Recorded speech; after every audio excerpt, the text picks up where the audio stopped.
Hey guys, we're back. So we just had a quick little technical difficulty, but for those of you who are joining us, this is Barclay Performing Arts' last leg of the 24-hour lock-in, and I think it's about 5:30 at this point. We did this lock-in because not only did our kids ask for it, but we wanted to share all the good Barclay news and feels and just have a big celebration of everything that's Barclay. Right now, we are in the process of sharing some past shows. All of these past shows we've done hold a special place in our heart. The shows that we do resonate with our company's mission statement. And right now, we are hitting the tail end of Jesus Christ Superstar. So I'm just going to let you guys continue to enjoy, and we'll share something nice after. All right? You guys enjoy.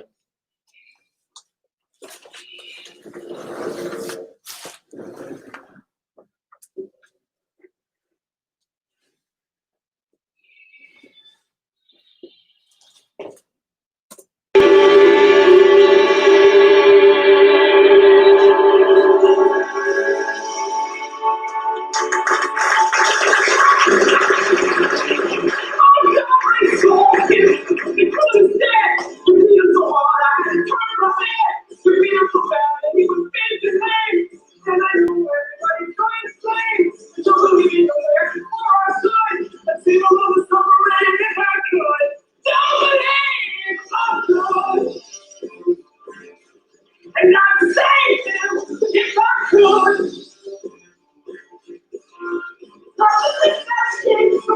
Excuses. I don't understand why you're feeling divorced. The mob turned against you, you back my horse.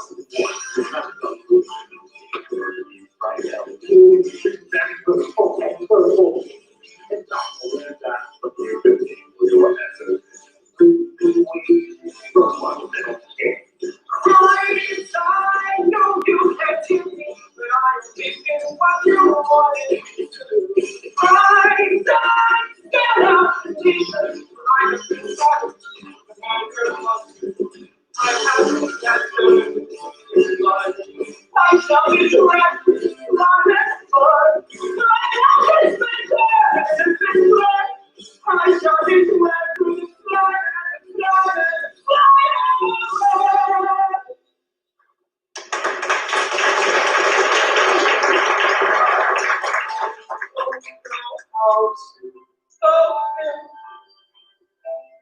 I don't know why.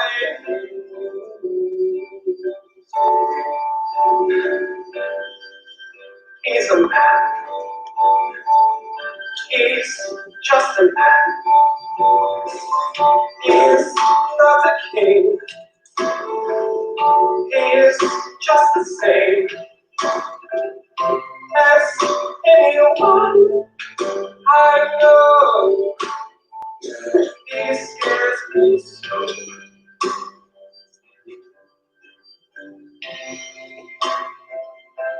He's cold, dead. Will he let me be? Does he love me too? Does he care for me? Oh.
And so the king is once again my guest.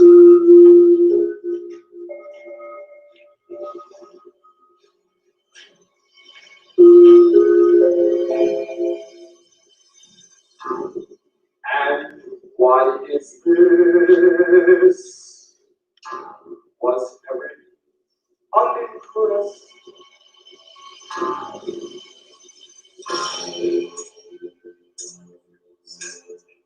Nazareth, we have no law to put a man to death. We do crucify his own. We crucify his own. Talk to me, Jesus Christ. When they brought here and go beaten by your own people, do you have a birthday here? Why are you serving? Listen, King of the Jews, where is your kingdom? Am I a Jew? I have got no kingdom in this world. I'm through. There may be a kingdom for me somewhere in my country. Let me hear a king. Jesus say I am the truth. And when did I get down? What is the truth? How is the truth of why? Like what's the same as I? Please. Crucify the king. He said no wrong. No, not the slightest thing. Respect to Caesar. Some others have been universally lacking. Who is this Jesus? Why is he different? You choose the silence by a sackful of all you have.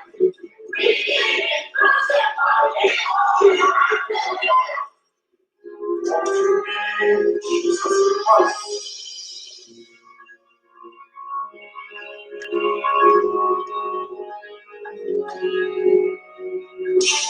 With the joy, Jesus Christ, of a Greek he's mad, ought to be locked up, but that is not a reason to destroy him. He's a sad little man, not a king or God, not at least I need a cry.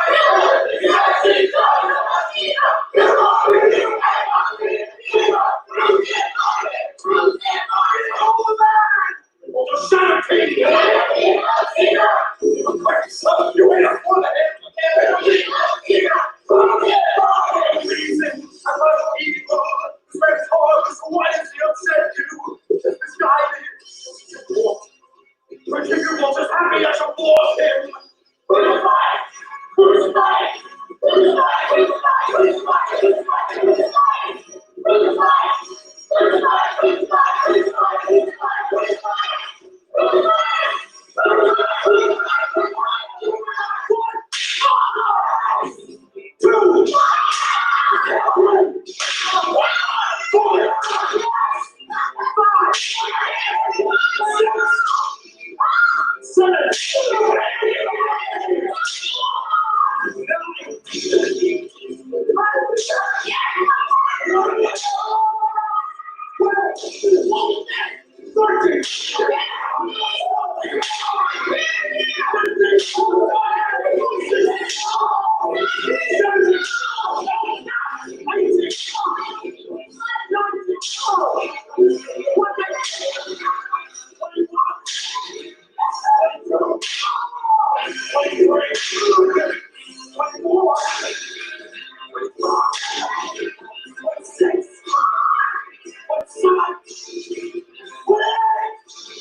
What, Jesus? Where are you from, Jesus? You've got to be careful. You could Redemption goodwill. Why do you not speak when I have your life in my hand? How can you stay quiet? I don't believe you understand. Nothing in your hands. The power you have is to you from far beyond. Everything is fixed and you can't change it. But oh Jesus Christ, how can I help you? I've been crucified, the Caesar. You have a duty to the peace, so crucified and forever Caesar. Don't need a mountain, don't need a horse, crucified and forever Caesar. You have a duty to the peace, so crucified and forever Caesar. Don't need a mountain, don't need a horse, crucified.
If you I don't understand why you never think to give it so out of them. You the man that you had in hand. Now why you choose to die from time in such a strange land? If you come today, you can bring the whole nation. Every other one is here, no matter. You can take the life, you can run. Give me your life, give me your life, give me your life. You can run it down.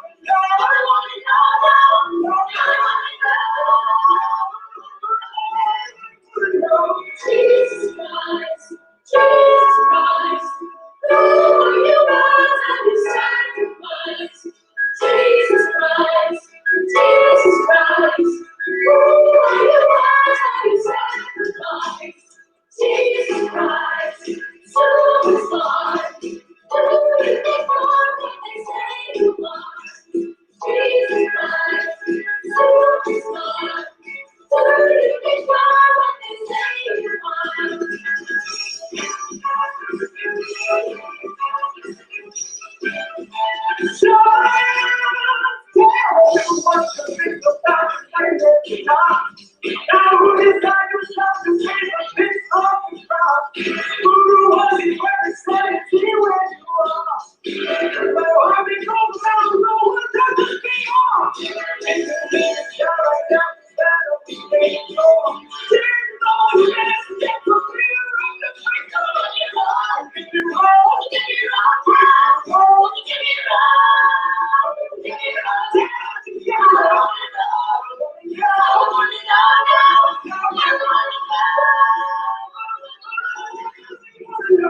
Jesus Christ, Jesus Christ.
Why have you forsaken me?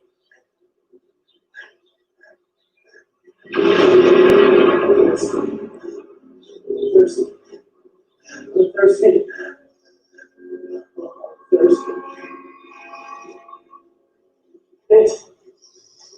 It is finished.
Whew. What a show. Am I right? All right. Let's just get right into the next one, okay? Let me Exactly. And I love that show, man. Like that was like, I'm sorry, I couldn't handle it. So hey everybody, it's like I'm like hearing Dallas Irwin. I'm like killing the vocals up there, and I just can't even handle it. It's like kind of out of control. I remember when I was casting him with that, and I told him I was like, yo, he was like, I can sing it, no problem. I was like, oh yeah, and he was like, yeah, and I'm like. He's like, you want to hear it? And I was like, no, dude. Anyone who's gonna come and tell me that they can sing the part of Judas and is like gonna be like, I'm not even worried about it. And I'm like, then you can embarrass your own dang self in front of your cast. And he came in, and I just remember I literally was at my desk in the first music rehearsal, and Ed was on the other side of the wall, and I like heard him going off on the opening, and I like literally looked up in the little window that was at the old studio, looked out, and I was like,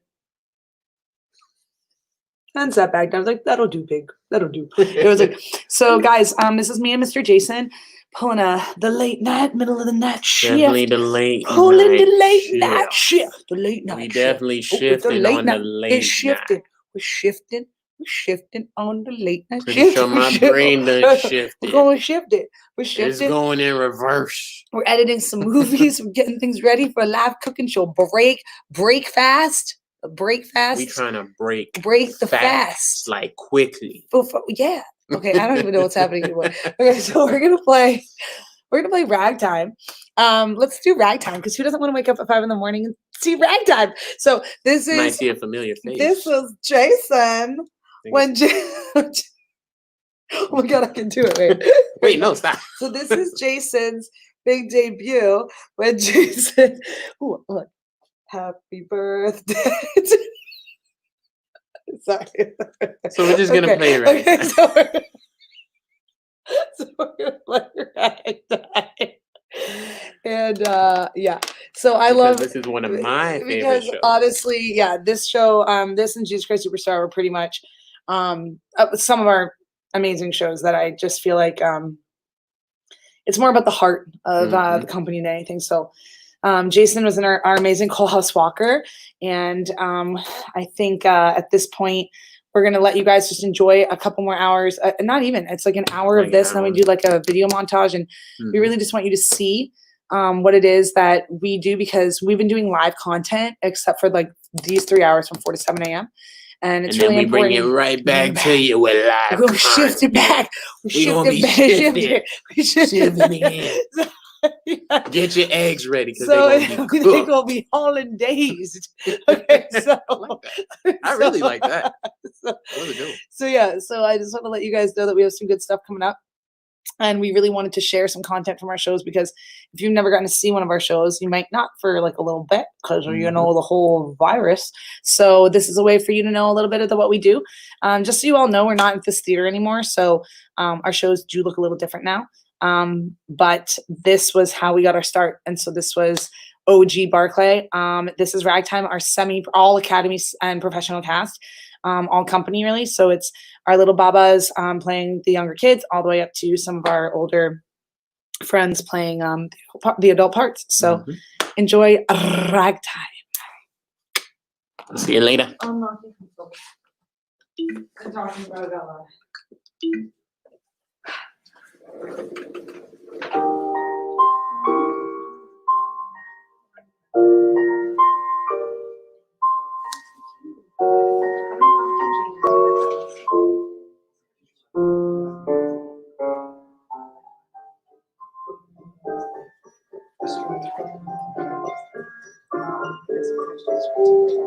it's really sweet.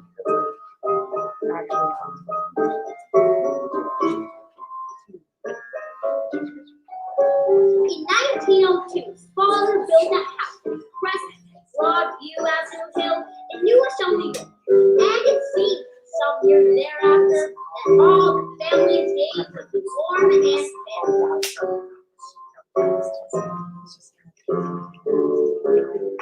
The skies were blue and hazy, barely a storm, barely a chill. The afternoons were lazy, everyone warm, everything chill, small, la la la la. And there was distant music, simple and somehow sublime. Giving the nation a new syncopation of people call it ragtime. Father was well off. Very. His considerable income was derived from the manufacturing of fireworks, luncheon, and other accoutrements of patriotism. Father was also something of an amateur explorer. Sat back down my desk and was like,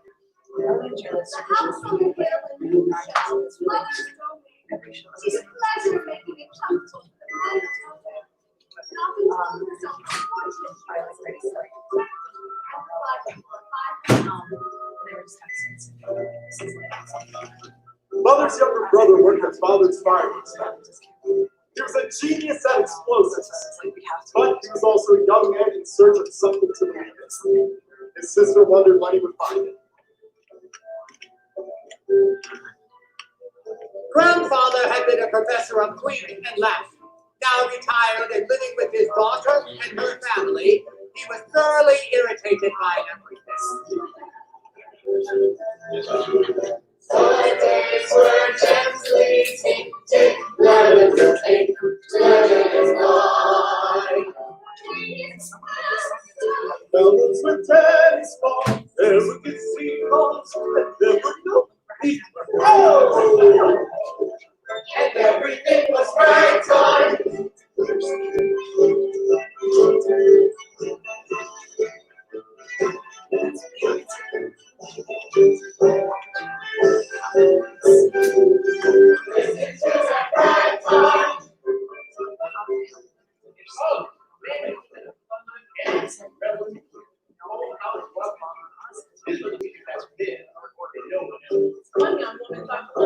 like just for her. Her name was Sarah. Booker T. Washington was the most famous man of color in America. He counseled friendship between the races and spoke of the promise of the future. He had no patience for men of color who lived less than exemplary lives.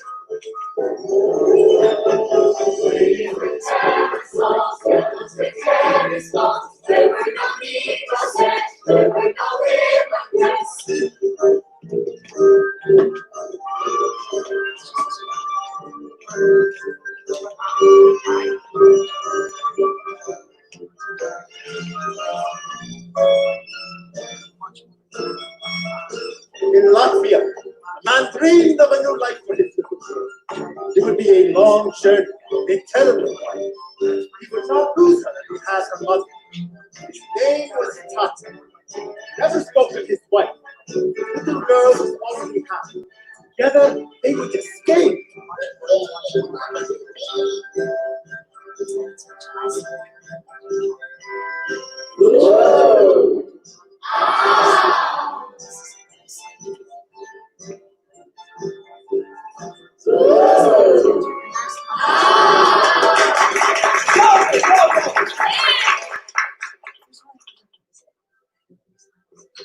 Harry Houdini was one immigrant who made an art of escape. He was the headliner in the top vaudeville circuits. He made his mother proud, but for all of his achievements, he was only an illusionist. He wanted to believe that there was more. Hello, Sonny. What did you say?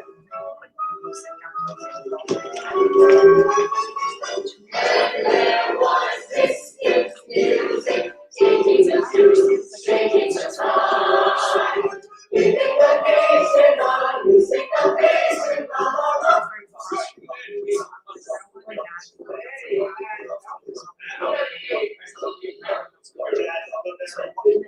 Like Pharaoh, reincarnated, so JT Morgan, all men are born. But the Korean rise is On the end of fabrication, these men are the demons who are sucking your hairy soul dry. I hate them. So it's The like radical and chemical fought against the radical. If you want to shovel the home, turn to despair on the lower east side.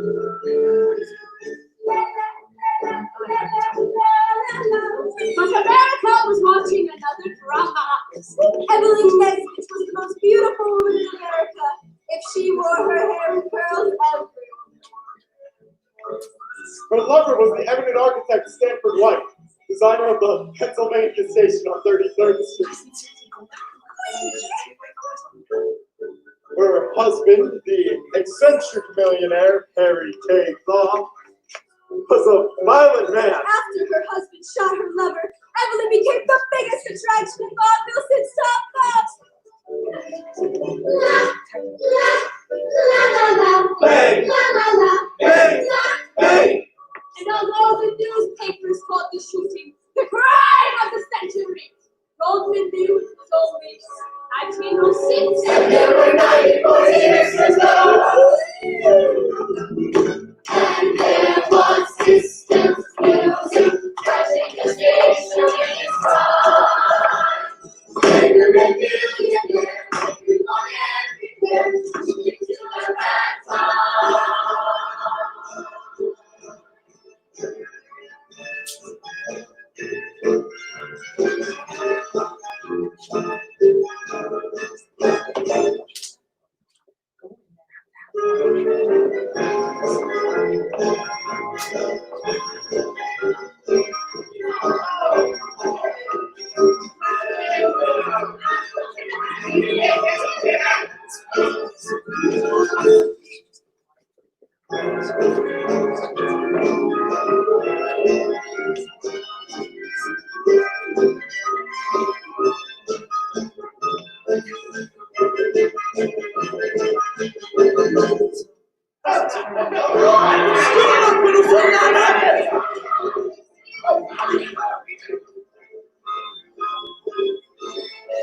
And there was this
So in general, I appreciate it.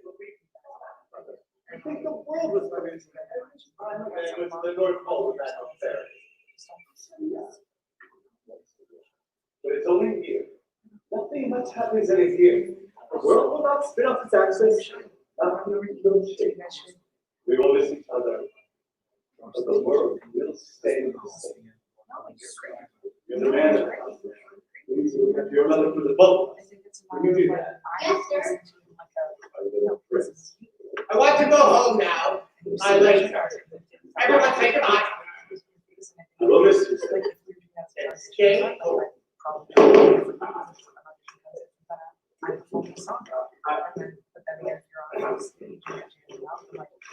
Come home soon and safe. It's my extension. And not too many polar bears. Right. Now, unless you want to be the only woman on the ship full of men, let's get to you. Sorry.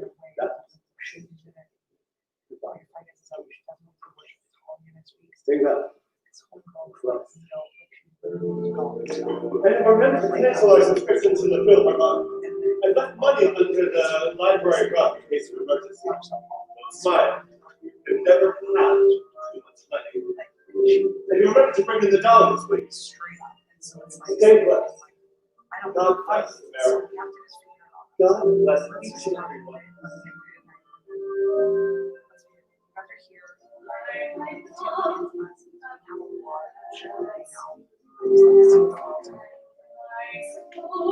Bless on every important. You have places to discover. Shine stronger. You need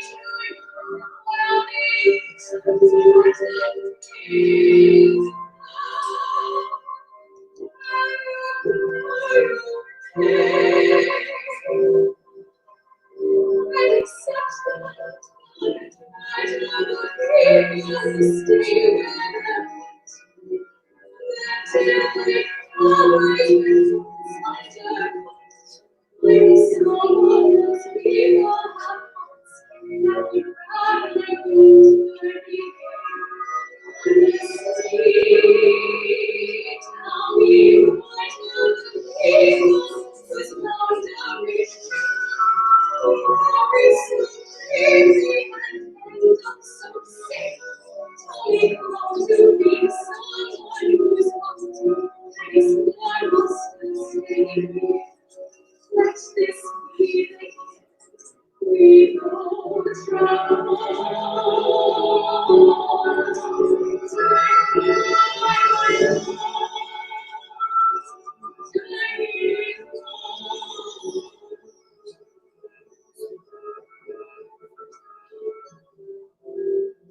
It's an honor to meet you, Admiral Perry. It's men like you who make this country great. Men like you will keep it great. Thank you, sir. My first officer, Matthew Henry. Good evening.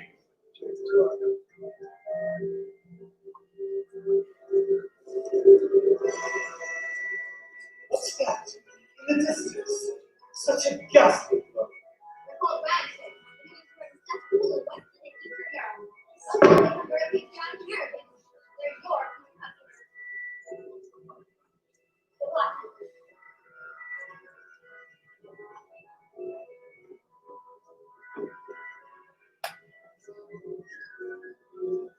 You are a brave man, whoever you are. Coming southward, expecting so much.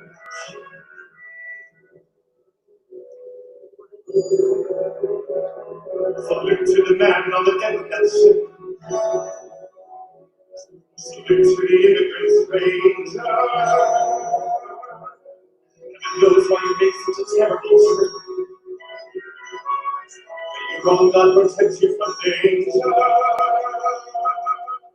To freedom or hope that you can't fall when you get to relax it to lay long gone. Salute to a fellow who hasn't done just journey on.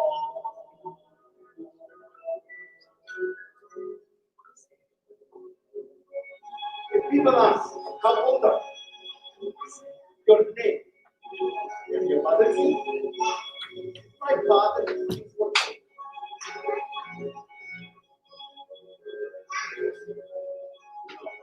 America is our home. America is our step. I'm a pioneer. It's a fool on a fool's journey.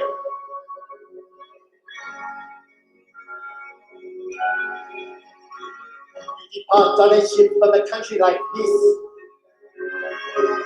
Why on earth would you want to be leaving? There's something you lost that's exactly are you angry or possibly leaving? You see in my face what you lost it. Are you moved by the death ship? Breathing but until my day is gone, journey on. Two ships passing indication in the darkness, but longing from their heart. Two men meeting at a moment of judgment, or a moment in the darkness with us.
Nothing else mattered.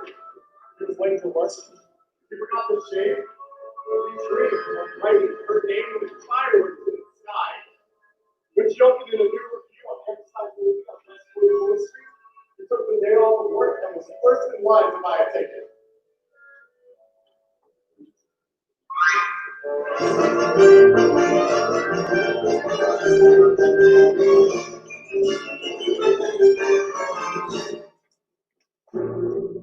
And now, testifying for the defense, Miss Ellen Nelson. Hello, gentlemen.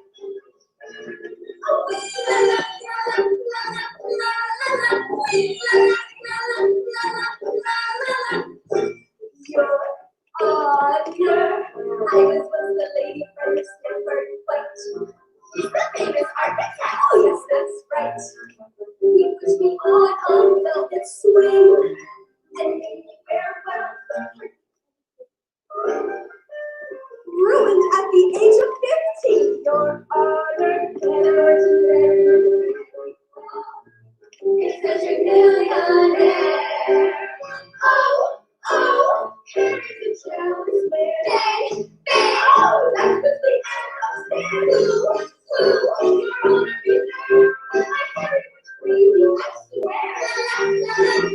Now it's the crime of the century, crime of the century, giving the world a thrill.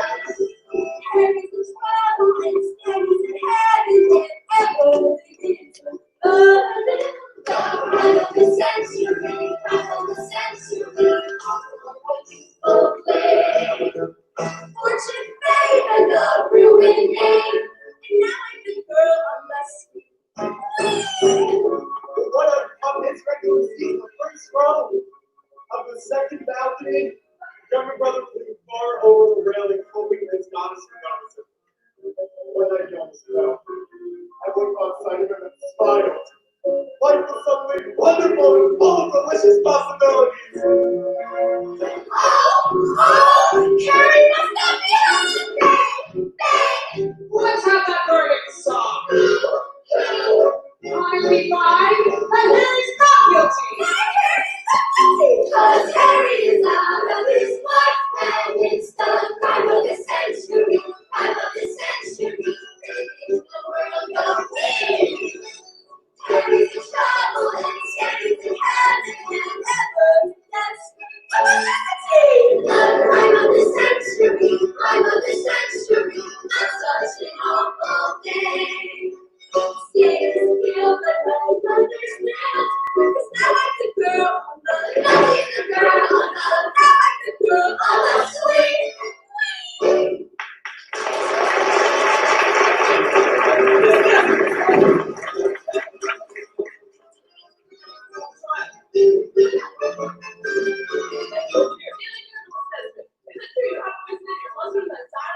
I don't know what you're talking about. Hey, people leave me alone. Thank you. You're at the theater every night. You've never missed a performance. Is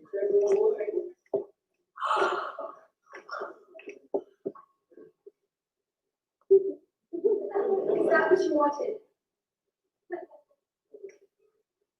I love you, Miss Nesbitt. Did you do that against the press? No, I really love you.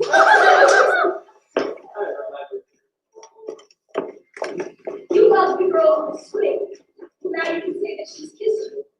She can never love a man as pure, or as sweet, or as nice as you. Although you kissed her and say strong night, I haven't forgotten all about you. It's gonna change the world for you.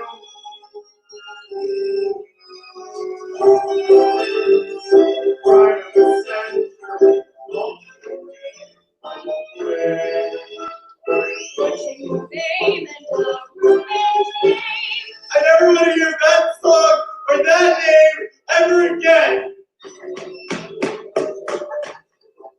I guess he never.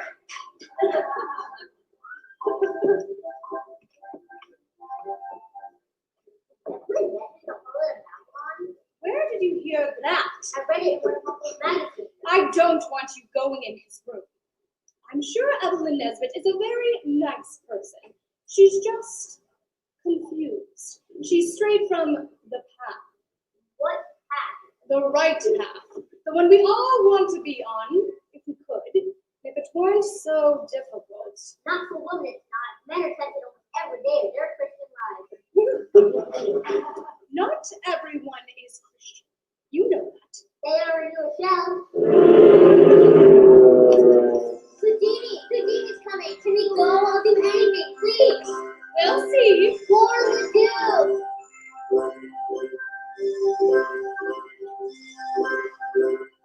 Edgar, why did you say that? I don't know.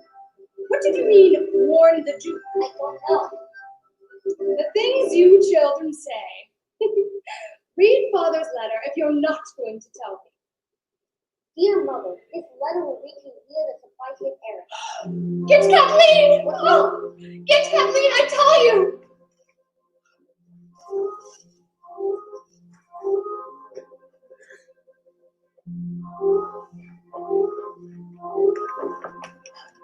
Oh, Holy Mother, get water! Please, it's call the doctor. I'm alive. alive. It's a Negro child, a newborn baby boy. It's like Moses in the bulrushes. It's like nothing of the sort. What's to become of us? For the last time, Kathleen, make yourself useful.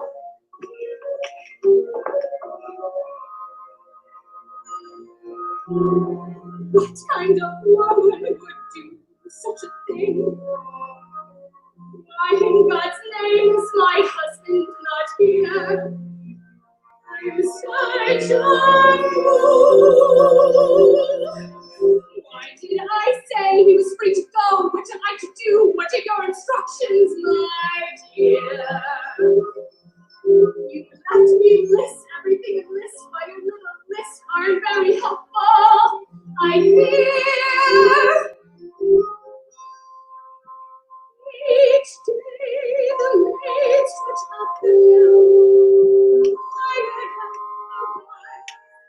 I never stop to think that I have lives behind our lives. Found her in the cellar of the home on the next block. Her name is Sarah. Are you the mother? Thank God I found him. What if I hadn't been working in the garden that day? Don't waste your time, ma'am. She won't say a word to anyone. Where would you take her? Charity ward. Eventually, she will have to stand charges.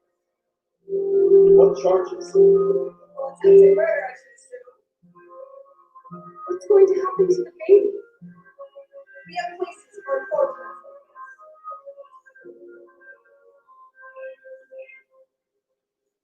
I will take responsibility for mother and child.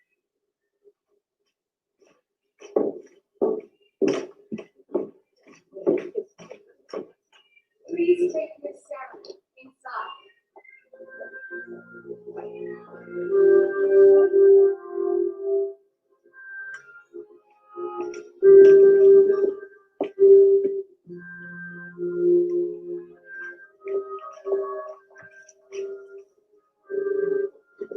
Thank you.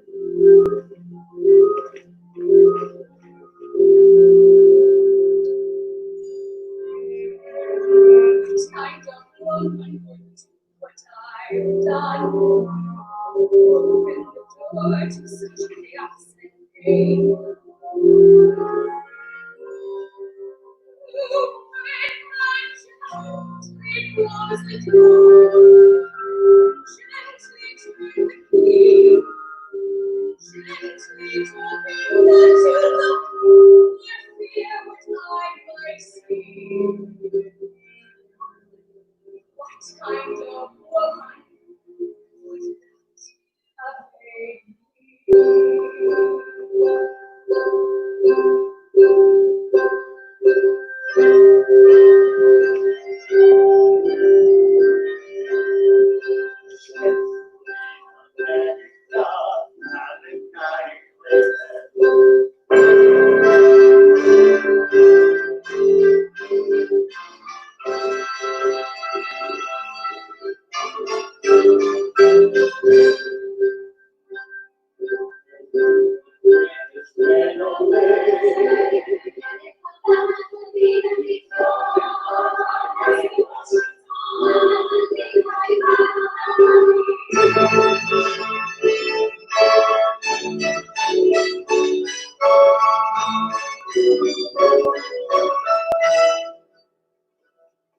You golden destination road, nothing in those flowers. I pull back nothing, nothing, it's a fire,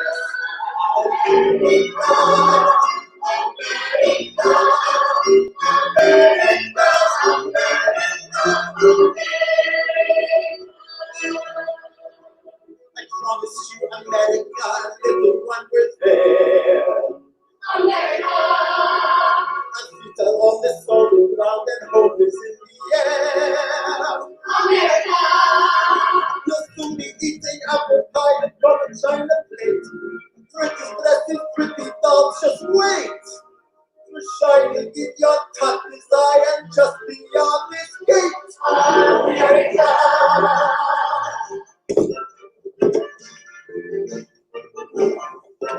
In America, anyone at all can succeed. America, here in America. Do what you do and the world will come to you guaranteed. America, here in America. I may be just a labor of art, but even you can start with less and make a success. Step right up and have a silhouette made by a real artist.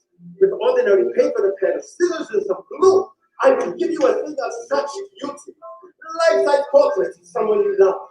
Silhouettes of your favorite celebrities.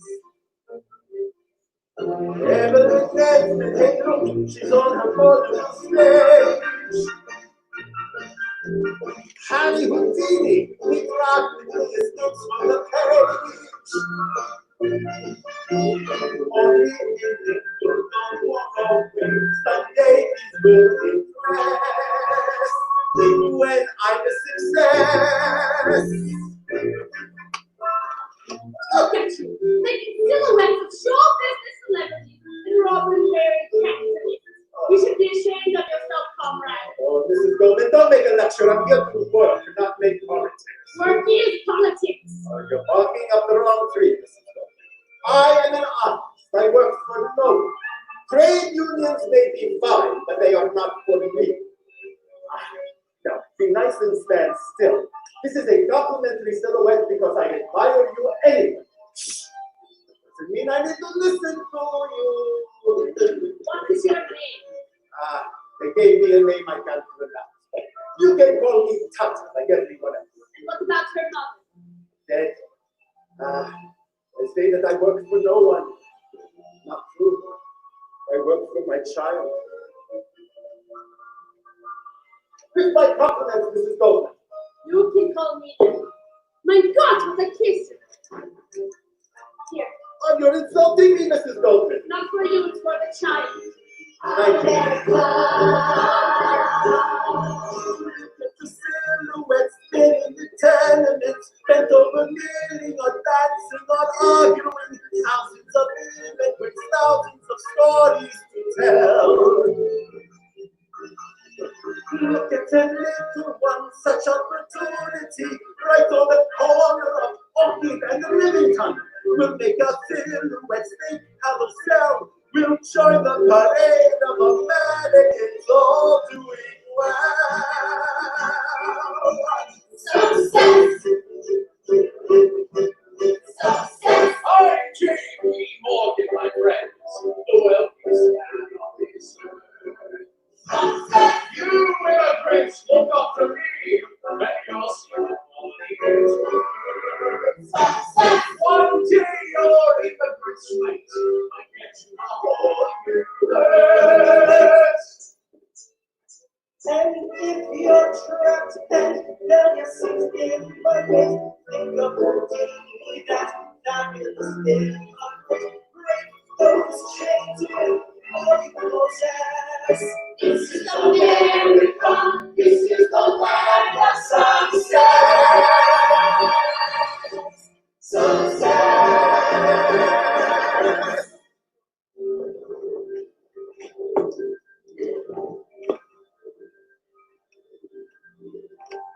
The angry effective tenants of the Lower East Side were worse than Tata and his wife had seen in Latvia. The little girl was often sick now and Tata ran her in his prayer shawl. What rabbi would disappoint?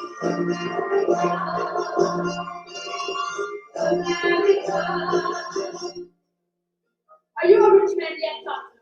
Don't make fun. I'm not making fun. I think you are already rich in spirit and good of heart. Just a pocket store that's empty. Oh, Mrs. Goldman, this is my busiest time. I'm trying to work. You're blocking the sidewalk. I'm sorry. Step right up. But without art, what is our existence but chaos? Tata, let's rally tonight in the square. Oh, Mrs. Goldman, please don't politics. My daughter needs to eat. How much? You see, opportunity knocks. I answer. Say, how much? 5 cents. But for you, I'll make it 3. You have a small head. I'll save on the paper. Not for the silhouette, you idiot kid. How much for that little girl? What are you going to do? Kill him? I want to pull his heart and destroy him. People. I am not people. I cantata. She is not for sale.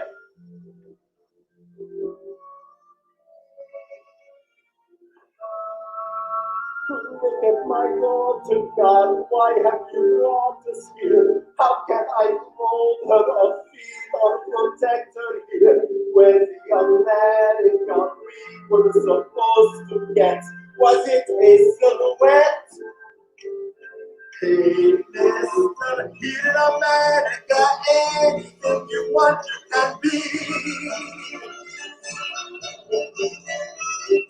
Some can step up and I'll help you out your organization. Conceive the artist, big shot, oh yes, and white and blue, her name, and God bless. I'm a success, I'm a success. Success, success.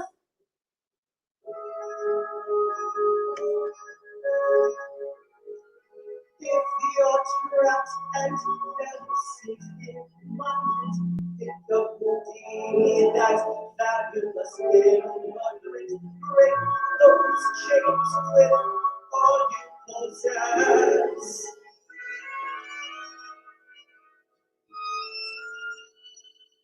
I promised you, America, little one, we will find it!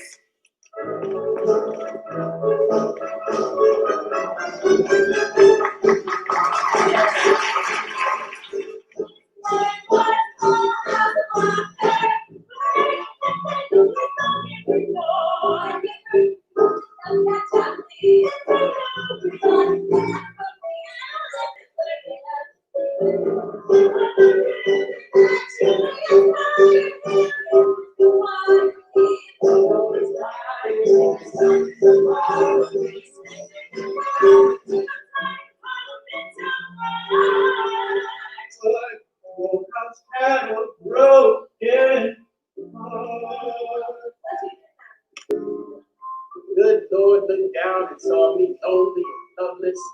Thought to himself, enough is enough.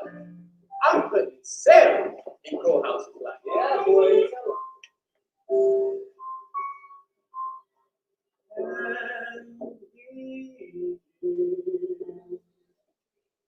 This wasn't a woman.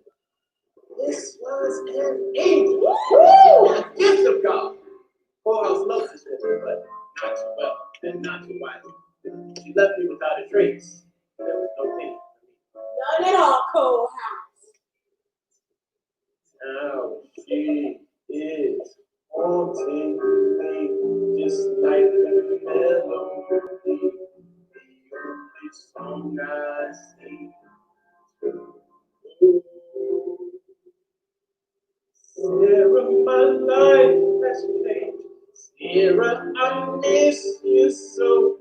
Sarah, I did you wrong. Sarah, where did you go?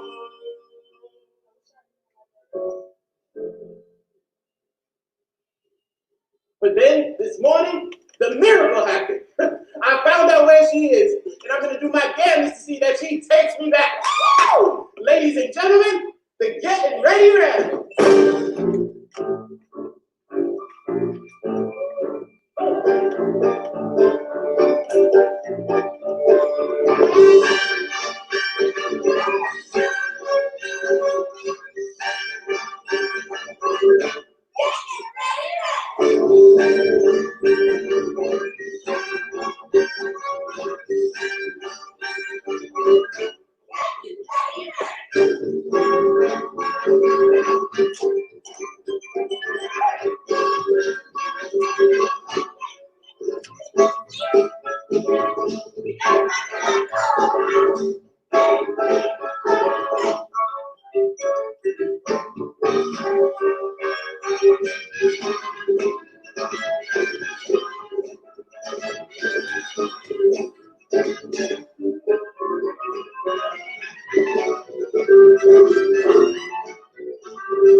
care who made his automobiles any more than he cared who bought them.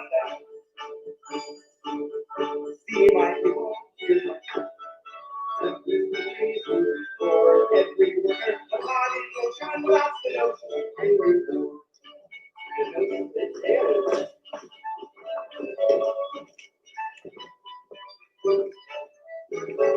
One man tightens, one man tightens, one man teaches, one guy Hallelujah, praise the Maker of the bottles. Hallelujah, and I'll take worship. Music across the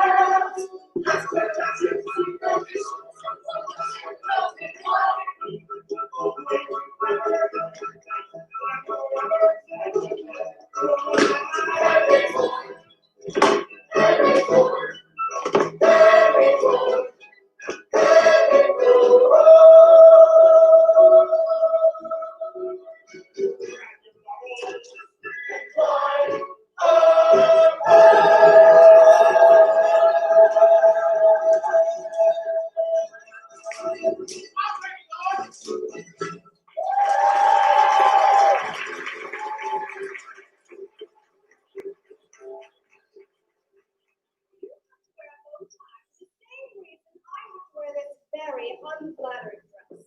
We have to look businesslike if we're going to take care of Father's affairs while he's gone. Father says the only place is in the home. Then your father should have stayed home, and your uncle shouldn't spend each night prowling around New York City looking for God knows what. I know what. I hope not. Mister, please, where is this? You're in New Rochelle. How much further can I get with this? Well, you should see that your little girl clear Boston and Byron's. What is further than Boston? Nothing's further than Boston. Take the robe off her. Save the city. Mother! I see. He's afraid of losing her. All immigrants are terrified of losing their children. So are we, just less conspicuously. Don't stare. It's not polite to stare. He's a rude little boy. Ignore him. People of good upbringing do not stare at the people. They acknowledge them politely with a bow, like this.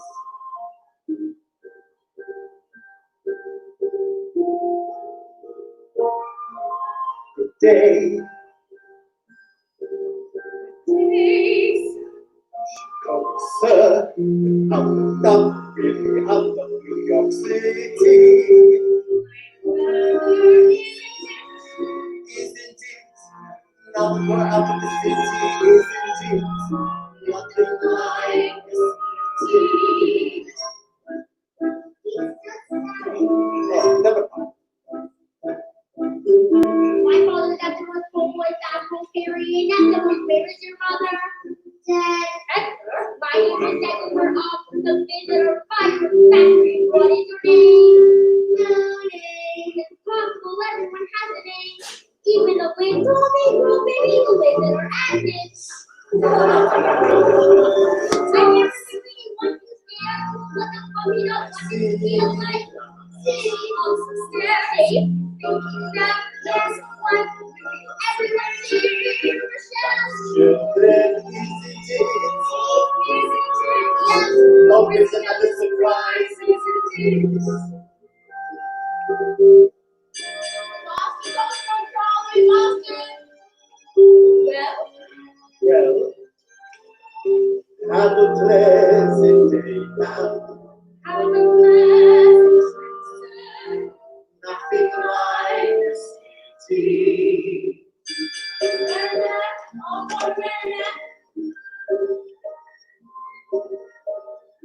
We know those people. That's ridiculous. They're poor foreigners. And we're going to them. Who put such thoughts in your head?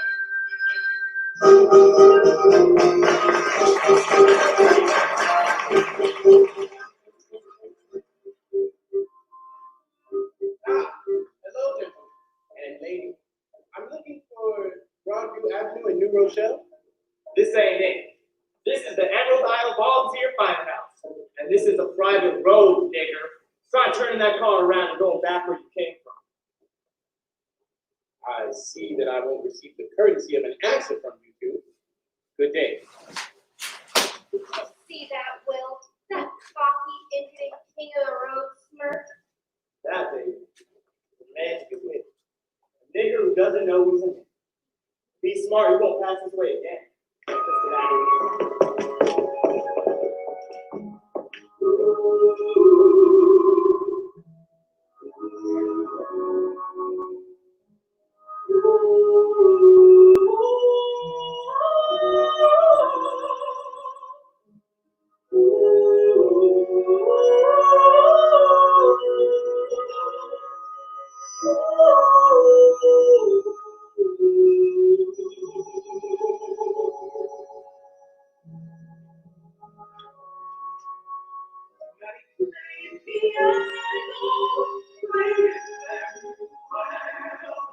Music from those eyes, only catching my spell.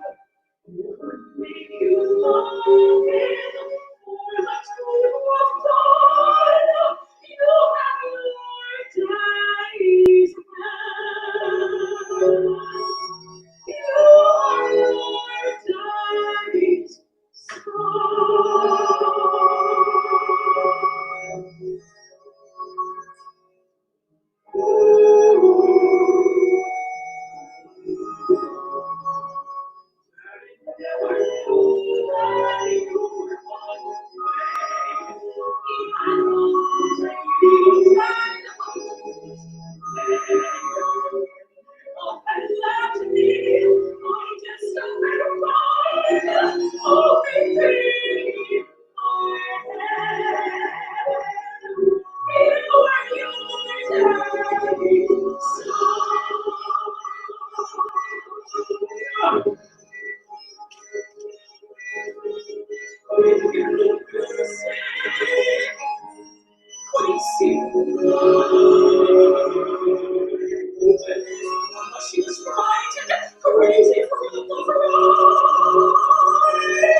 Sarah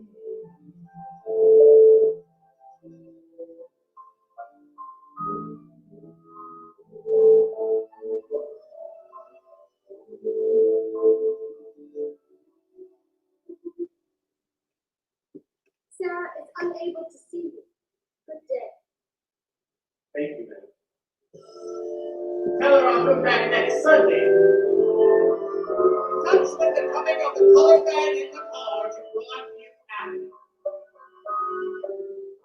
Each Sunday he come driving, curtains would part, neighbors would peep. I'm sorry, Sarah will still not receive you. You see that she has these flowers. Week after week, and after weeks on Sundays, scenting your box seems a cry. Mr. Walker, it must be the phone. Perhaps a cup of tea before you go. It was the music of something beginning. I'm a professional pianist. I am now with the Jim Miracle Club. They're very well known. It is important for a musician to find a practice. I am through with traveling. I'm through with exploring all the road. Won't you play something for us? This piano is badly in need of a tuning. Oh yes, we are terrible about that. Do you know any coon songs? Coon songs were made for minstrels. White men sing them in blackface. This is called ragtime. Small, clear chords hung in the air like flowers. The melodies were like bouquets. There seemed to be no other possibilities in life than those delineated by his music. Ill-tuned or not, the Aeolian has never made such sounds. And months flew by in moments, hearing those melodies glide.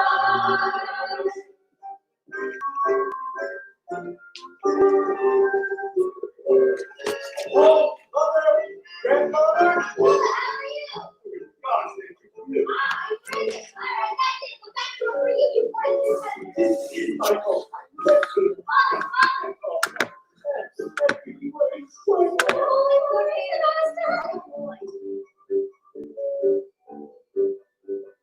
Okay. Hello? I hope it's you under all that, or am I going to kiss a strange man? Oh, it is him. You are missed terribly. Did you get it all the way to the North Pole? No, only Admiral Perry and Lieutenant Mr. Henson did. They are professionals. I got to 72 degrees and 46 minutes. A very respectable way. I'd say so. My left heel kept freezing. Well, we'll have to get you into a nice hot tub then. Well, business is wonderful, but I look a fright. You weren't expected. You're just in time for the 6 months audit. I adore going down there. I think you should pay me a salary.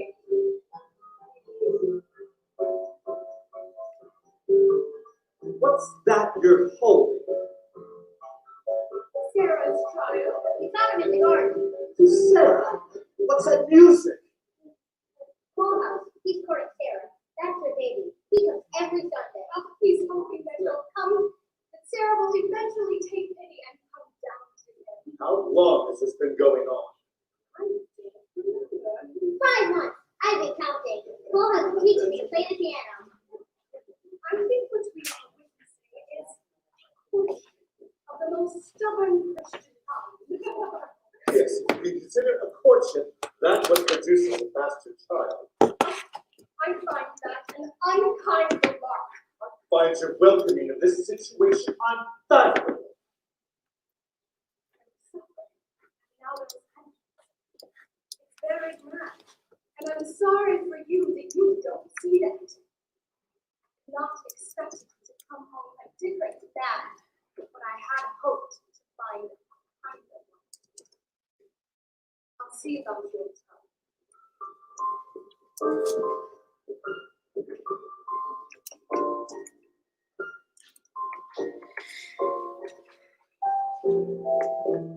Where have I been? How did we change? Caught in this strange music stage. Was I away too long?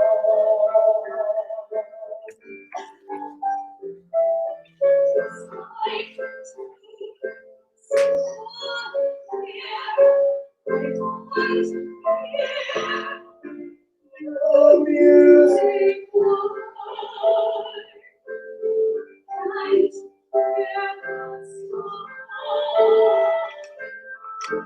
his fingers stroke those keys, and every note says please, and every chord says turn my way. I thought I knew what love was, I did not mistake. The music haunted me, and somehow taunted me. My love was never as true. And I asked myself, why can't I feel it? His fingers wrote those keys, and every note says please, and every chord says turn my way.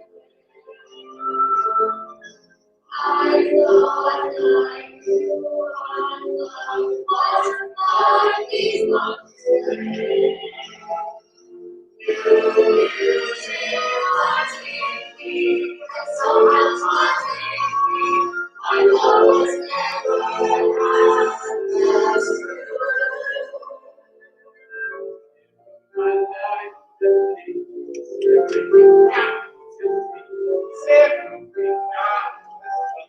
Spirit compelled to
You laugh, but you wait, Sarah. You'll see. This isn't an ordinary car. This car is going to take us to a better day, a better time. Who have you been talking to? No one, but I have been reading the words of Mr. Booker T. Washington. amazing man, Sarah. I think you're an amazing man.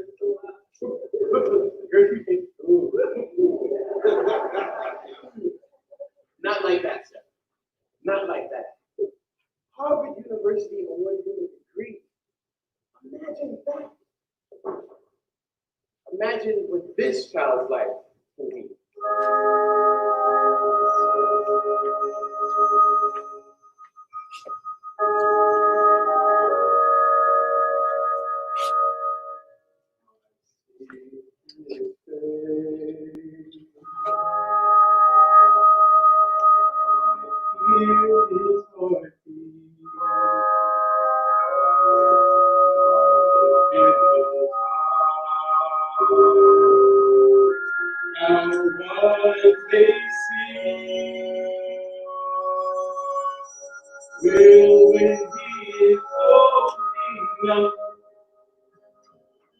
I will show him America, and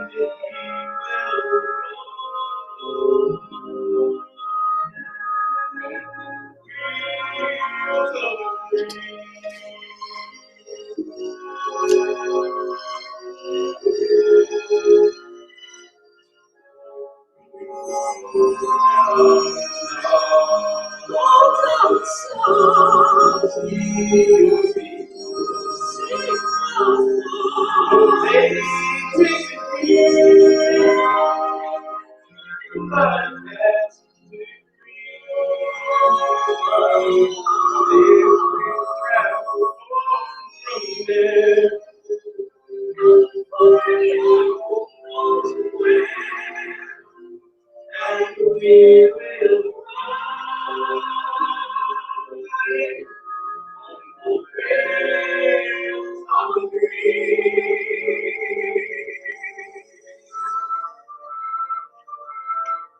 Yes, the wheels are turning for us, girl, and the times are starting to roll. Any man can get where he wants to if he's got that fire in his soul. We'll see justice, Sarah, and plenty of men will stand up and give us our due. Oh, Sarah's more than promises. Sarah, it must be true.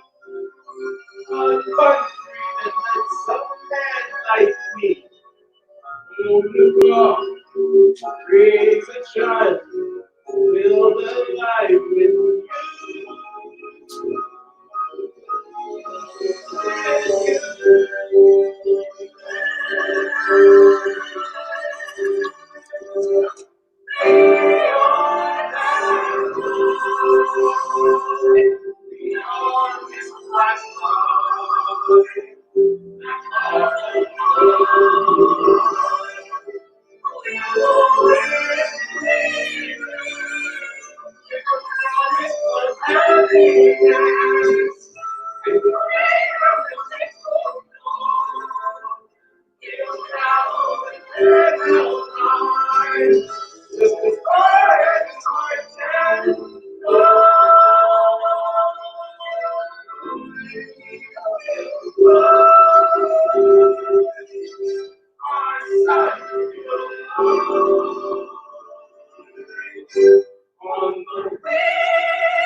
I have just returned from Lawrence, Massachusetts.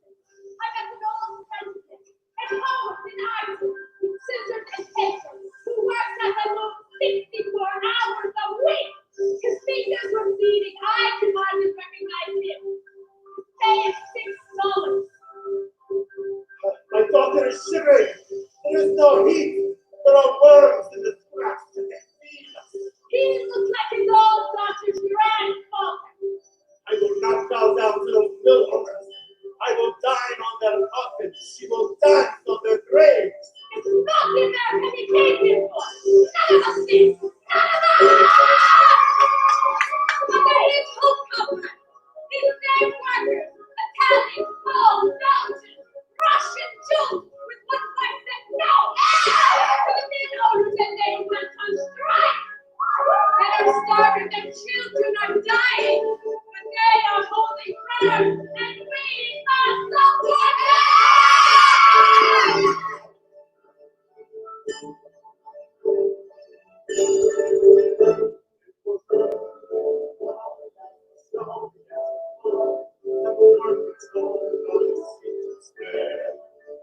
Where young and up inside, just to warm himself was all. Night that golden smoke at Union Square. What was happening in the land was happening everywhere. Us at last, it's the land of opportunity. For all people, not just the others. The land of opportunity was not that this little girl. Speak loud and fast. Smell of sweat and anger in the air. The police were standing by, but the crowd was on its feet. The night that Goldman spoke at Union Square. What he heard them say. What brings you here today? Boy, you're rich, boy. That's the reason from what you talk. That's the reason of my great heart, dear. But she said, Boy, you're bourgeois. Never think that we never thought. Everybody needs to be taught here. his head was spinning. People graduate from my friend. Really voted in life for children neighboring living Sanders Way. You can live back your life, right? There are ones who die for strike. The gutters of a city. I tried to find some meaning in the arms of fallen women, in the thought of suicide, and fireworks, unexploded, flooding life, never knowing where.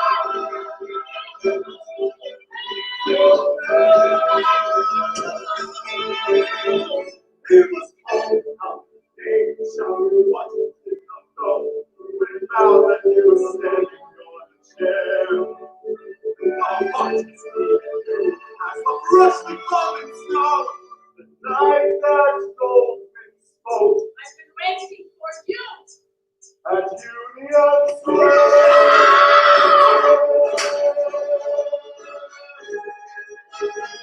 The strike lords have become famous.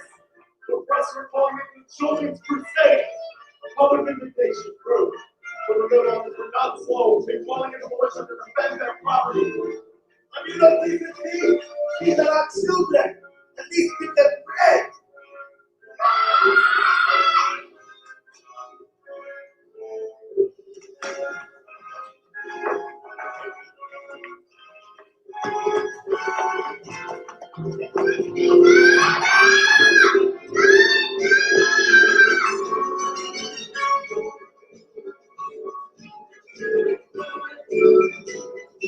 I hate you, goddamn America!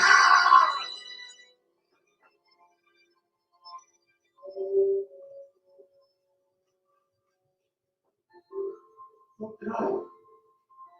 Don't be afraid. I'm here. We're together. This train will take us someplace safe.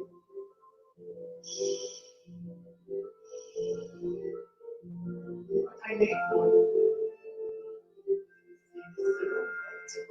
It's a pretty book of silver. When you turn the pages, they move. See how nice.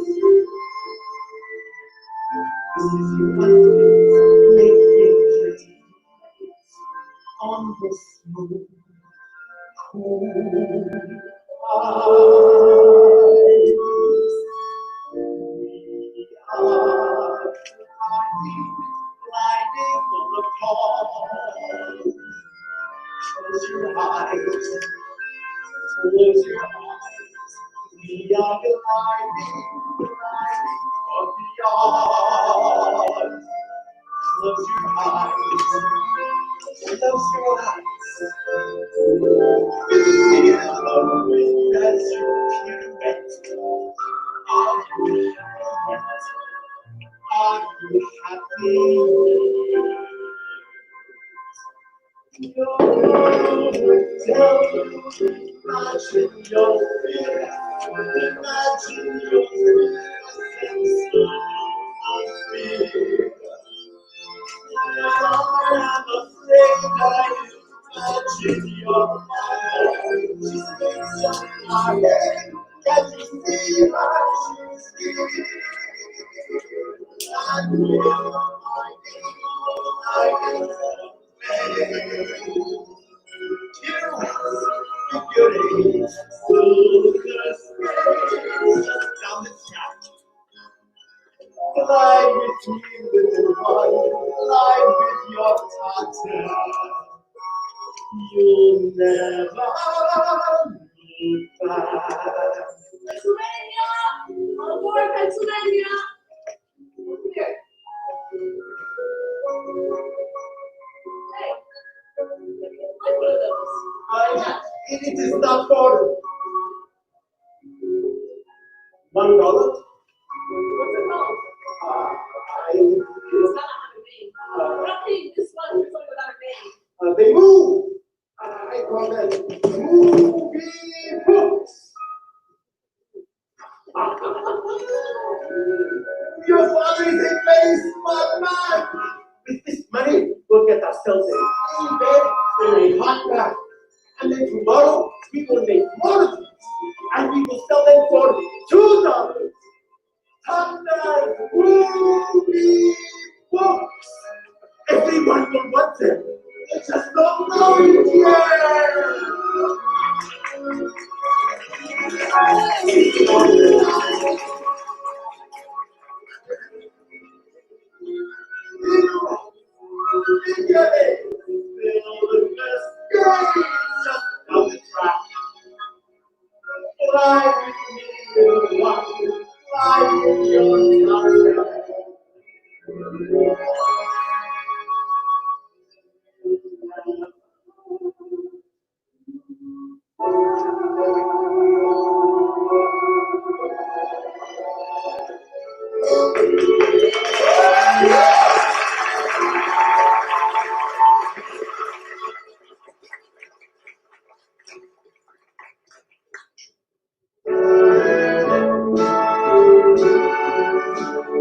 I say to you, that every race or nation that has ever got upon its feet has done so through struggle and persecution. But it is out of this very resistance to wrong, this struggle against odds, that they have gained strength.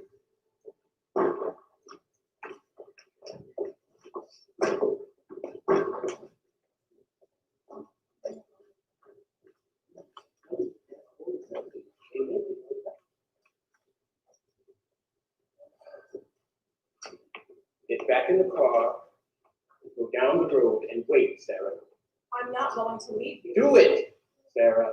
Stubborn, righteous.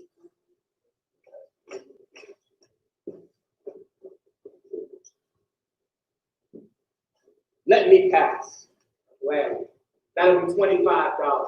This is a private toll road. Since when? Since some highfalutin nigger and his whore's baby thought they could drive that car any way they pleased. That's it. Running away, niggers. I'm going to find a policeman. If anyone touches my car, they'll have to deal with the fury of Coalhouse Walker. Tell them Fire Chief Will Conklin sends his regards. We must exhibit patience, self-control, forbearance.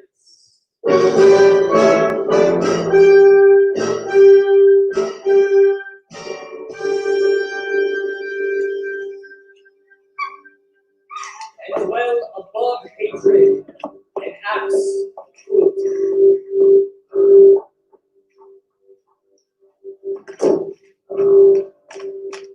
Coalhouse found the policeman who refused to help. When he returned to his car, the Model T was spattered with mud.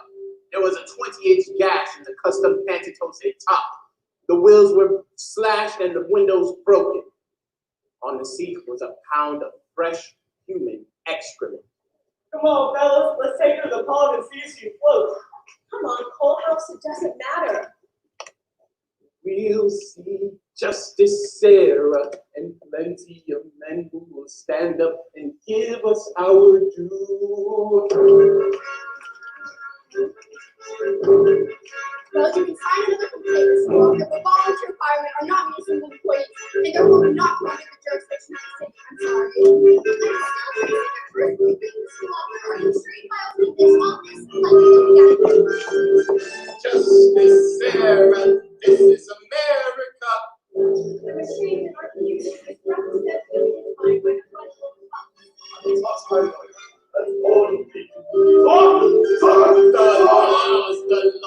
The law's been broken. Why should I turn the other cheek? What about justice?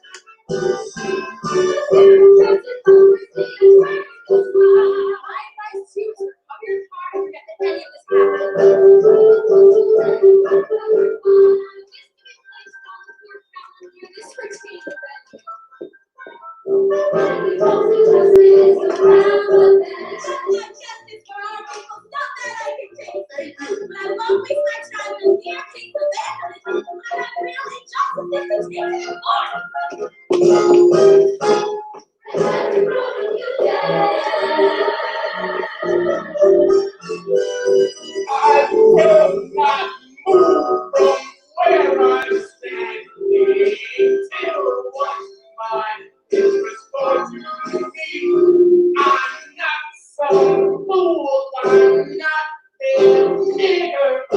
I will have what's very of me. Until then, I will not marry.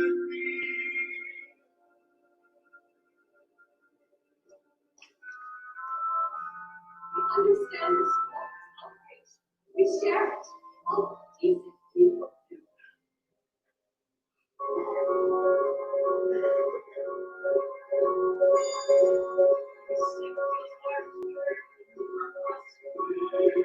There must be a way to settle the affairs of the whole society. It's so close to helping us you don't deserve it.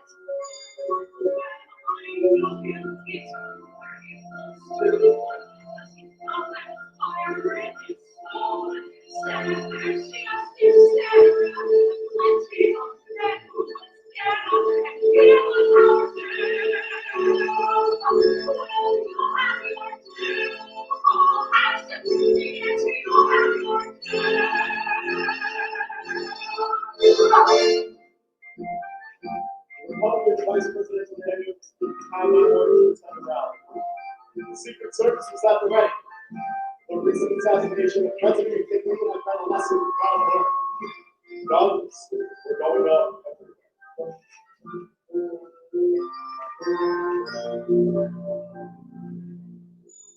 I'll tell her, President, I am coming to you on behalf of He doesn't know I'm here. He's pushed around, and I am not about home.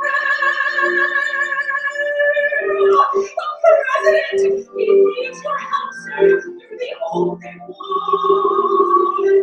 That's full house. They want to marry me till this thing is done. President, we don't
What happened? Jason? Okay. What happened?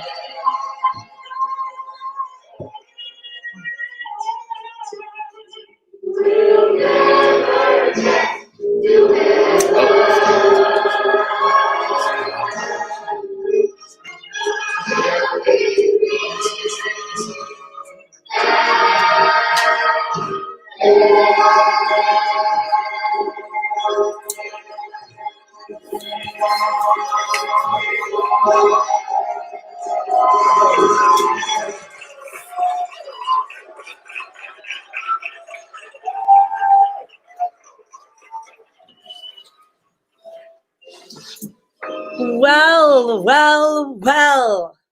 Good morning, everybody. It's 7:06 a.m. and we are in the last leg of our live stream, I guess. If you were up all night with us, then you know all of the crazy stuff that's been going on. But if you are just tuning in now, let me sort of give you a little fill in on what you may fill in. I guess I'm tired.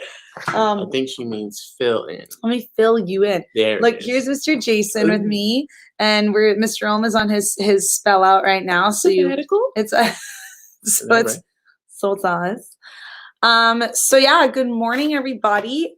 We have been here since noon yesterday, straight through, and I'll give you a little bit of a overview on what it is that we were doing. So first let me fuel myself. I'd like to give Nadal and Lily the shout out for bringing me a coffee. I really appreciated that since we were locked in here. Not all heroes wear capes. And Sophia and Blaine, who tried to drop off energy drinks.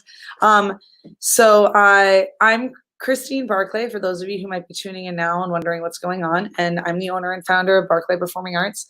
And this has been our 24-hour virtual live stream lock-in. And you might be wondering, like, why? Why did we do this? Why did we stay up all night? So I'm just going to kind of explain it to you a little bit. We always have an end of the year Academy showcase and recital.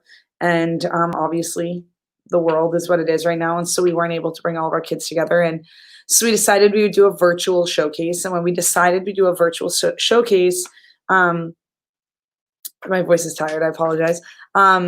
We realized that we had like 40 something students that needed to be represented. And if each of them were going to get like a 10-minute slot, that was a lot of time. And then we had 4 shows that were not able to go up when they were supposed to go up. Good morning, guys. Good morning. Good morning. Good morning, Reese. I appreciate that. Thank you for welcoming me. And Jen, good morning, Miss Andrews. So yeah, we kind of realized that we were going to have a lot going on with if we just had one big long recital. And so we kind of figured, like, what fun is it to have someone sit for 7 hours and just wait for their kid? And then I remembered what all the students begged me for before this kind of all happened. And everyone wanted a lock-in at Barclay, a big slumber party. And the world kind of stopped. And so we thought, what a better time to have a big slumber party than when everybody is really missing each other. So at noon yesterday, we greeted some of our pro performers. And then we had a nice chat with Mr. Ohm about the acting program at Barclay and the creative team that we are and how we sort of developed ourselves and how we got here and how we became a team, myself and Mr. Ohm and Mr. Jason. And then we were able to welcome in a really special guest from New York as part of our Barclay Beyond Boca platform. So we welcomed in Mark Tuminelli of the Broadway Workshop, and he gave us a really good amount of his time talking about all things Broadway, all things New York, and, you know, how to really make it as a performer. And after that, we had a few other really cool, fun segments, and then we kicked off. We had Richard Weinstock did a teaser of Bocage Fall for us, which was really beyond anything that any of us expected to see at 2:30 in the afternoon, which was great. And then we went on and we had our Academy recital. And if any of you are up this morning or were part of that, it was pretty unbelievable. For like 7 hours straight, I think we were here being entertained by all of our beautiful students' voices and the love. You know, I'm going through the comments this morning. The love was just unreal from the parents and each other supporting everyone. And that ran right up until about 10:30 at night. So it was 7 straight hours of students. And at 10:30 at night, we had a very special thing where we had the cast of West Side Story, our cast that has been working on their piece and on their show aggressively for 6 hours a week since this quarantine. And they actually did a live, we made a trailer, like an abbreviated West Side Story, and we did it live over Zoom. And it was something that really was launching our Where Theater Meets Film platform. And for summer camp, it's especially important because we have an in-person option for summer camp for all of our programs, but we also have a virtual platform. And so Where Theater Meets Film is really important to us. So that was so successful. And then we had one of my best dear friends, also from New York City, live stream in from New York City. Her name's Jillian Lee Visco, and she had done a cover of the song Somewhere for us. So Jillian did a cover of Somewhere. It was beautiful, and that sent us into our sharing of a very special group of Barclay friends who got themselves together during this quarantine, and they did a kind of remix version of Next to Normal, the musical Next to Normal. And they really got themselves to a place where it was so beautiful because they were all in their Barclay shirts and they had staged it really beautifully in a way that it was kind of like a sing-through staged reading. And then we got to talk back with them about why they got together and all things Barclay. And that led us to our midnight countdown, which was awesome. It really felt like New Year's Eve here. And at midnight, we announced a few things. And I'm not going to tell you what all those things were because it kind of was a surprise to the people who were there at midnight. So you're going to have to sort of get a sense of kind of like what it was, you know, I don't know. I guess we're trying to give incentives for people who stayed up with us all night. So if I just tell you everything that we did at midnight, I think you should find someone who was up and see what some of these other announcements were. But the It announcement, takes all the fun out of it. I know, it's like, then everyone's just going to be like, ugh. Exactly. Yeah, Reese, I know the next to normal bit, but you know, we'll be replaying some of this.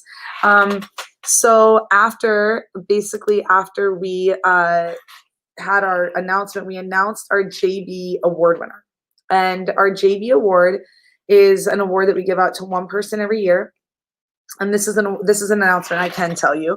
The other announcements, you have to be like, oh, what were the other announcements? What did I miss?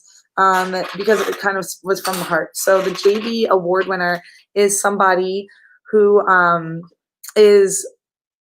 does the right thing when no one is looking, plays for the team at all times. My dad, the JV award is in honor of my dad, John Barclay.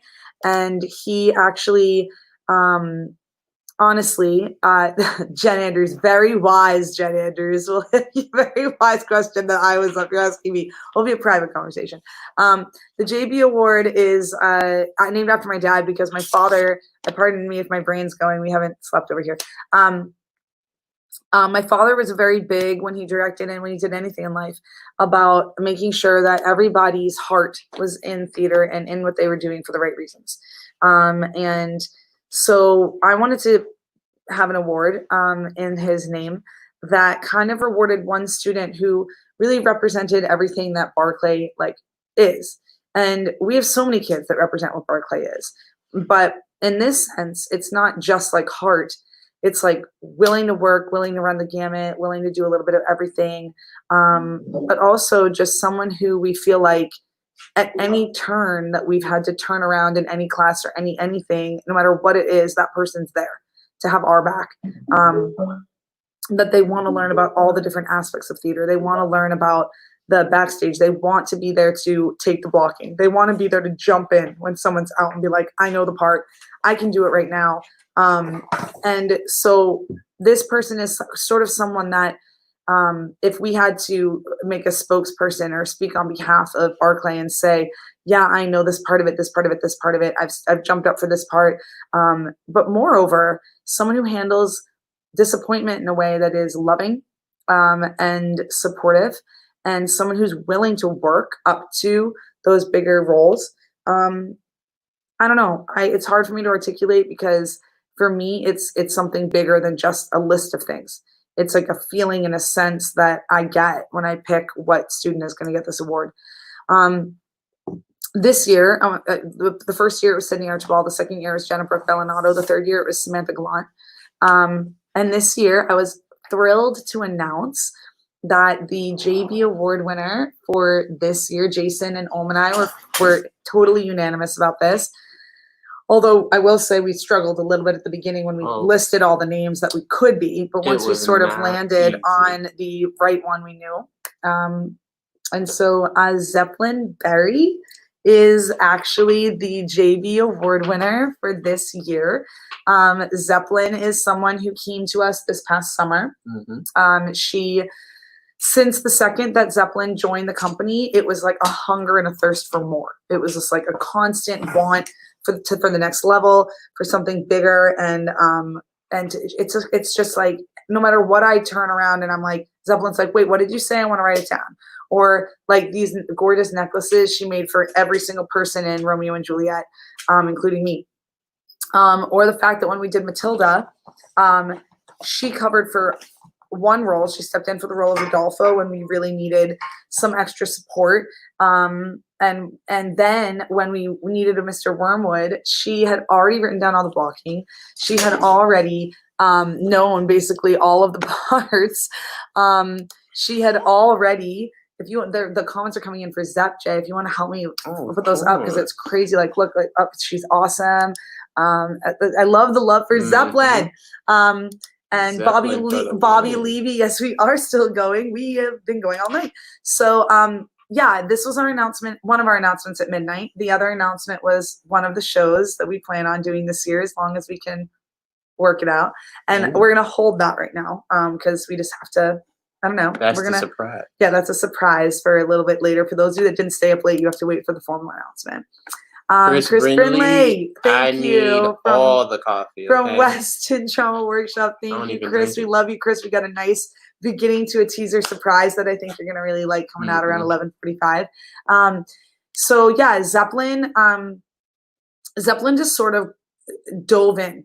And during Matilda, something that just blew me away was she did learn everyone's parts. And then when we needed to fill for Mr. Wormwood, she told me, she's like, I know all the lines, I know the blocking, can I do it? And I looked at her and I had to explain. And I was like, Zap, as much as you can do it, it's not the right move right now. Like it's just not going to land right. And I don't know, even though your hard work is so amazing, like I don't want it to go for naught because it doesn't fit right in the role. Mhm. And she swallowed it like a champ. And she's like, okay, well, until we get the right person to fill in, I'll just do it. And I'll take down all their blocking and I'll be the person who helps. So then after that, we actually had a moment where there were a couple girls who didn't quite focus the way they were supposed to during the second act of Matilda. And they missed the last big scene. And one of them had a very important line. It was the role of Alice. And when Gus, who was playing our trench bull, had to point out to the classroom, was supposed to point at Alice and have Alice say her line, Gus kind of realized that Alice was not Wasn't there. And so Gus intelligently pointed to Zeppelin, and Zeppelin just stood right up and took the entire moment. And in that moment, she never came up to me afterwards, and she was never annoyed, and she never kind of talked smack about anyone, and she never even mentioned it. I think we had to go to Mhm. Zeppelin about it. And like, so there are a million things I could say about all my Barclay kids. And honestly, after the 7 hours last night of their recital and the Western Drum and the Western Drum Workshop's coming today, the West Side Story trailer, and then the next Normal Love Fest, and then announcing Zeppelin and the love that came from Zeppelin for her support was just so incredible. And so so first of all, to close that, I would love for everyone who knows Zeppelin Berry to give her a massive load of love in whatever way you can, whether it's now on our feed or whether it's in a text message or whatever it is. Please, Send her a please. swag bag. Yeah, man, send that girl some love. She has worked so hard, and she was unbelievable as Tybalt in Romeo and Juliet. She's 12 years old. Mhm. She came out the gate, and I was like, oh my God, man, all the sword fighting and everything that they did. Didn't she have a favorite line for you in like Newsies that really made her Oh stand yeah, out for Well, you? in Newsies, because she joined us last summer in Newsies, Mhm. and she played Romeo, and so which is funny. Oh my God, I didn't even think about that. Talk about Romeo the and Juliet, that is so parallels. weird. And so she came out, and she was like, they're like, whatever it was that someone said to her, and then she just says, how'd she know my name? And she's like, comes out with it, and she just like pops her collar, and she's like, how'd she know my name? And was so sassy. And the minute it was like my first exposure to her, and I was like, this kid's got it. But again, the JB Award isn't really about acting. I mean, it is. It's all of it. But it's really, there's an award that goes out in my dad's name at my high school every year for the theater company, and it's kind of the same thing. It's just for the kid who's always just the right hook at the right moment. So Zeppelin Berry, I love you tremendously, and your gift is coming for you when all of this is kind of winding down. But then after midnight, after we announce some of our next season shows, things got a little weird. I got to be honest with you. Things got a little crazy after dark. Things got a little crazy at Barclay after dark. It was intense, and Mr. Ohm was trying to light me on fire for a he did. He did pursue his objective. He was like, Shar Berry, your daughter won the JB Award, man. So congratulations to the Berry family.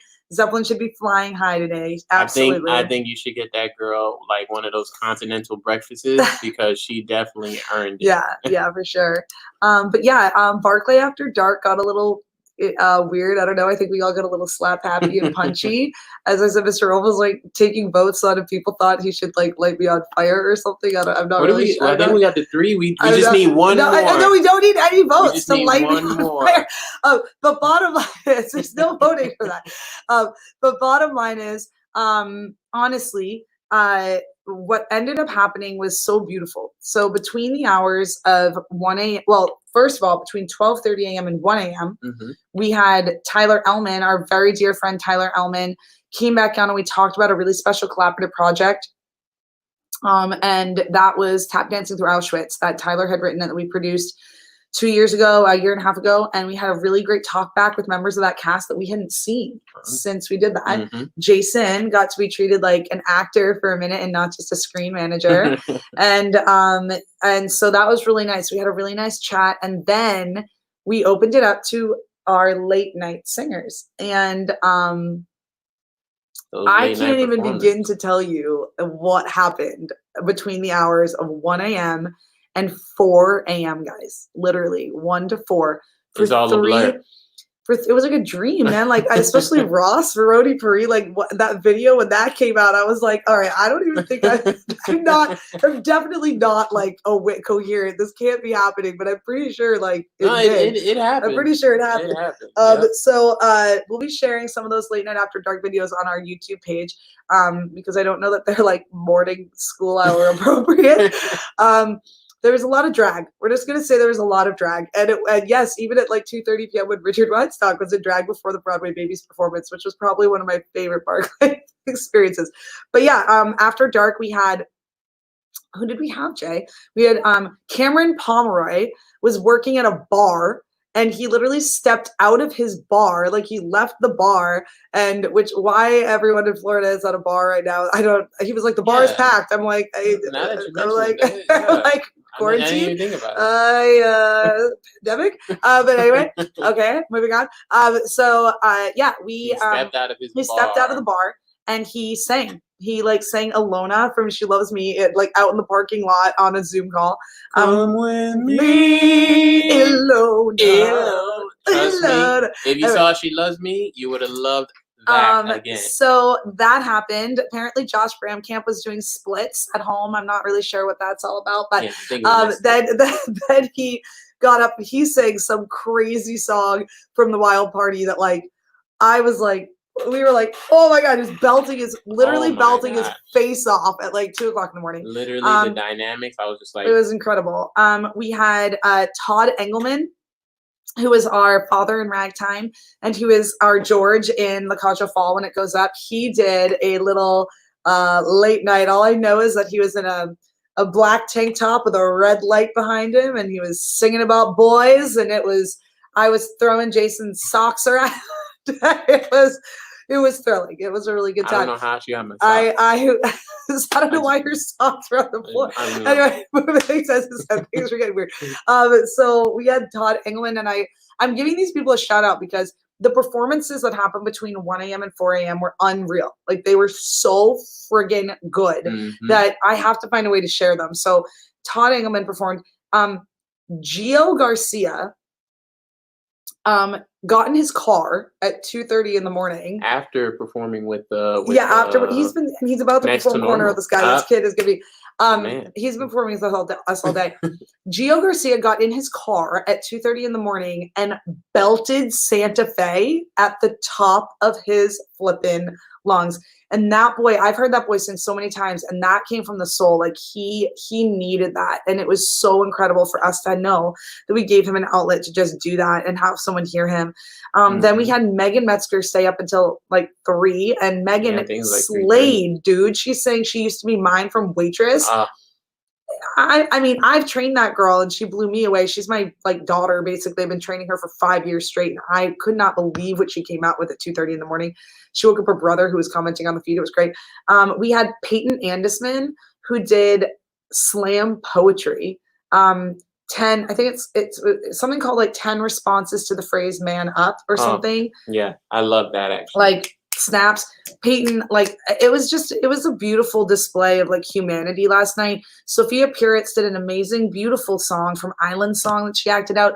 Blaine DeBerry was singing Waving Through a Window, and he sang the crap out of it. It was like they're sitting in their houses at 3 a.m. and they're just going nuts, man. It was like these people, people say theater can't survive like this. Like, no way, man. Theater is never going anywhere. Like, we have people with so much heart and so many guts.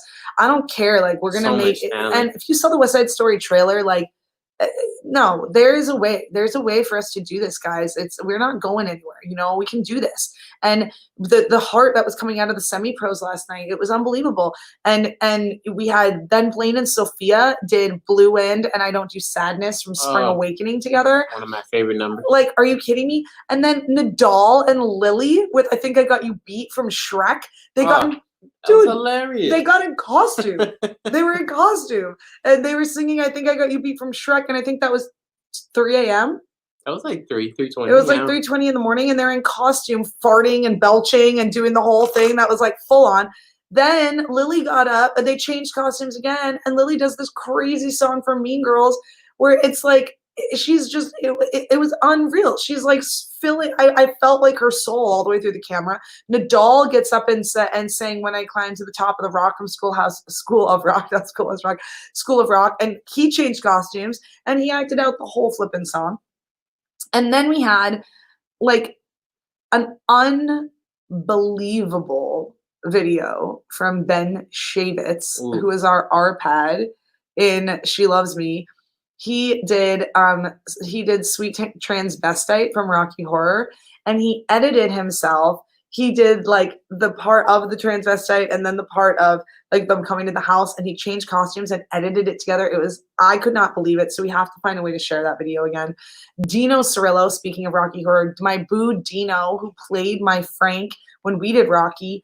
I haven't gotten to see him in so long. He zoomed in his Barclay hoodie and he sang I'm Coming Home, and he dedicated it to the fact that he was able to come home to Barclay, and he was like, I haven't been at Barclay for so long, I haven't been able to participate, and finally you guys are doing something. I don't care if it's 2:00 in the morning. I love you too, Alex, sweetheart. Good morning, baby.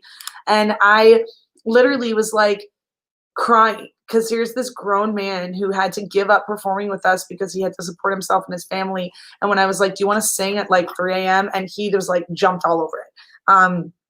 And then Ross Aroni Paris. I mean, this kid never ceases to amaze, but I don't even know what I watched. I don't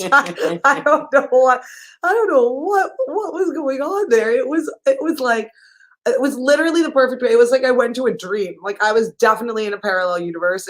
And I don't know. And Jason and I were just sitting here, and it was just emotional and powerful and beautiful. And it was just a beautiful display of heart and creative, creative constipation and into a release is like what it felt like. It felt like these kids were just ready for it to just pour out of them. And they were sick of doing it alone in their house with no one hearing them. And I could tell that's what they've been doing. And so all of a sudden they're like, oh my God, I have an audience, even if it's 6 people, I am getting out and I'm going to do it. Like Gio in his car, like scream singing Santa Fe. And I've never heard that boy sing that as well. It was amazing. So we had a lot of people watching, and we had a lot of my younger students who wanted to stay up all day that I think they just realized they were way out of their element and they like slowly drift off, which was probably wise. And so after we got through all of that crazy late night business, that was like 4:15 a.m. I think that happened. So at about 4:15 in the morning, we had footage from some of the video shows that I personally am just super connected to. And one of them is Jesus Christ Superstar, which is a show that, I'll talk about more later and we'll share again, but it was a show that just, Alex can probably remember helping me with spotting this and whatever, but Jesus Christ Superstar was just kind of overshadowed by some other things that happened in town. And we are going to talk a little later today about a time of Barclay that really changed the face of Barclay forever. And it's a little bit sensitive, but ends on a positive note for us. But Jesus Christ Superstar is a semi-pro show that was amazing. And it was really a work of art. And it just kind of it didn't get to reach as many people as it could have because it kind of got overshadowed by our production of Spring Awakening. So it was really beautiful for us to get to watch that again. And then we shared the first act of Ragtime.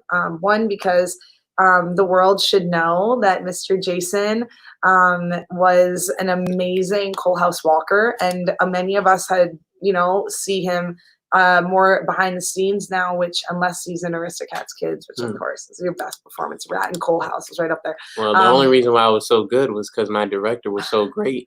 Well, Jason, it was an amazing opportunity for him to play Coal House Walker, and I wanted to give everyone a chance to see it. But also that, to me, is the heart of Barclay.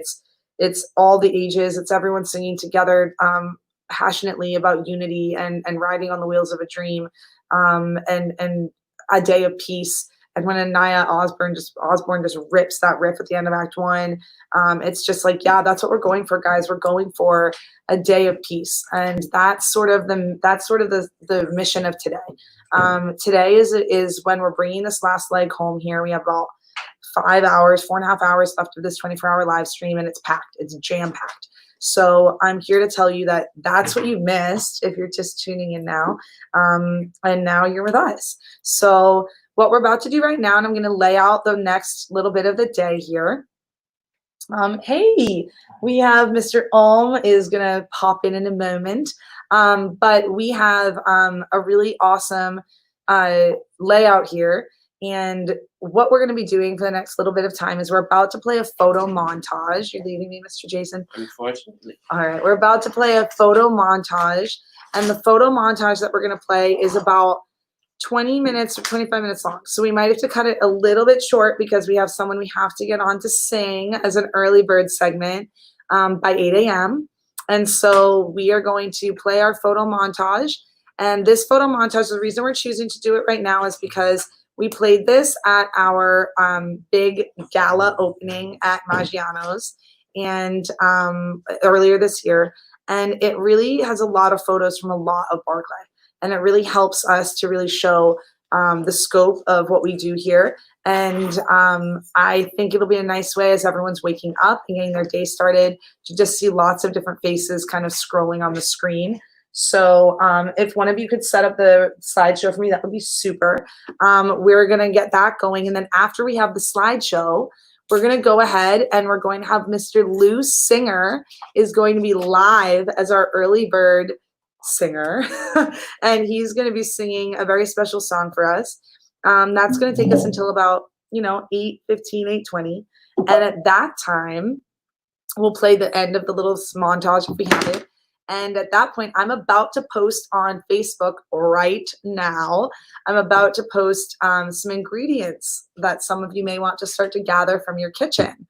And honestly, we have another very special Barclay Beyond Boca guest zooming in at 8:30. My very good friend, one of my best friends in my life, Chef Bruno Wu, is zooming in. Live streaming in from Los Angeles. He is from LA. He's the executive chef of the Snap Tin Eatery in LA. And he is going to zoom in and he is going to have a live stream culinary arts segment where he's going to teach us all how to make eggs Benedict hollandaise sauce. And after we do that, he actually also recorded a song for us. Bruno and I went to college together. We'll talk about that a little more later. But he's super talented. So we're going to hear him sing and cook. And after that, we have a little bit of a segment of all of our, a few of our really wonderful Barclay Kid stars, people who had taken some title roles for us over the last few shows, and they're going to come on and sing for us. And that segment is going to kind of cap off with Preston C. Howell. Preston was a student of mine. He was in The Nutcracker and I, one of the very first shows, professional shows that we did. And Preston, you may be like, how do I know that name? Preston was actually on The Voice. And honestly, he made it really far on The Voice. He was, I think, on John Legend's team, but we'll be able to talk about that with him. And then he also was picked up in a group, Acapop Kids, which is rolling out. And 100% is like, I just want to make sure that we have everyone being seen here. Yes, Alex, he is a singing chef, and he's a Brazilian Asian singing chefs. So it's just everything good in the world. Preston is in an amazing group called Acapop Kids, and which is an amazing acapella group, and he's dropping his first single on June 18th. So we're going to get to talk to Preston, have a Q&A about everything, what it was like being on The Voice, what's his journey been like since that, and I think he's going to sing for us. That'll take us to about 11 o'clock, and now we're in our last hour. The last hour is really important to me, to us, to Barclay. It's our mission hour. So it's the hour that we are going to talk about some sensitive stuff, and we're going to share some sensitive stuff. And then we're going to pick ourselves up from the sensitive stuff, and we are going to announce a project that we are starting, a collaborative project with another company that's not in Boca. And it's going to be something fierce. And it's a project that we're opening up to anyone in the world that wants to be a part of this project and be a part of our ball of light in the world during this dark time. So I just want to throw it out there that between 11 and 12, if you really want to get a sense of who we are, what we've done, and what we're planning to do for the world beyond the classroom, you want to tune in then. So that's what you can expect for the last big push of this, guys. So I would like to now just start off with our montage and get us back in the happy family. Now that we're out of the weird nighttime hours, let's get us back on family-friendly time and take a look at some photos. Enjoy. We're going to get some music playing with it too. Now in the Subway app, get a free football. Just buy one, get one free. When you order in the app with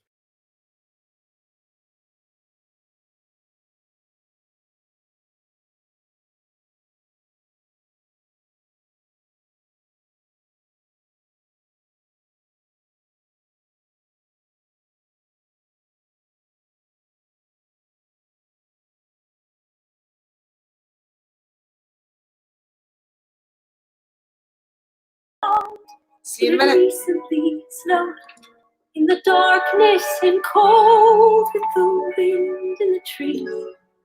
A girl with no name and no memories but these. Rain against a window, sheets upon the bed. Terrifying nurses whispering overhead. Call the child Anya. Give the child a hat. I don't know a thing before that. Traveling the back roads, sleeping in the wood, taking what I needed, working when I could, keeping up my courage. Foolish as it seems, at night all alone in my dreams. In my dreams, shadows fall. There's a light at the end of a hall. In my dreams, fade away. And I know it all will come back one day.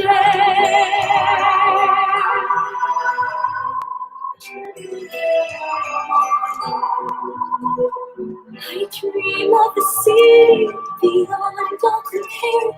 Is it Paris? Paris, a beautiful river, a bridge by the square, and I hear a voice whisper, I need you right there in Paris. Paris.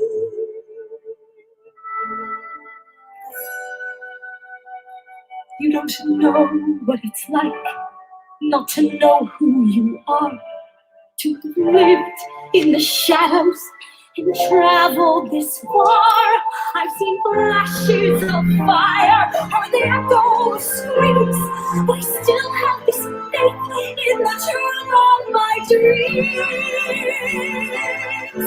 In my dreams, it's all real, and my heart has so much to reveal.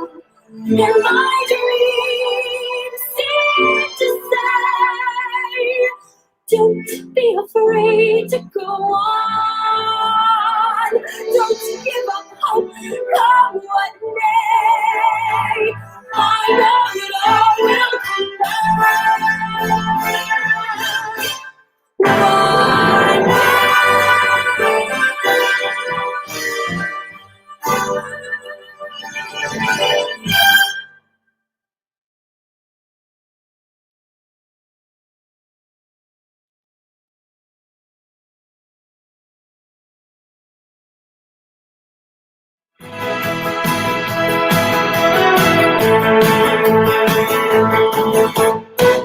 Honey, honey, how he thrills me. Honey, honey. Honey, honey, nearly kills me. Honey, honey. I've heard of him before. I wanted to know some more. And now I know what they mean. He's a love machine. Help me make me dizzy. Honey, honey, let me feel it. Honey, honey. Honey, honey, don't conceal it. Honey, honey. Waiting to kiss goodnight. Waiting to hold me tight. You feel like I want to get into your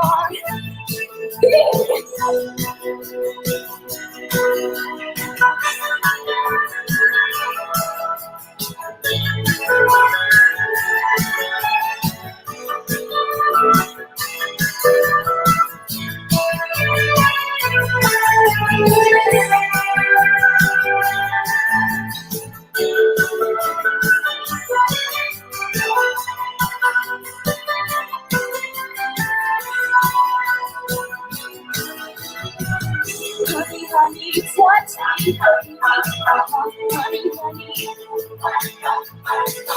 honey, honey, hold me, baby, honey, honey. You look like a movie star, and I like to feel you all. Funny to say the least, you're a doggone beast.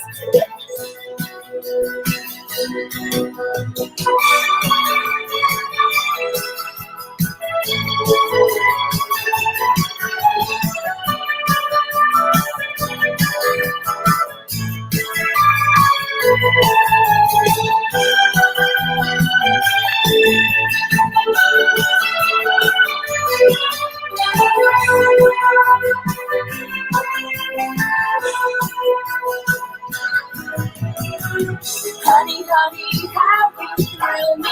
Honey, honey. Honey, honey, nearly kill me. Honey, honey. I've heard about you before. Wanted to know some more. Now I'm about to see what you mean to me.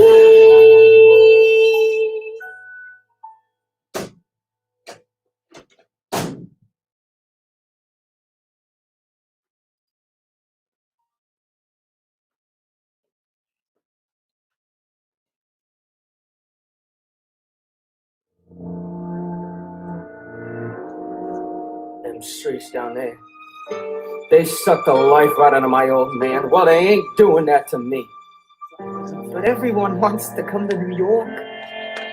You keep your small life in that big city.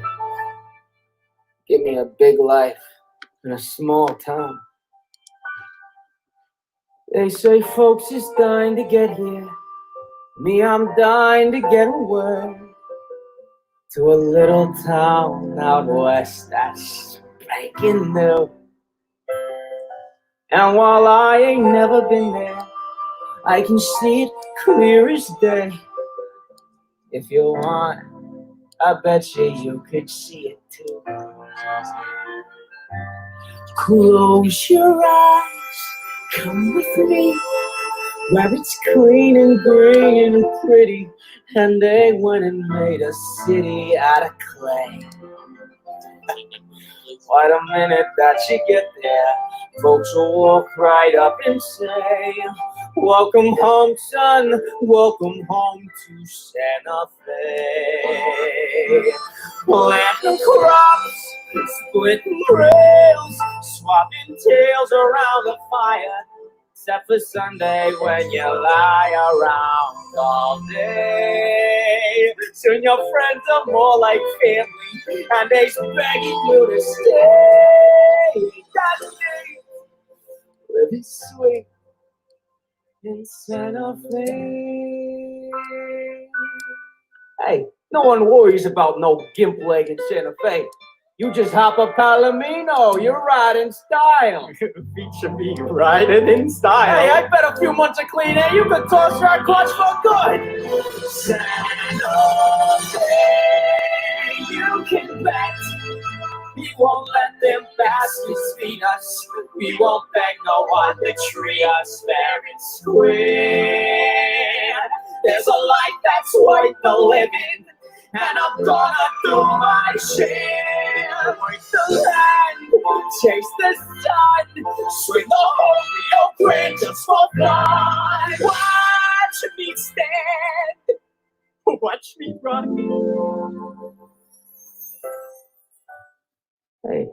Hey, don't you know that we's a family? Would I let you down? No way. Just hold on, kid, till that train makes Santa Fe.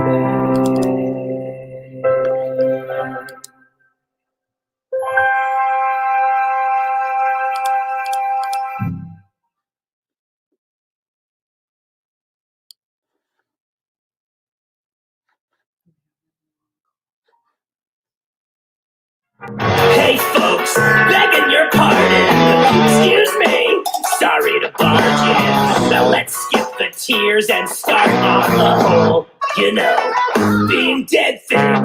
You're doomed, enjoy the singing. The sword of Damocles is swinging. And if I hear your cell phone ringing, I'll kill you myself. The whole being dead thing, death can get a person stressed. We should have carpet wing ordeals, now we're never gonna see them. I can show you what comes next, so don't be freaked. Stay in your seats. I do this bullshit like 8 times a week. So just relax, you'll be fine. Take your $50 wine and take a breath. Welcome to the show about death. You'll I'm 16, living in paradise with the lions and birds and stuff. But I'm 16, and it's not enough. I'm alone, I mean there's mom and dad and the animals we observe.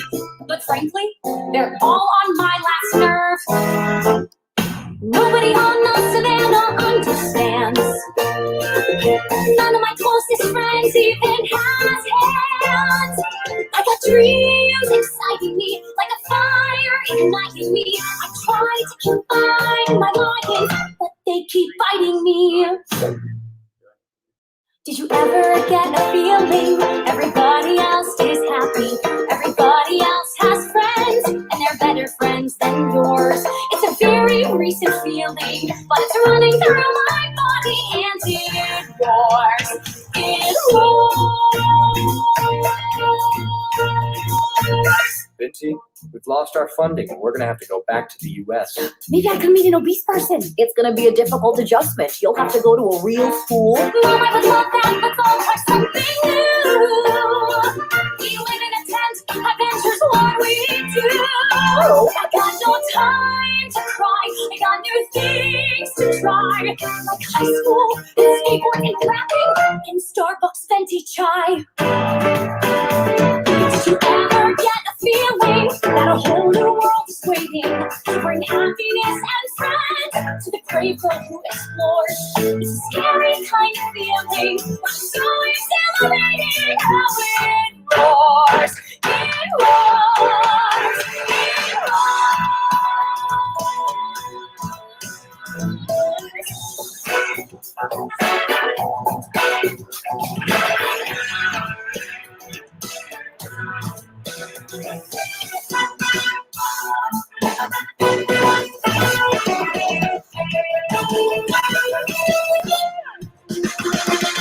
Okay, maybe they didn't see me. They stare at their little screens.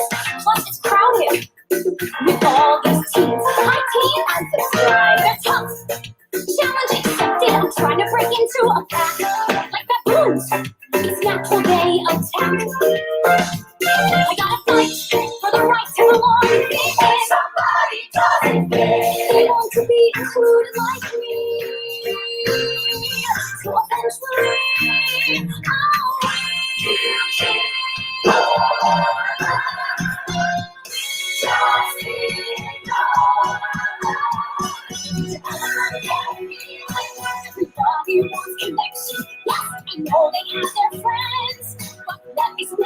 more. 'Cause I know they know the feeling. So I brush off their rejection at our core. Just ignore. Can't ignore. Just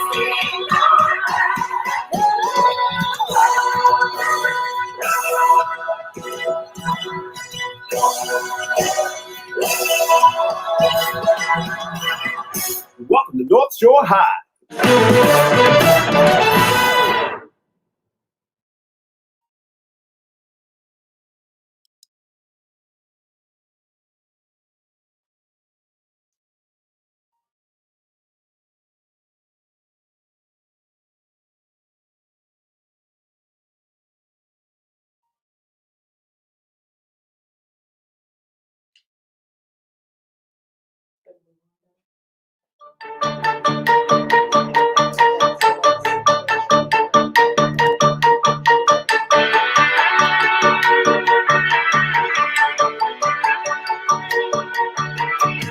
I was cheated by you, and I think you know when.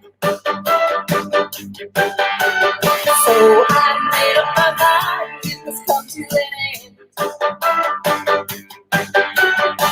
Look at me now, here I am alone. I don't know how, but I saw you lose control. There's a fire within my soul. Just one look and I can heat up everything. One more look and I forget everything. Whoa, Mamma Mia, here I go again. My, how can I resist ya? Mamma Mia, does it show again? My, just how much I missed ya. There's such a broken hearted, losing today, hearted. Why did I ever let you go? Mamma Mia, now I really know. My, I should not have let you go.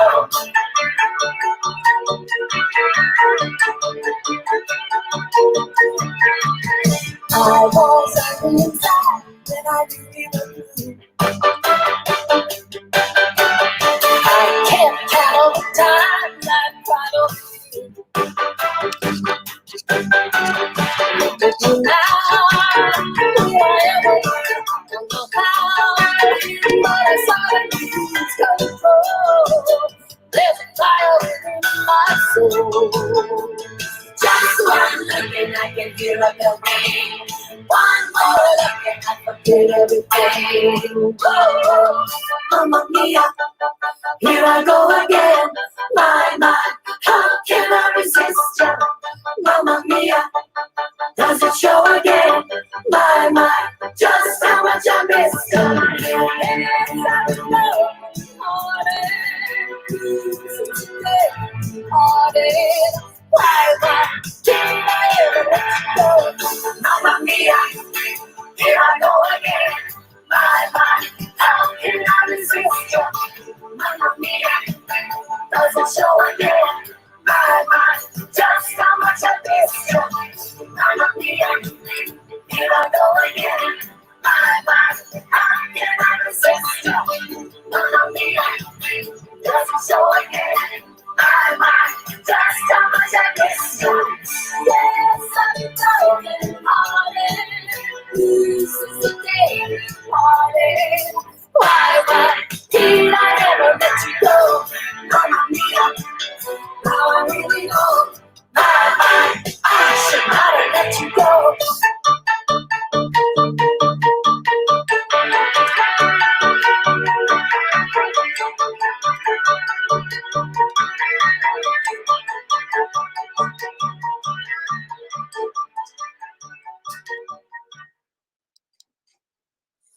That young Ashley looks, man.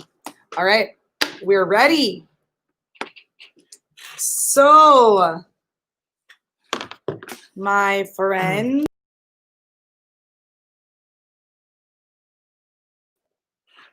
Hello. Hey everybody. So, good morning as you're tuning in. I jumped on a little bit ago and explained all of the fun that you guys may have missed last night. all of the wild times that like were the middle of the night Barclay.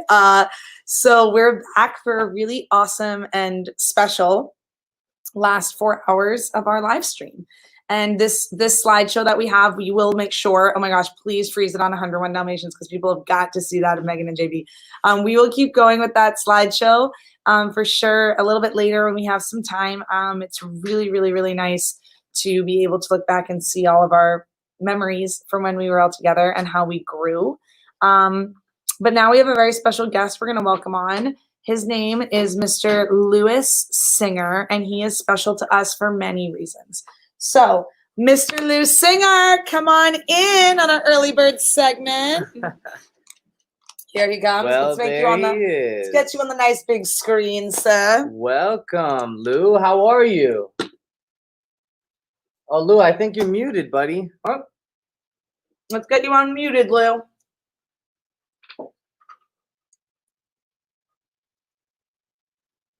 Yeah. Can you hear me now? Yes, sir. I sure can.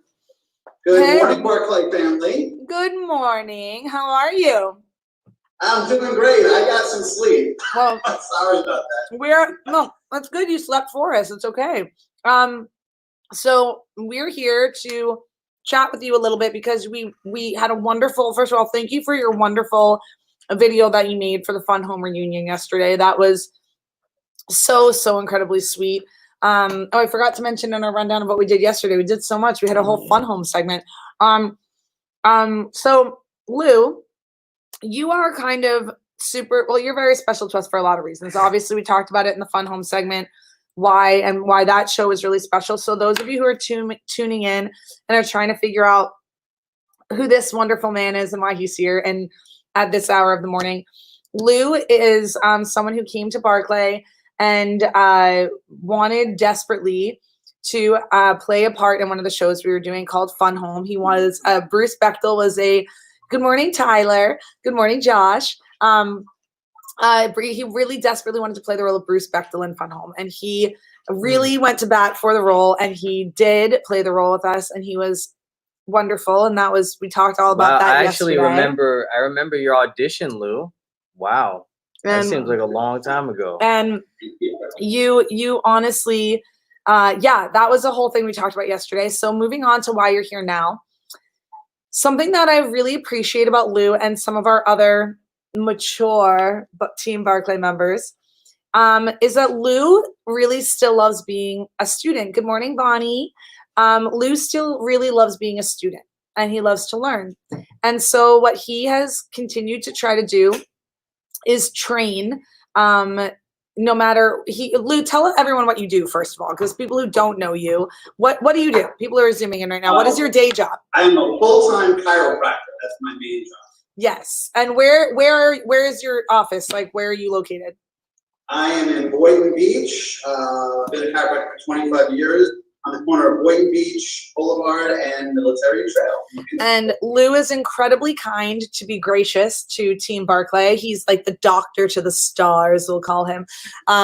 He helps us out and is very, very, very kind to us in the way that he takes care of us. So, and not to mention, he's good at what he does, guys. Seriously. Yeah. So if you need a sweet guy and a good chiropractor and a good attitude, you can definitely go see Lou. And we're not here to.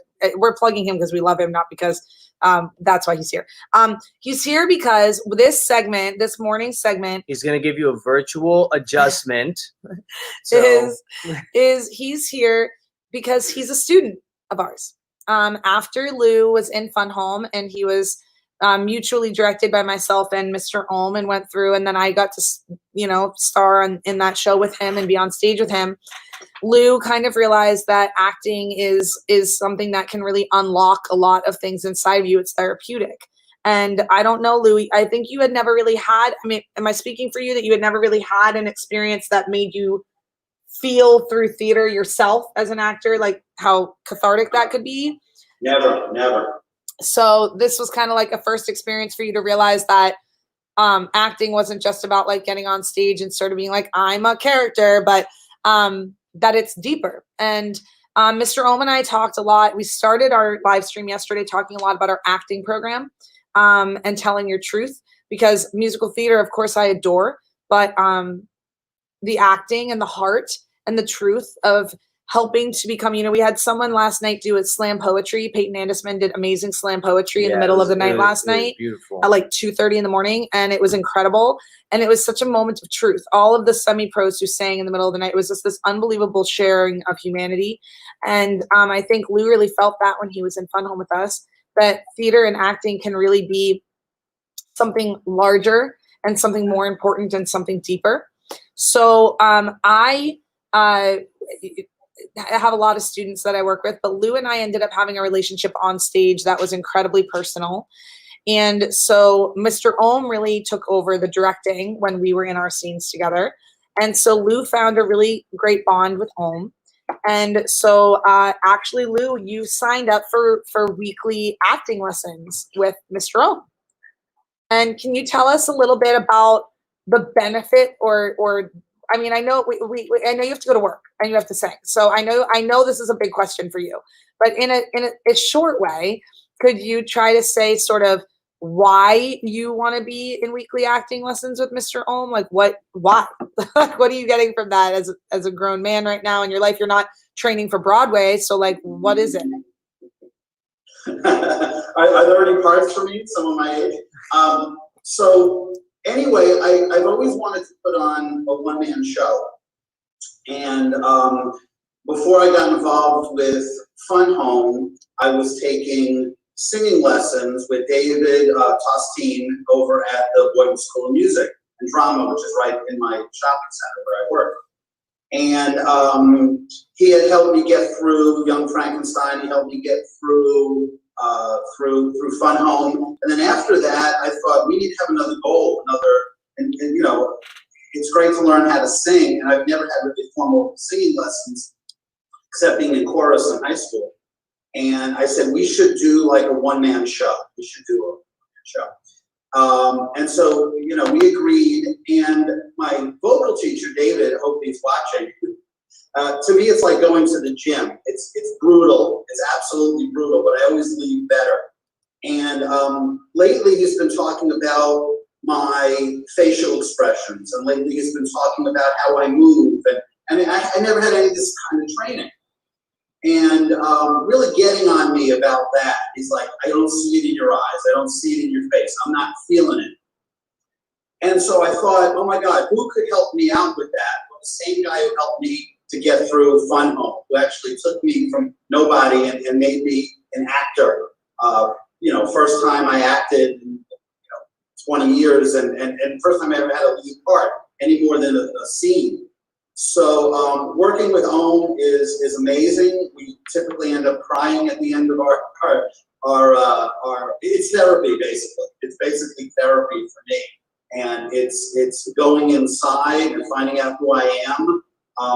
Had I known that I would come out a better person, I would have probably done this years and years ago.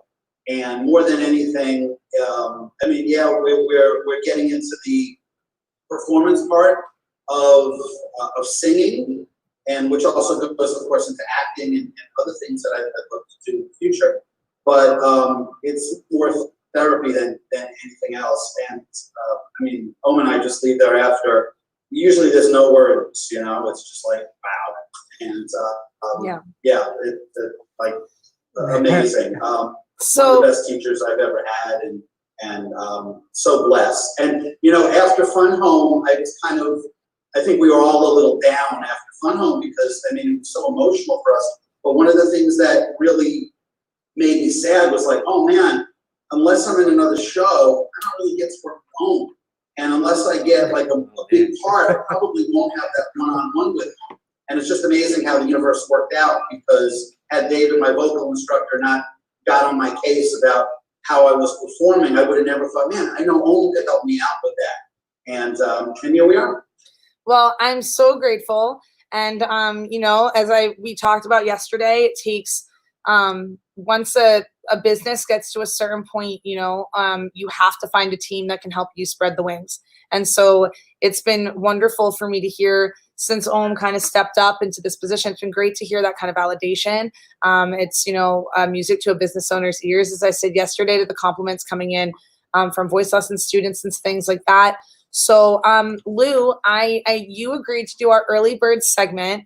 Everyone, just so you know, before we do this, I just made a post on Facebook a little bit ago. Right after Lou leaves us, we have another guest from our Barclay Beyond Boca platform. So I'm going to give a quick plug, Lou, before you sing, so everyone can just prepare. Another one of my best friends of my life. His name is Bruno Wu, and I really absolutely adore this man. He's been one of my best friends since college, and he is now an executive chef in LA. He went from being an actor to a film actor in LA on to being an executive chef of an eatery, and he is going to do a live culinary arts segment with us. And so starting at around 8:30. And so if you want to cook with Bruno, go to my Facebook page or go to the Barclay Facebook page, and I made a post, and it has all the ingredients that you need to get and all of like the dishes you need to get. So if you want to have like a live cooking, if you want to make your family eggs Benedict, he's doing eggs Benedict and holiday sauce, and then he's going to sing. He and his wife, who also is my friend from college, recorded a video for us because they're artists. So anyway, so I just want to let you all know. And I just saw Mr. Ed Colts is wanting to zoom in, and so he may do a little the man himself. He may do a little piano jam. So Lou actually, that's one of the reasons you're here, because you were friends with Ed from Lake Worth Playhouse and Chris Cimarelli, and they brought you to Night Music, and you saw Night Music, and then that got you here, and then the rest is sort of, then I told you to just come hang out, and you thought that was crazy, and then you fell in love with Om, and now we're all here at 8:09 in the morning, and we're all gonna sing. What are you gonna sing? I'm gonna sing "Corner of the Sky." Yes. One of my favorite shows, of course, is Fitness. So I want you all to know that Lou is I refer to him as dad of the company. Okay, Lou, when he was Bruce Bechtel, he carried a lot of weight for everyone in the company because we all had gone through some daddy things. And so Lou is really now, after I think cathartically shedding some of that weight we all put on you, and so. Lou and I have a very, very beautiful and special relationship, and I was so grateful that he would come in early in the morning. Lou is usually waking up when we're going to bed, so this is one of the very few times we will all be together at around 8 o'clock in the morning.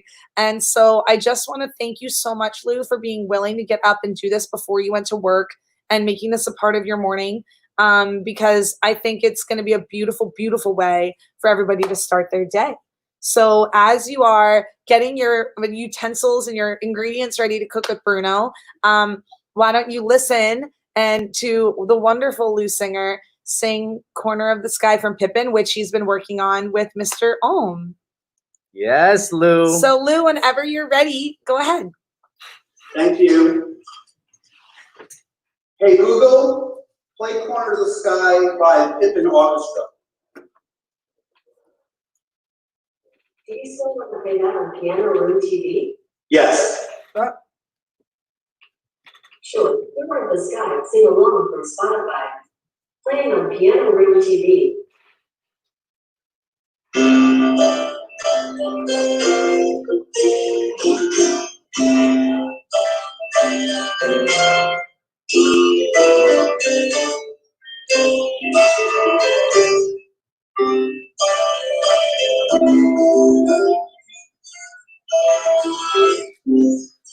Everything has its season, everything has its time. Show me a reason and I'll show you a rhyme. Cats fit on with themselves, children fit in the snow. Why do I feel like I'm feeling anywhere I go? Rivers belong where they can ramble. Eagles belong where they can fly. Got to be where my spirit can run free. Gotta find my corner of the sky. Every man has his big dreams, every man has his goals. And people like the way dreams have sticking to the souls. Thunderclouds have their lightnings, nightingales have their song. Don't you see I want my life to be something more than long. Rivers the long way they can ramble. Even small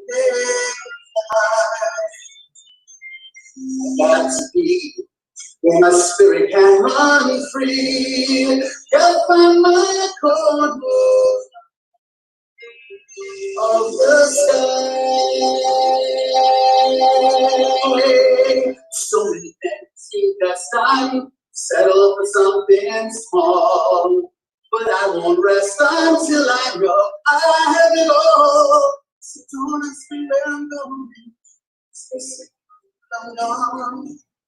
Far away over the sea, soft to the dawn.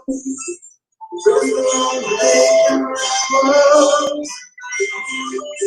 It makes me want to big and fly. Oh, I got to be where my spirit can run free. Gotta find my corner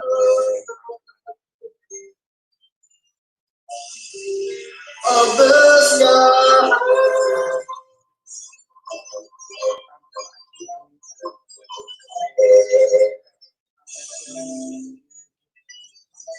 Woo! Yes, Lou. Lou. Thank you. Lou, that was so wonderful. How did that feel for you?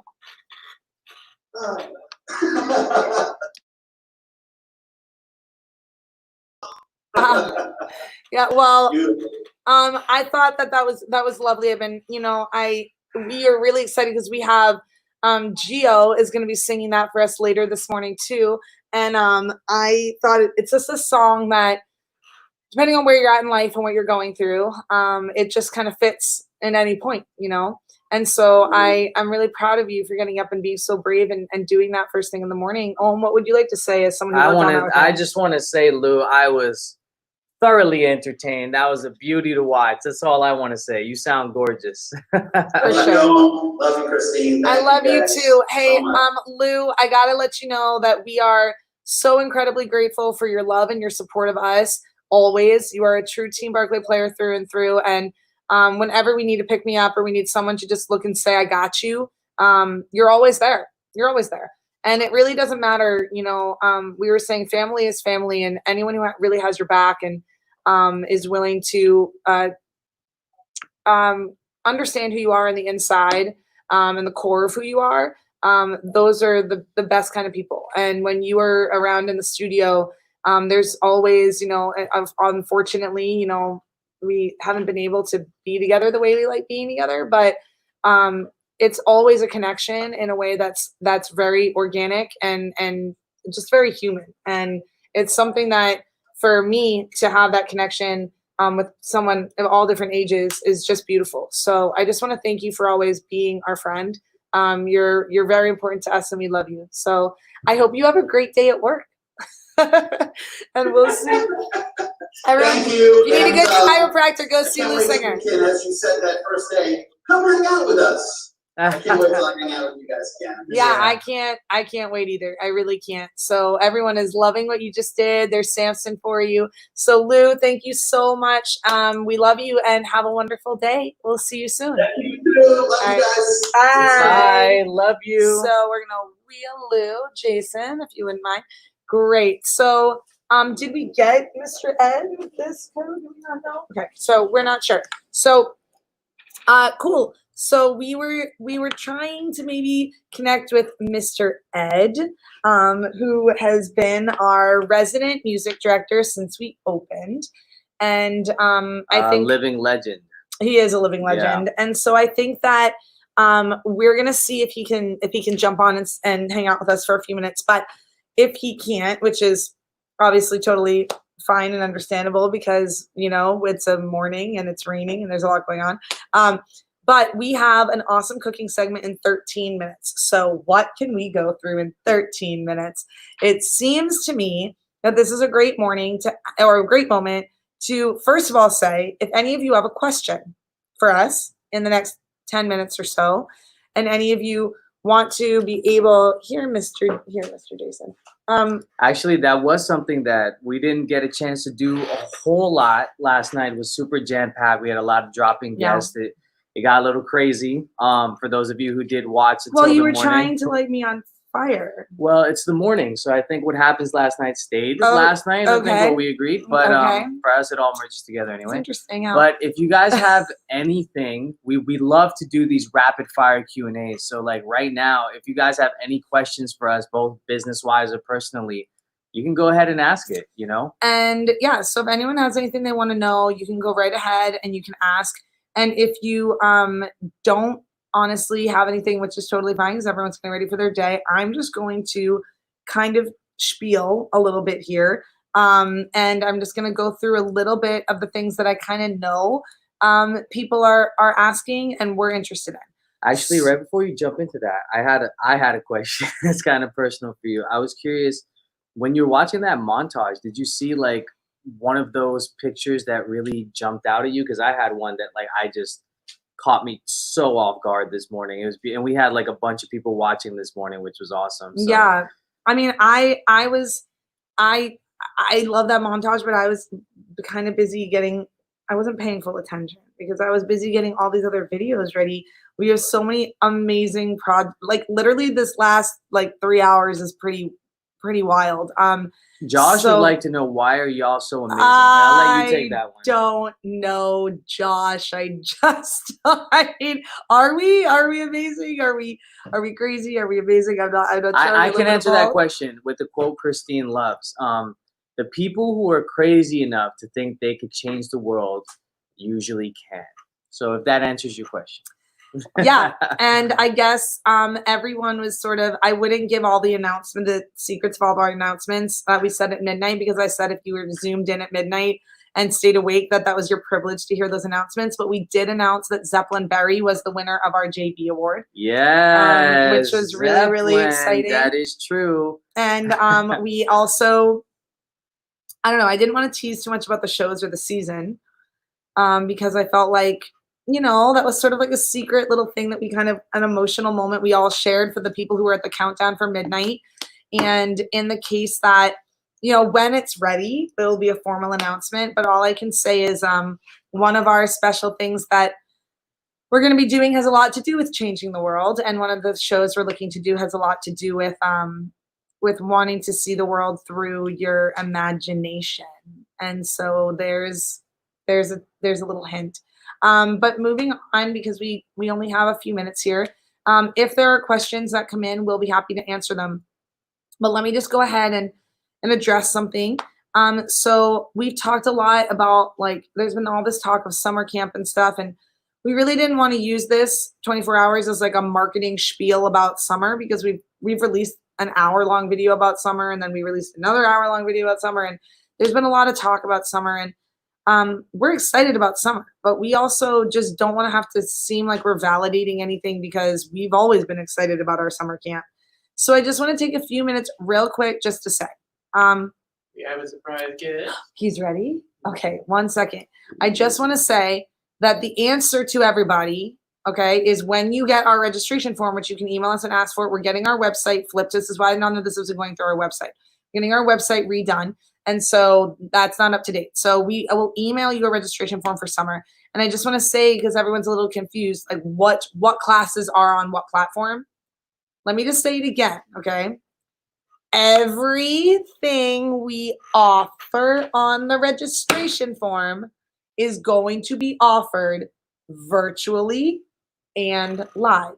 So when you ask me for the summer registration form, you don't need to ask which is virtual, because also, to be fair, I'm just going to ask you to acknowledge that we're smart business people, and we would have listed like this one's virtual, this one's not, this one's virtual. So we wouldn't just like hand you the registration form and be like, guess. So I just want you to know that we did, based on the restrictions that were lifted, we have opened a live option and we have opened a virtual option. The requirements of our live option are different than other people's live options. And I'm just going to say that because I'm not going to get into it right now, because I want to chat with our friend quickly. But what I will tell you is that it's going to be done in a very Barclay way, which is always emotional and physical safety first. And the choice is yours. It's not us pressuring you to come in here. We're offering both, so Pick what you want. take what you want. We have been, if you saw our recital yesterday, it was a 7-hour recital of students that have been performing virtually. Okay. They've been rehearsing virtually. They've been, they did the recital virtually. And I don't want to like overstep here, but like, I think it went really well, honestly. I think so too. Oh yeah, like you, and Madeline, then, you like you, killed Madeline. it. Love you. And then also, if you saw, we ended it with a West Side Story live trailer. And so a live West Side Story trailer meant that the entire cast was on Zoom, and we had orchestrated it in a way where where everyone was clicking in and out of their Zoom boxes in a way that made it very theatrical, very presentational, and very beautiful and emotional. And so I The just West wanna, Side Story live yeah. trailer. And so I just want to let you know, summer is going to be popping at Barclay, whether it's virtual or whether it's live. So pick whatever platform works for you and your family, and let's be peaceful about it. And let's just pick whatever's going to make you feel good, and we'll be there to support you. Yeah. Okay. So if you want a summer registration form, please reach out to our email, shoot us a message, and then we'll be getting our website set up really soon. Okay. Yeah. Speaking of summer, we should introduce to you someone who's very important to us this summer and always, and that would be Mr. Ed Colts. Yes, Willa, get ready for Ed. Hello, Mr. Ed. Oh, where is he? No, what happened? Oh, is he gone? Yes. There he is. There he is, Mr. Ed. Can we hear you? Can you hear us? You can see me obviously, but I can't see you. Well, that's okay. You can hear us, right? Just know that you are live right now. Everyone can see you. Everyone, this is Mr. Ed, and I know it's weird that you can't see us, Mr. Ed, but you can hear us, which is good. Mr. Ed, thank you, Robin, that we're talk show. I feel like that's what we are at this point, talk show hosts. But Mr. Ed is our resident music director. He has been our music director since he decided to help me out this is our 5th summer, so 4 years ago. And he was referred to me when I just opened Barclay in 2016, and I happened to be doing Schoolhouse Rock, Live, and Fame, which are the same shows that we are doing this summer, along with Theory of Relativity. It's our 5th summer, and so I wanted to revive the shows that we had done the first summer to show the growth of the program. And so while it's going to be a different showing of growth, it's certainly going to show a change from the first summer. And Mr. Ed, why do you hang out with me so much? What is it? Tell me, but you got on board with us, and then you just have stayed, and you've done almost of the 50 shows we've done in less than 5 years. You've done, I think, like 48 of them. So, like, tell us about your Barclay journey and yeah, what you do, and tell us a little bit about your band. Well, I can't believe it's been 5 years already. I can't believe how the time flies. So, Yeah. That's number one, okay? And when you just describe the number of shows that we've done together, even that doesn't seem like that many. Okay? But trying to remember each one individually is really kind of tough because, like I said, they all kind of, in my mind, they kind of all run together. You know what I mean? Well, because we do like 5 at the same time. So yeah. Mr. Ed, I think I know, but is there a show that we've done that does jump out as being one of your favorite ones that we've done together that you really loved working on? I'm sorry, can you repeat that again? I think I know the answer to this, but is there a show or two that does jump out that you've done with us that you really have enjoyed or really especially wanted to do again, or you miss? Well, the live shows, I can't, you know what I'm saying? I love the live shows. I mean, there's nothing like going live, you know? Yeah. I would have to say a Little Night Music. Yeah. Wow. And that was, so Little Night Music was a pro show. No. Little Night Music was our pro show. And Ed, what did you put together for that show? What kind of orchestration did you have? Oh, we have me on keyboards, of course, and we had my friend Barbara, who I've known for like probably close to 30 years now, on cello. Also had Jamie on woodwinds, where he played clarinet, flute, and a little bit of sax in there too. And of course, I'd rearranged some of the music, of course, for the show was written for like a 22-piece orchestra, and we did it with 4 people, so I had a little bit of a job on my end to scale it down. Put some important solo lines of the instrument pad together, and we also had got his name right on the tip of my tongue, and it's just escaping right now on violin. Okay. Yeah. So it was just the 4 of us doing the show, but they really enjoyed it a lot. They enjoyed playing live as well, and I can't wait to do the next live show. Okay? Yeah. Well, I think, that was unbelievable when we were able to get, just so you know, Mr. Ed, all of our students are saying hi to you. Like, all these kids, they're all saying, hi, Mr. Ed, it's Madeline, it's Alana, we love you, you're the best. Lou's saying you're the most talented person, it makes him depressed. Anyway, so you got a lot of people sending you love right now on our live feed. When you did agree to do Little Night Music with a live orchestra, that was such a huge decision for us. Obviously, the expense of live musicians is one thing, but the timing and the challenge of that music, and you did that. You whipped that all together in 2 rehearsals. I think we had 2 rehearsals with the orchestra before we opened. Right. So that's what it is. When you got professional musicians doing it, I mean, they pretty much call them in at any time, and they'll pretty much be able to sight read the show on the spot, Yeah. And that's the beauty of having a good music education background, okay? Yeah. Because in the real world, okay, especially from a musician standpoint, that's essentially what every director or producer of shows and so on and so forth looks for. Somebody who can just step in and play the darn show. Are there going to be little mistakes here and there? Of course, okay, that's inevitable, okay? Right. But it doesn't fall apart. They don't get lost, okay? They know how to, if they make a mistake, they know how to cover it up, make it seem like they didn't make a mistake, and most of the time, the audience won't even know that, Yeah. okay? Yeah, So I anyway, certainly did. like I said, that's the fun part about it. I also enjoyed, of course, when we first started with Barclay 5 years ago. Remember, you just had me playing by myself, okay, for what was it, Fame and Schoolhouse Rock. Schoolhouse, okay. Yep. You were just on keys accompanying the whole show. Yeah, absolutely. And then what was really fun last night, Mr. Ed? I know another one of you. Oh, I see our next guest is getting ready, so we'll quick chat about this. Last night we had a special guest. Dino Cirillo came and sang from, I think, your other favorite show we did. He's saying, I'm coming home from Rocky Horror. And I was gonna ask you. That was a lot of fun. I can't wait to do it again. Yes, and Dino said the same thing. Dino saying, I'm coming home. He was our Frank when we did Rocky Horror. Ed played live. That was one of our Barclay late night kind of fun, spunky. You had, I think, a 3-piece band.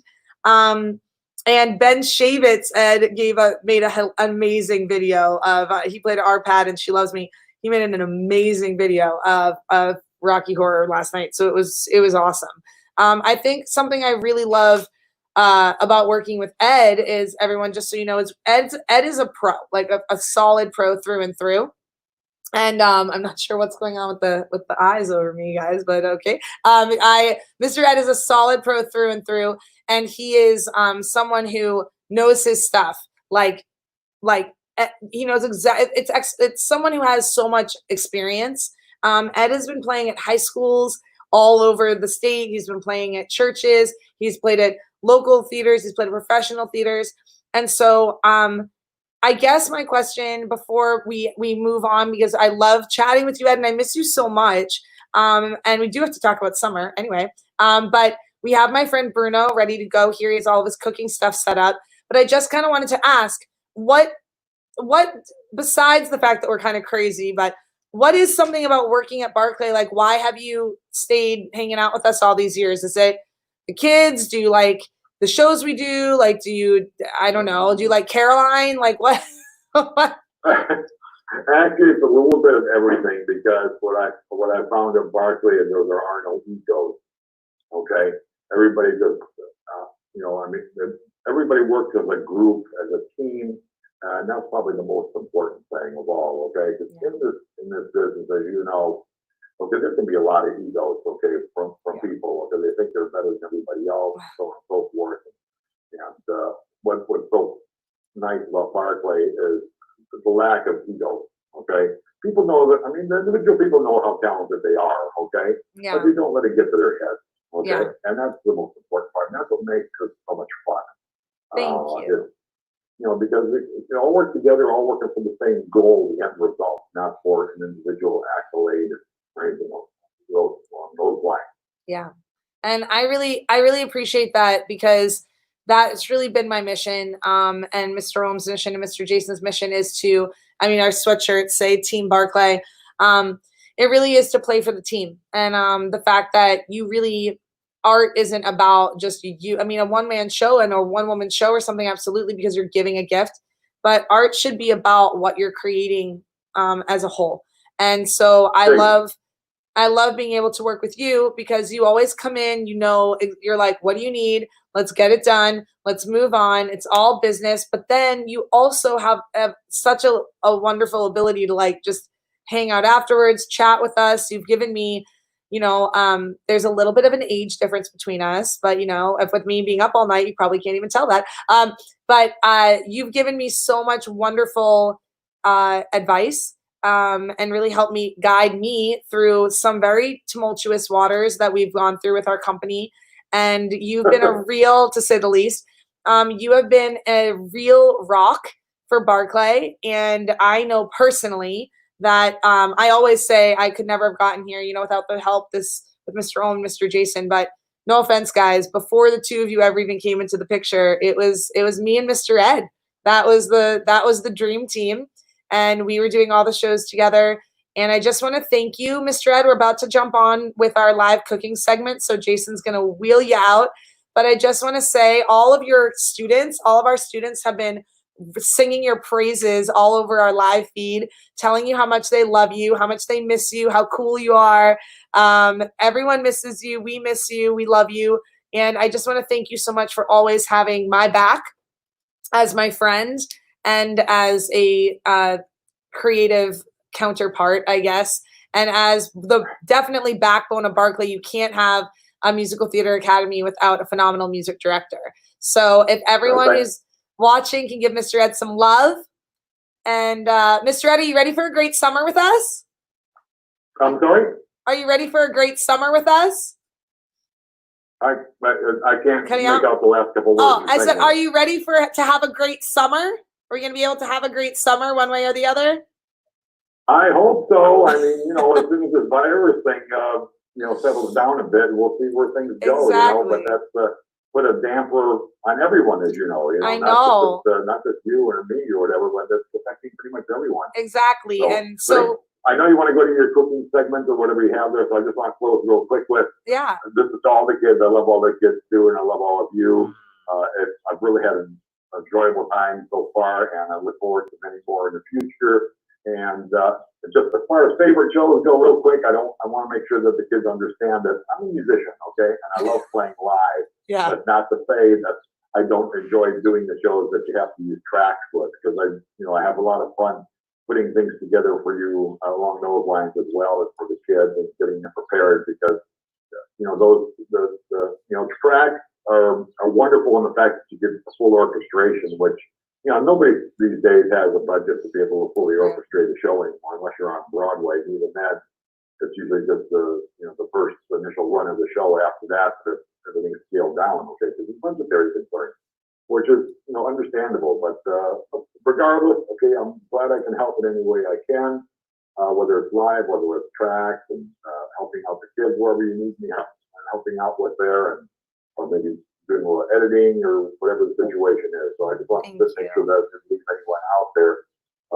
that I do enjoy all the other shows that you have to do with tracks as well. Yeah. Okay. And but the kids are so talented, and look forward to them as they grow up to become adults. And a couple of them already have, as you know. Yeah, totally. Such as JB and Nicole and so on and so forth. I mean, some of these people from high school or maybe earlier, and now they're getting up,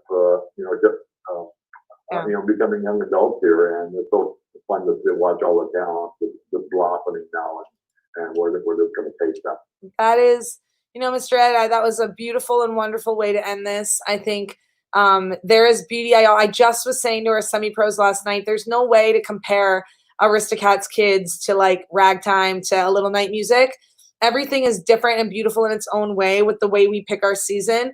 And that was, you said that so beautifully. So can we all give? Oh, every show is unique. Everything that you do, every activity, whatever it is all unique.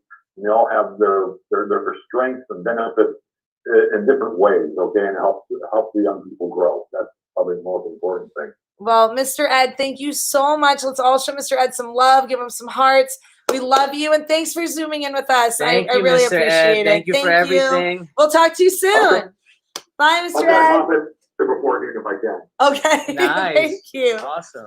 All right, guys. So we have something super special and different for you today.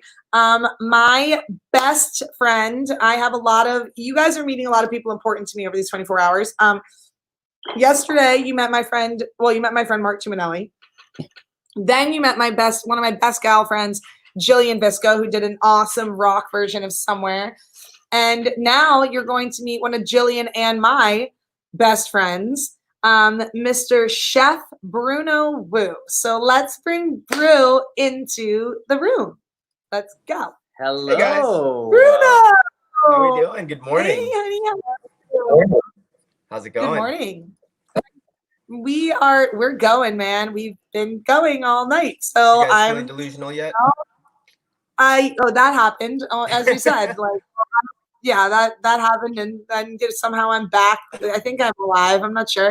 It's like us being in college again, Bru. I just stayed up all night so we could hang out. I'm gonna have to wake you up for Spanish class soon. Yeah, that was Bruno's job to wake me up every morning for classes. So let me give everyone a little intro to who this wonderful person is. So when you met Jillian last night, Jillian, Bruno, and I all went to Muhlenberg College together, and in Allentown, Pennsylvania, and we all majored in theater, which was really awesome. And it was really funny because we all were placed on the same floor. We were all placed on the theater floor, which is the third floor of Walls Hall. And day one of the meet and greet of college, I bumped into Bruno in a freshman meet and greet or something. And we were chatting and we were hanging out, and we were little 18-year-olds. And we were chatting. I said, "Oh, so what floor are you on?" And he said, "I'm on third floor Walls." I said, "Me too." And he said, "Oh, really?" And he said, "Well, you see that?" I said, "See that window right there that has that weird funky colored lamp in it? And that's my room." And he was like, "See that room? That's right next to the room with the funky colored lamp." And I was like, "Yeah." He goes, "That's my room." So Bruno was my literal next door neighbor. He lived in the room next to me freshman year of college, and we took care of each other, right? Bruno will class because I'm not a morning person, and and then Bruno stole the brownies that my mom would make, which is probably how you ended up. So Bruno, one of the reasons I'm bringing Bruno in, first of all, it's morning, and so there's that. It's time for breakfast. Two, we have this awesome platform that we've been doing, which is Barclay Beyond Boca. And Bruno is zooming in from LA. And Bruno is now in Los Angeles. And one of the things that we're trying to really promote when we were with Jillian last night, and Jillian was kind of speaking on behalf of we all went to college together and we were in the musical theater world, right? And you were very successful at Muhlenberg with the musical theater world as well. And Bruno's super talented. And then when we got to New York and went to go on that path, and I think Jillian spoke on behalf of the fact that you can split on a different path that is artistic, that might not be the path that you thought had to be the artistic path that you were on. Absolutely. And find a way to do art. So Bruno, do you want to explain a little bit? We're supporting all artists. And so this is our culinary arts segment. but you did come out a theater major. So do you want to talk briefly before you start kind of cooking about your journey from going from musical theater to like theater, then film, and then cooking, and what you're doing now, and the awesome eatery that you own, and like you're executive chef, you're a big deal, and that's so cool. So proud of you. So Yeah. tell us a little bit about your journey and how you got there. Sure. So, I mean, since about halfway through my college education at Muhlenberg, I had kind of decided that I did want to do a little bit more with film and television. So I knew that LA was going to be the place for me to go and find that. So I saved up enough money and I moved across the country with my cat and my rabbit. And once I settled down in LA, I that's what I did. I tried to, I tried to get into film and television. I did a bunch of, background work and met a lot of cool people. And I did a lot of, workshops and classes and everything. And I starred in an independent film that was shot in Louisiana. I did an action movie that we shot independently up in the high desert outside of LA. And I pursued that for about 6 to 7 years. And at that point in time, I wanted to kind of switch gears a little bit. I've always had two big passions in my life. Cooking has always been, ever since I was a little kid, I've always enjoyed that. I've always loved the artistic nature of it. And I wanted to have more of an education with that and kind of start to develop those skills a little bit more. So in 2015 or 14, I started culinary school in LA. I had, and also, being an actor in LA, I had always really worked in restaurants, and I always found myself kind of climbing the roles in a restaurant, and eventually kind of either making it to management in the front of house. And so I knew that it was something that I was good at. It was something that I wanted to learn more about the business. So I went to culinary school and I decided to stop pursuing. Thanks, Max. I did a Pepsi commercial with will.i.am. One of the best things I did was I've always grew up being a Dave Matthews Band fan, and I got a chance to be in a Dave Matthews Band music video. I played guitar with the band along with a bunch of other musicians, and got to meet my idols. He signed my leg. I don't know if you guys can see, and I tattooed it because I'm crazy.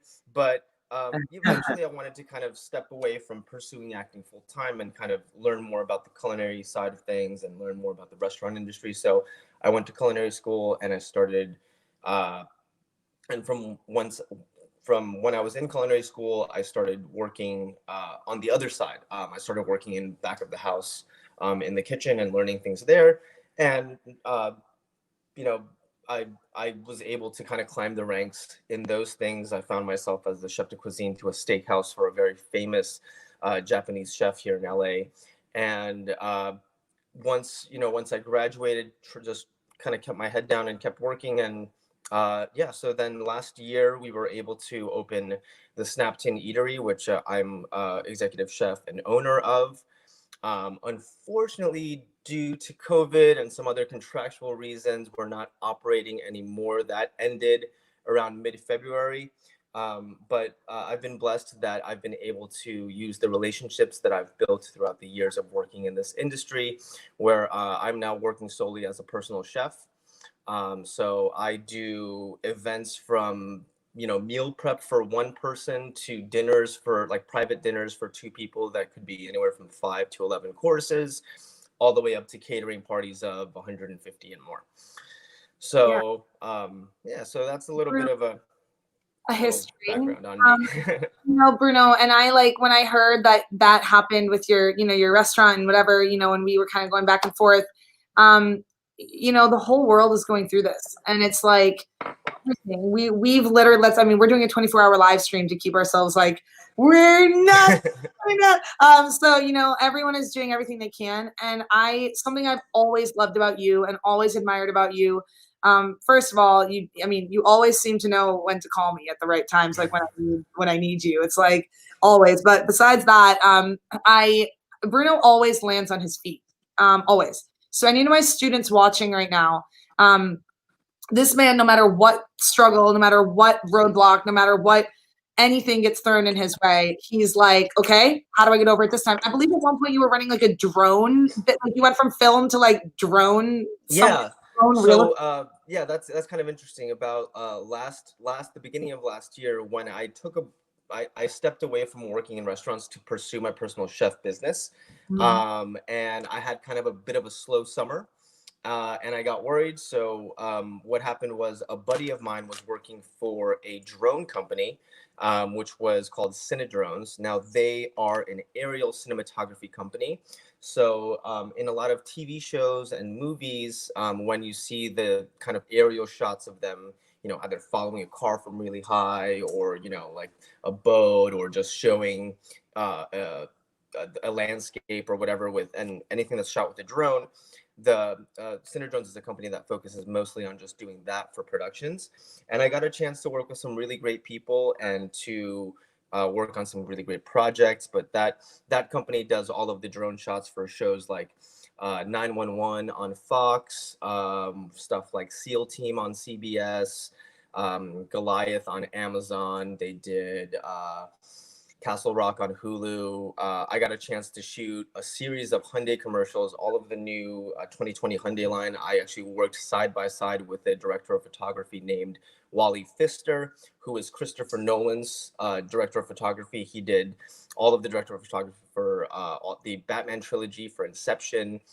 So definitely massive legend in that world. So, but I guess, as you were saying, I think something that I've learned through the years that I feel has been one of my strengths is just adaptability. And as you mentioned, when, in the beginning of this, that like you were talking with Jillian, like you, of course you have a goal and you have a path that you want to take. Life sometimes either gets in the way, or, things priorities shift. And so I think it's really important to, remain true to your passion, remain true to your goals, but also know that it's okay to maybe take a little bit of a sidestep or take a little bit of a step back and reevaluate and see, what's truly going to make you happy, what's truly going to fulfill you as an artist. And, what I do now in my personal chef business, and even as an executive chef in the restaurant, is a performance. When I'm with my clients, when I'm catering a party, when I'm catering a private dinner, I walk my clients through what I'm doing, what I'm making, how it's made, and there's a performance in that which I love, which I always feed off of. But then I miss performing live and performing music, performing theater. But luckily I married a wonderful woman who also went to Muhlenberg, and she was also a theater major. Our friend Rachel. Exactly. She was a little younger than us. She was 3 years younger than we were. So she was a freshman when we were seniors. And I actually didn't know Rachel at Muhlenberg. We met once she moved out to LA when I was already there. Small world. But it just goes to show that, as long as you're able to adapt and, know that it's okay to, maybe change that vision of your goal a little bit, you can still find fulfillment and pride in what you do, no matter what. All of us being performers, we'll find those instances in our lives to be able to fulfill that itch to perform, and that want to collaborate, and to things like this. And that's the beauty of it. So, and Brew, I first of all, any of my students watching, if any of you were in Aristocats Kids and you remember a rehearsal over the weekend in November when I wasn't there and I didn't tell you I wasn't going to be there, and Mr. Ohm, good morning, Ava, and Mr. Ohm and Mr. Jason were running the rehearsal, and you were probably like, where's Miss Christine? I was at Bruno's wedding. That's where I was. I was at Bruno's wedding with Jillian, actually. Exactly, yeah. So that's where I was. And yeah, Brew just got married, and it's really neat because we're gonna, see Rachel later because guys, Bruno made a video for you of him and Rachel singing. And so after, when I introduced you earlier before you signed on, I was saying, that's my friend Bruno, and he's gonna cook, and then he's gonna play a video. We're gonna hear him sing, and everyone was like, "Singing chef." I was like, "Yes." Definitely. At the end of this segment, we're gonna get to see two of my very dear friends, Rachel and Bruno, who are now married, who are both artists, who sing together. They jam out as a married couple, and I think that is rad. So I love that. So, Brew, I mean, I love you, and I could sit here and talk to you all day about all sorts of things about life. But it is about 8:53, and we do have a little bit of a pop and go. So I guess why don't we get started on your cooking stuff? So we have time to get through that, and then we can go ahead and share your video. And then if there's any time at the end of that, then we'll chat a little bit more. But Bruno, I just want to say thank you so much for your super intelligent wisdom. I'm so proud of my friends right now and the way they're speaking and the people that you are. You guys, you and Jillian both are, and we're gonna meet my friend Elizabeth or see her singing later. You're both staying so honestly true to who you are and who, the people I've always loved about you since I've been 18 years old. And I just am super grateful that you're doing this for us and you're up so early in LA right now. This segment for us and thank you. Thank you so much. Absolutely. It's my pleasure. Thank you for having me. We are going to do a live stream how to cook with Chef Bruno Wu, a culinary arts segment to celebrate art stuff. So I'm really stoked. So I'm just gonna grab something to drink, Brew, and you just get started. You got it. So I have two cameras here. So the one that I have here, that's the smaller screen. I'm just gonna go through what we have. We call this mise en place in the kitchen. Mise en place means everything in its place. So here's my mise en place. It's all of the ingredients that we're gonna need for today. We're gonna be making some eggs Benedict. So we have some English muffins, some eggs. We're gonna need some bacon. You can also use Canadian bacon as well. I have regular bacon, and I'm gonna teach you how to make a little bacon weave sheet. We need some lemon wedges, a little bit of Dijon mustard, white vinegar, salt and pepper. And then equipment-wise, we're gonna be using a bowl that is glass or stainless steel that can go on top of a double boiler. And what we're going to do is we're going to set up a double boiler with a saucepan that's going to go on top of your stovetop with water, and we're going to bring that up to a low simmer. And then we also have a sheet pan with that's been lined with aluminum foil. So I'm just going to pop this guy here so we can see what we're doing from this angle, and I'll talk you guys through it from the other angle.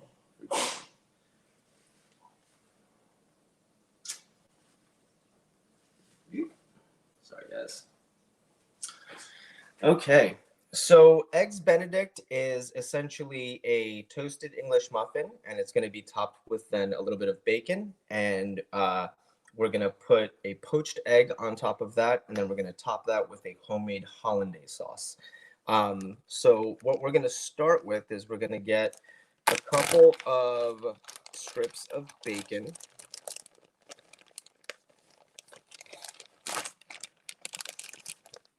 And we're going to, let me see if I can get the camera over here.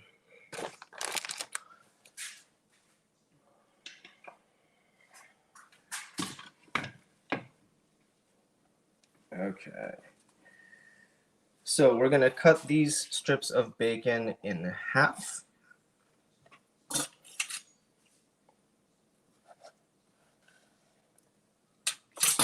And we're going to kind of do a lattice weave with them. So what you can do is lay 2 strips like so.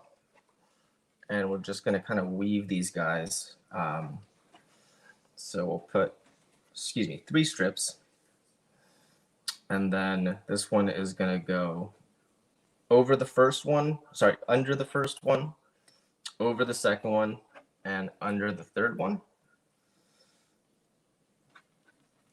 and then we're going to do the opposite with the other ones. So we're going to go over, under, and over, and the same on the other side. Over, under, and over. This will make a nice little bacon sheet for you. And I'm going to move this over now to my sheet pan.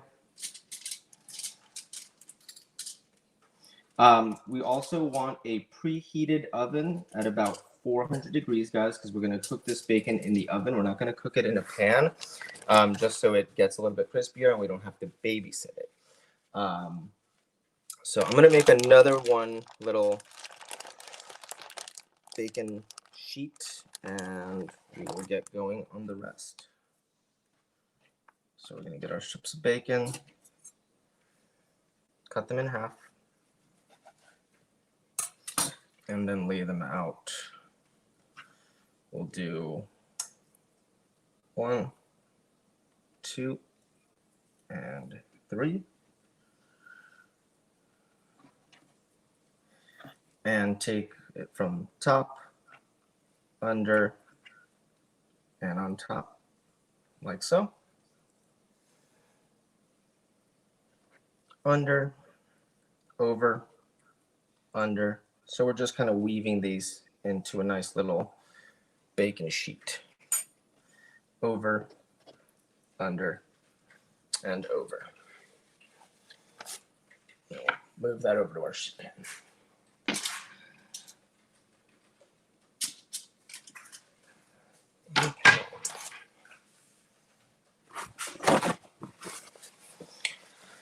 So guys, from here, we're gonna just pop our sheet pan here with our little bacon weaves. We're gonna put that in a 400-degree oven. Careful, it's gonna be hot. Pop that in there. And we'll set a timer of 10 minutes to check on it.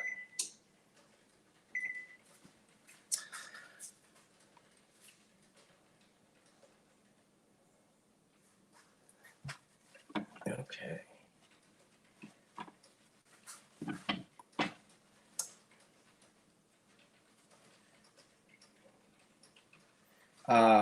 In the meantime, what we're going to make is our hollandaise sauce. Now, hollandaise sauce is one of the 5 mother sauces that we have. Essentially, what it is called an emulsification. That is 2 different things that don't necessarily mix together when they're mixed together. So it's going to be water and fat using an emulsifier. In this case, we're using egg yolks. So we're going to need a glass or stainless steel bowl, which you can put over a saucepan to create a double boiler. So over here, bring this back this way. Over here, we have a pot with almost simmering water. We're going to put the heat up on that. And this bowl will be able to fit on top of that pot, but the bottom of the bowl cannot touch the water. You just want to be able to warm up the contents of the bowl with the steam that's coming up from that simmering water. We're going to take this off the heat for now to get all of our ingredients in it. So what we're going to do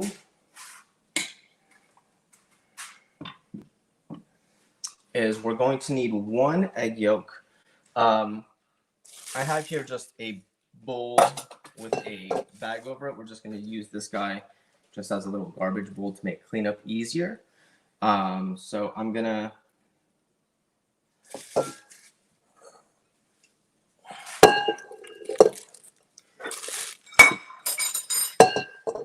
crack an egg, and what we're going to do is just take out the yolk. The easiest way to do this, guys, is just to crack the egg into your hand and gently let the whites fall and just keep the yolk in your hand. So let me see if I can get this on camera. So we're just going to crack the egg into my hand, and I'm just going to gently take the yolk out.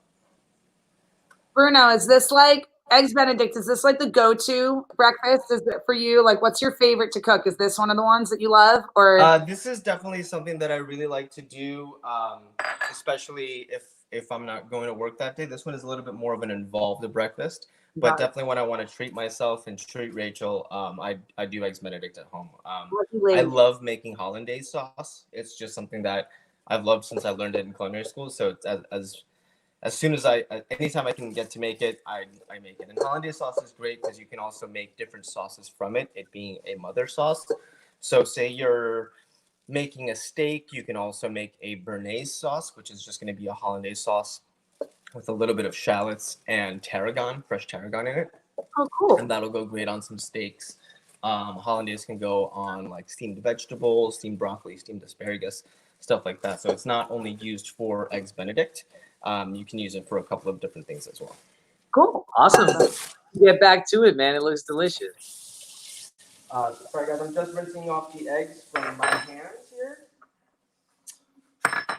And so into our glass or stainless steel bowl where we have our egg yolk, we are going to add a little bit of Dijon mustard. In order to make this emulsification work, our emulsifier is the egg yolk. And then what's also going to help it is using the mustard. Not only is it going to flavor our hollandaise sauce a little bit, but also the Dijon mustard is made with white wine, and it has mustard powdered in it. So that mustard powder is going to act as a particulate, and that's going to help us bring the sauce all together.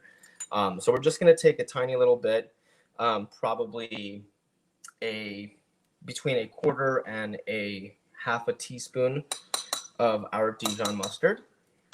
That's all it takes. We are also going to use our white vinegar and just do about a teaspoon of white vinegar.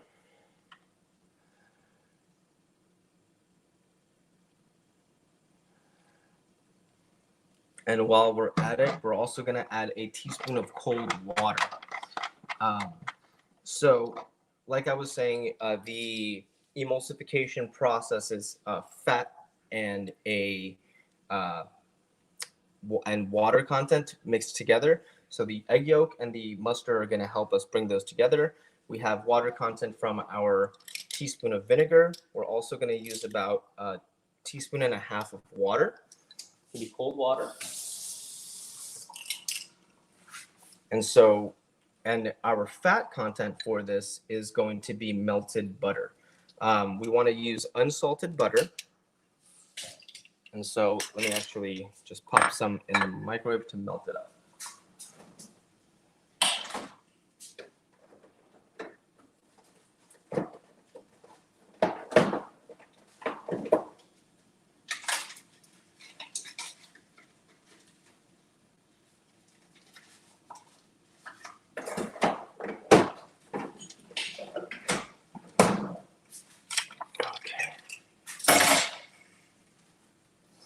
And guys, we're gonna just melt about 6. So for one egg yolk, we want to use 6 ounces of butter.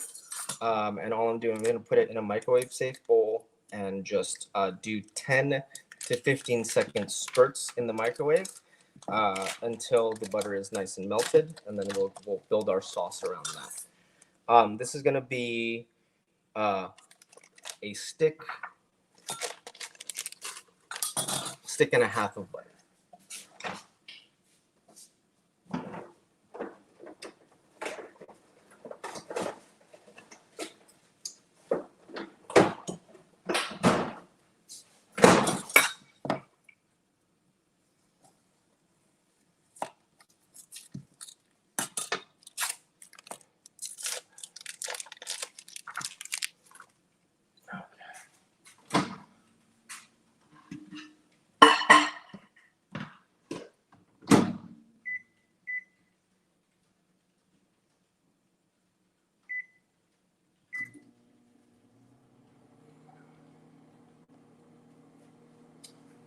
So while our butter is melting, we're gonna take our yolk, mustard, vinegar, and water, and with a whisk, we're gonna just start whisking this up.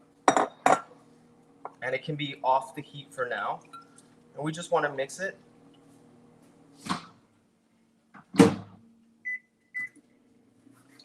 Mix it, and once it gets pretty mixed off of the fire, off of the heat, we're gonna go back here to our double boiler.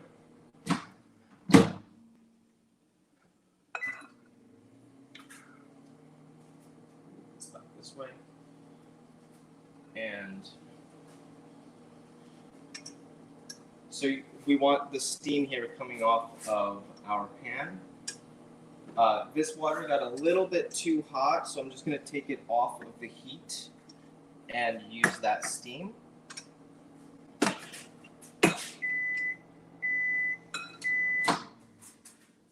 Sorry, let me move this over this way so you guys can see me.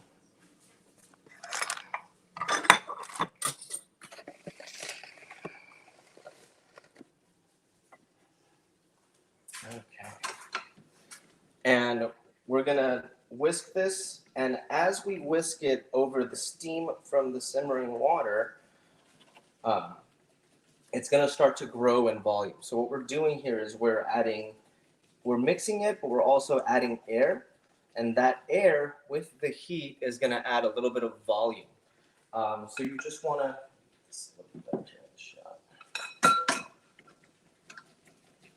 just whisk, and it'll take a little bit of whisking, guys, but it's definitely worth it. As you can see, it's starting to get a little bit foamier, and the volume is starting to grow. You'll see the color start to lighten a little bit as well.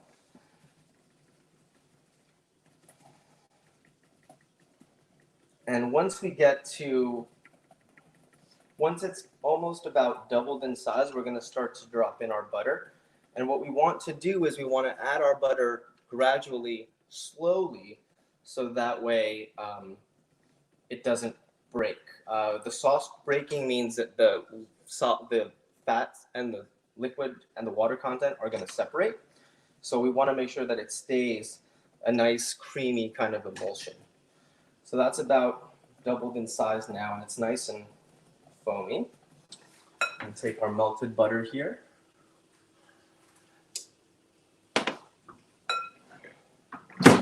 My 10-minute timer just went off, so I'm just gonna check on our bacon.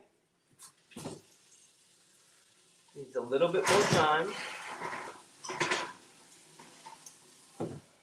Set another timer for about 4 minutes. And now, as we are continuing to whisk, we're gonna slowly incorporate the butter. Let me see if I can get a better shot here.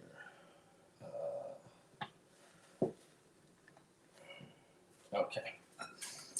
So as we're whisking, and here's this bowl has our melted butter. We're just gonna slowly, little by little, just drizzle in the butter. You can kind of just leave the butter on the edge, and as the motion of your whisking is going to slowly kind of drizzle it out, and we want to slowly incorporate this butter to make our hollandaise sauce. Hollandaise sauce, interestingly enough, is very similar to a mayonnaise. If you're making mayonnaise from scratch, it's very similar to the same process, but you're not going to do it over a double boiler.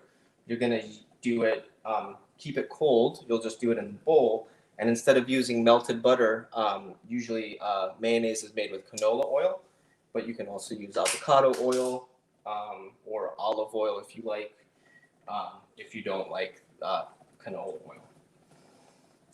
And as you see, the hollandaise sauce kind of comes together. And that whisking motion, what we're doing is we're encapsulating all of the little fat particles with little air bubbles, which are created from the egg yolk and the mustard that we put in here. And so it's dispersing the water content, which was our water and our vinegar. into the fat. One thing you have to watch out for is if this starts to get a little bit too thick, you can always add a little bit more water content. And we're also going to add a little squeeze of lemon to flavor this as well. I like to do that towards the end, but if we need to halfway, we'll add a little bit more water content with our little lemon juice. Keep whisking, guys. I know your arm might be getting a little bit tired, but it's definitely worth it.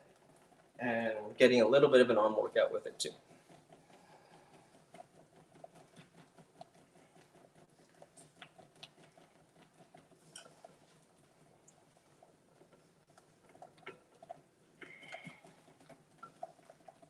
So you guys see how kind of creamy it's getting?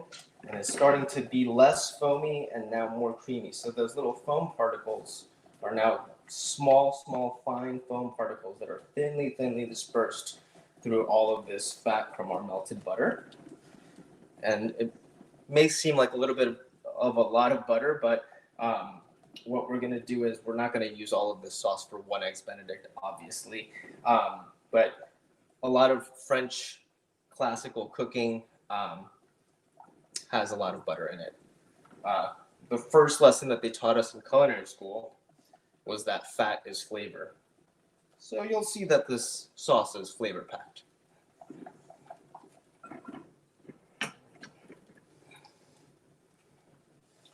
Once you kind of get more than half of the butter incorporated, you can add it a little bit more aggressively, but at the beginning stage, you really want to just add it slowly. We want to make sure we're scraping our sides every so often, and make sure that we don't have scrambled eggs over on the side of it. And now we're getting towards the end of our butter. That's my timer. And I'm just gonna finish this guy off. The only thing is, the faster that you add the butter, the harder you have to whisk. So if you're gonna add it as fast as I am right now, make sure that you're whisking it vigorously. So that way you don't break your sauce and all the work you just did doesn't. There we go.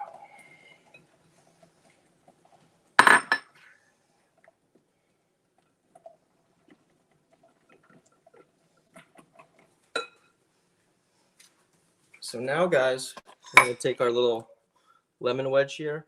Neat little trick. Once you have your lemon wedges, if you see the seeds, you can just use the little tip of a knife and take them out, and that way when you squeeze it, you won't have seeds inside your hollandaise sauce. So we're gonna take this guy and give it a little squeeze.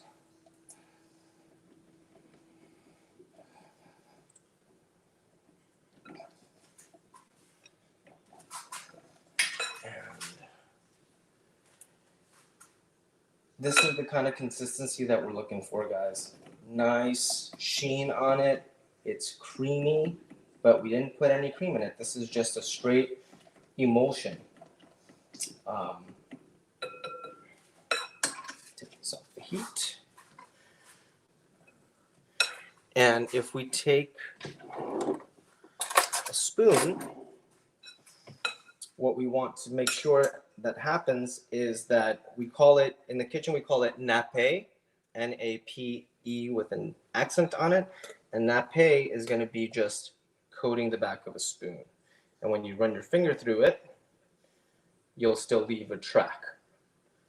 So if it was too thin, that liquid would kind of cover up the track of my finger. This is a really nice nappe consistency. I run my finger through it, and our finger track stays. So that's our hollandaise sauce. All we have left to do now is to flavor it, or season it rather. And if you guys taste it now, you're gonna taste the kind of brightness of the lemon, the richness of the butter and the egg yolk, and a little tartness from the vinegar. To our hollandaise sauce, we're gonna take a little bit of salt. You can use kosher salt or table salt, whatever you like. I'm just gonna take it here and add a nice pinch. You can, if you want to measure this out, I would say a scant quarter teaspoon, so just a little bit under a quarter teaspoon of salt. And we'll just hit it with just a shake or two of pepper.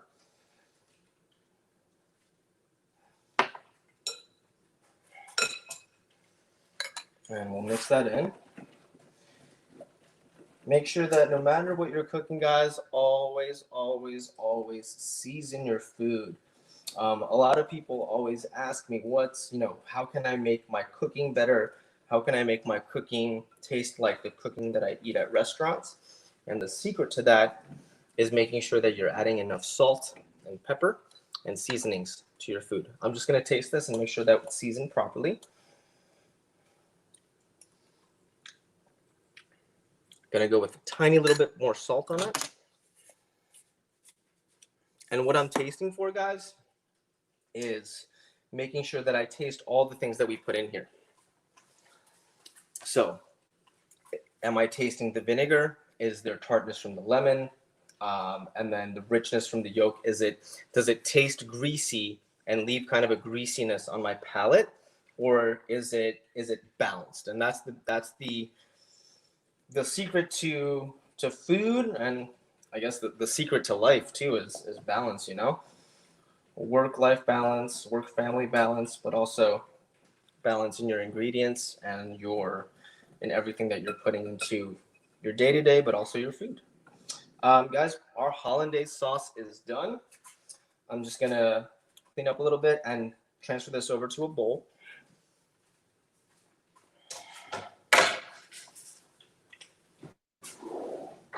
You know, it looks so funny, man. Everyone started to see it come together. It's like, it looks so good. It's like kidding. Yeah, just be careful, guys, when you are taking this bowl off of the sauce pot. It's going to be hot because there's going to be steam on it. Depending on the size of your bowl and if your bowl is stainless steel, it's going to be a bit hotter than this Pyrex bowl. And we're just going to take, we're still going to need our little pot of simmering water. I'm going to add a little bit more water in it. And we're going to transfer our hollandaise sauce here into our bowl that we're going to keep.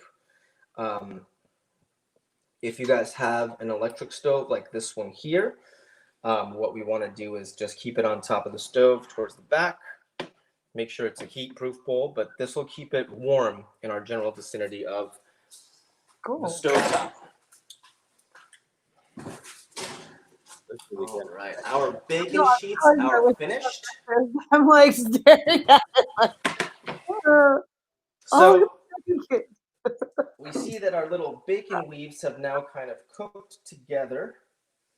And that cooking process, they're kind of gonna fuse together in a way. So these are finished, they're nice and sizzly. You don't, for Eggs Benedict, I mean, if you guys like your bacon crispy, you can go a little bit, and the fire alarm's going off. Sorry.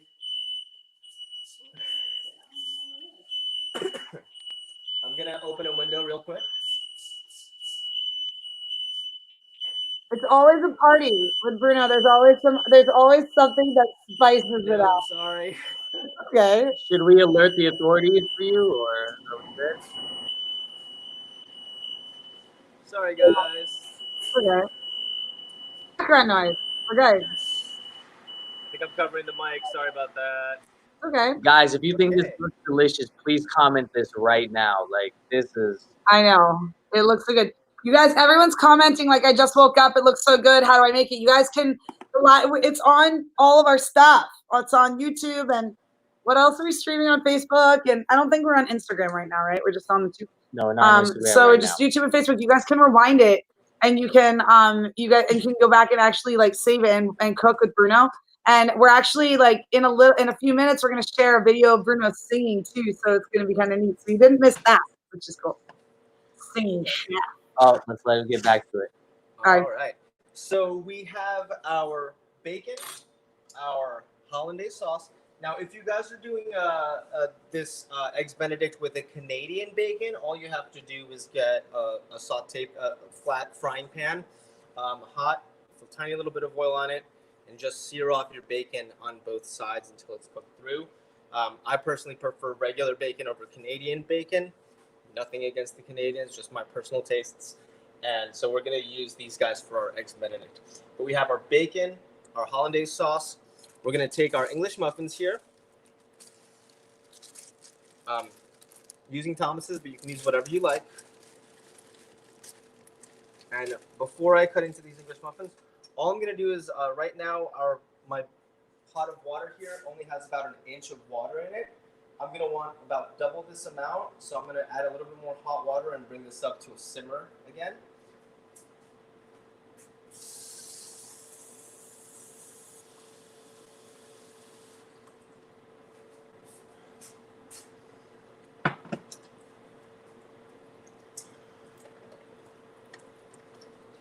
And what I'm going to add to the water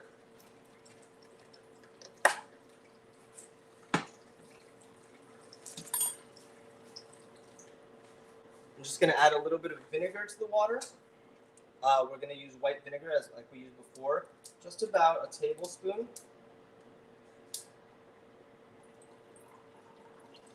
And we're going to use this water to poach our eggs. We also want to season the water with a little bit of salt so that we flavor our eggs. And we'll bring this back up to the boil.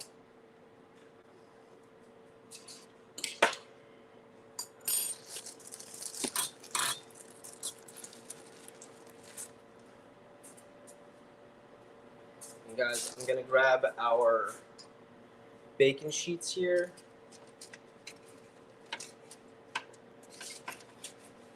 Put it onto a plate.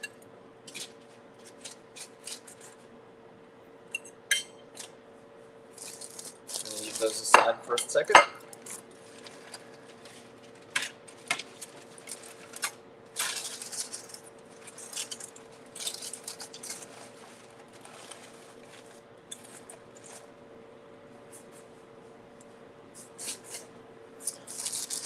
And we'll take our English muffins.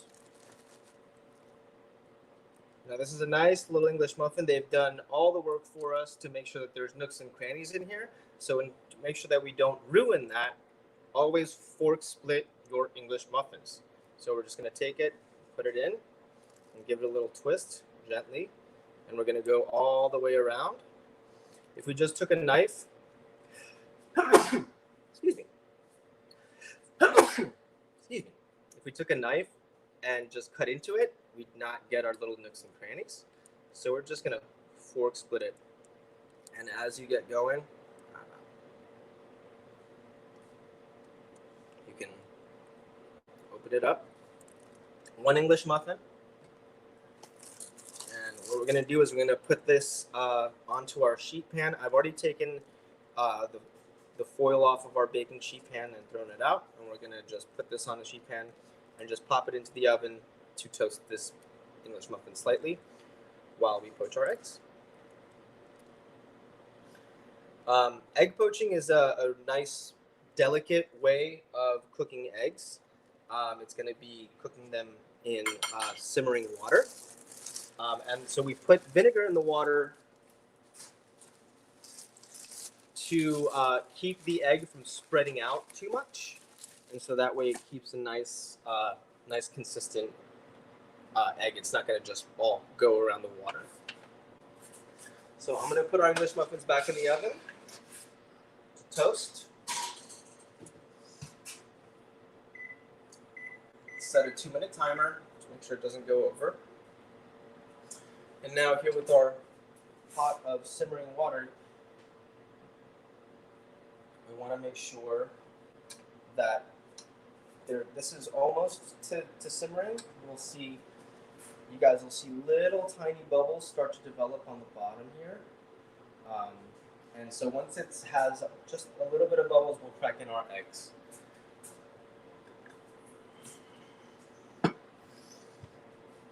A good way of doing this, so ensure that you're not going to get any eggshells inside of your Eggs Benedict, is to crack your egg into a separate bowl first and then drop it into your water.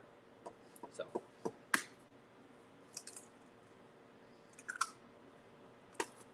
that. And we'll just wait for our water to come up to perfect temperature.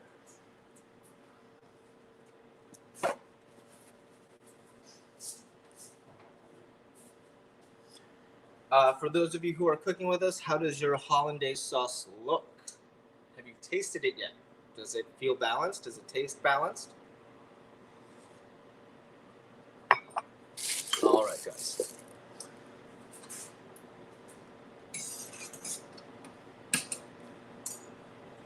So now that our water is almost to a simmer, I know that we're running a little short on time, so I'm gonna drop my egg in now. We want to get this swirling just a little bit, so you can use a spoon or a fork or whatever you have, and just gently swirl the water.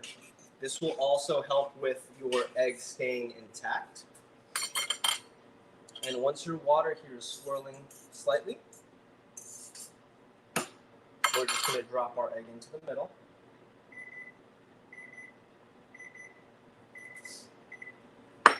That was our English muffins. And as you see, the vinegar and the swirling of the water kind of keeps the egg right there in the middle of the pot.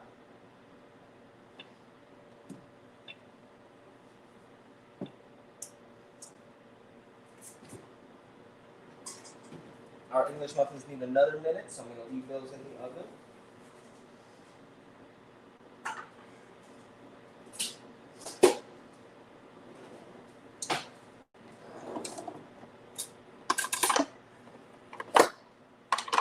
And guys, we're gonna need either a slotted spoon, or if you don't have a slotted spoon, you can use a small spatula.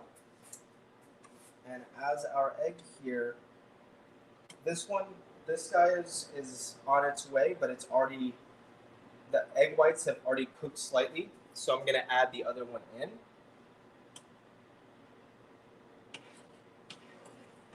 So we'll gently swirl this again.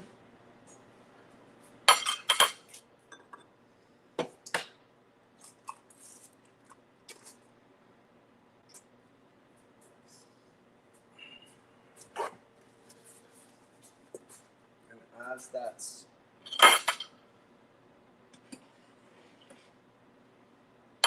swirling, we'll add our second egg in.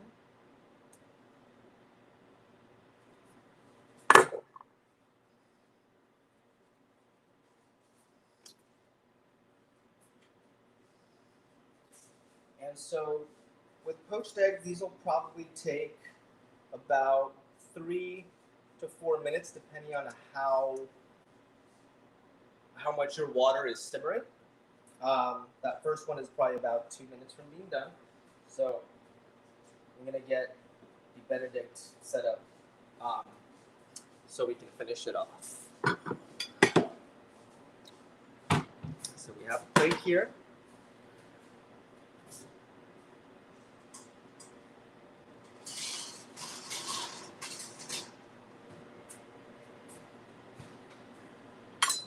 And what you can do, so this is our first one, and then our second one, and you can kind of see that the second one over here, the texture is a little bit still soft, still like a raw egg. The first one has gotten a little bit more solid. These are cooking very nicely.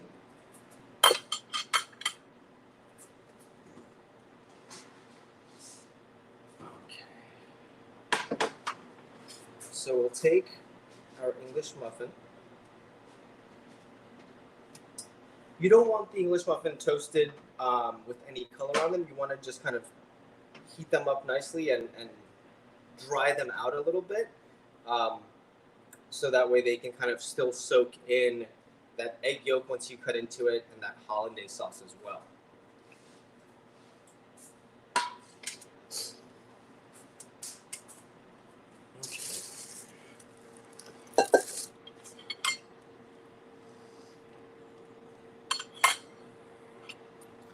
So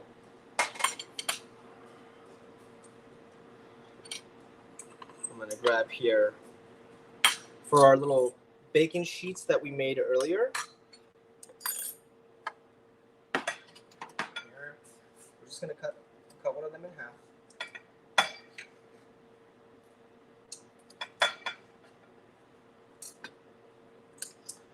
And place these guys, each half sheet, on top of your English muffin.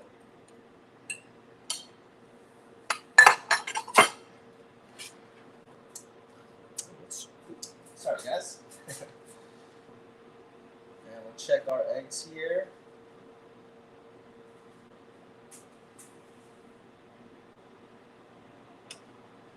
So here's our first egg, guys. So our yolk is still gonna be nice and runny in there, but our egg white is all cooked.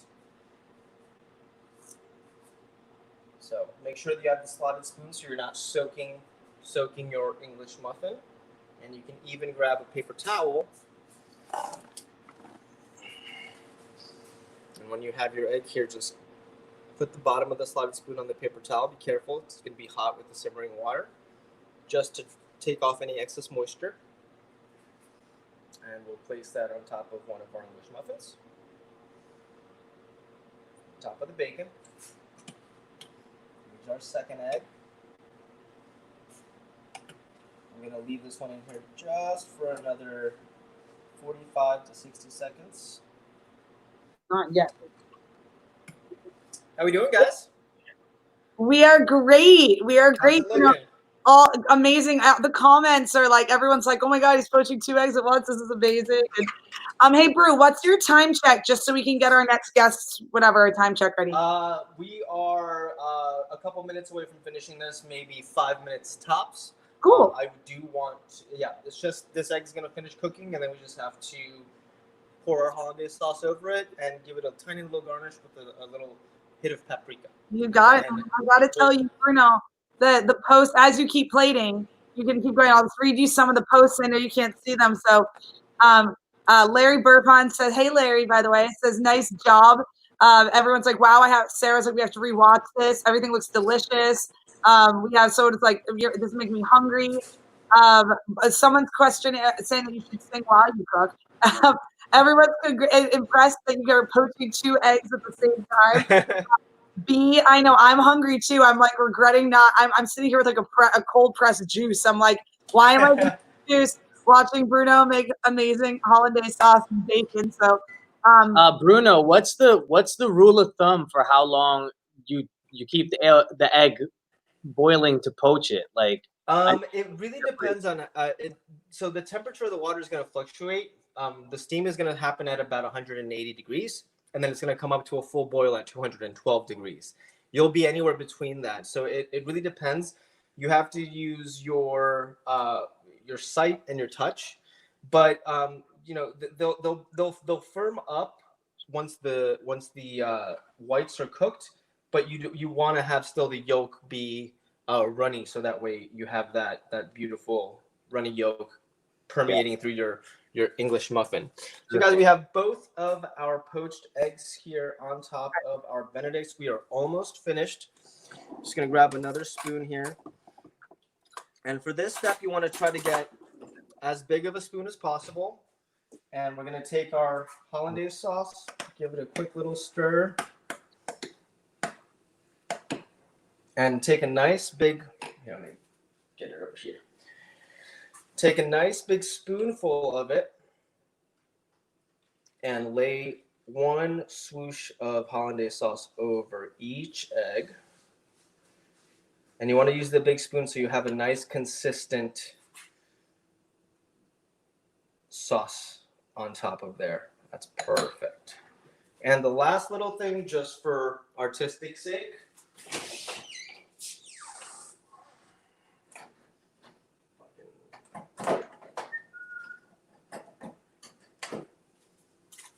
take a little paprika, and we're just gonna give it a quick little shoop.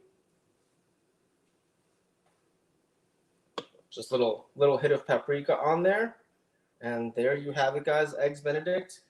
The best thing about eating an Eggs Benedict is gonna be the moment where you kind of cut into that yolk and have the yolk press the rest of your Eggs Benedict. So we have a nice, deep, runny yolk. There you have it, guys.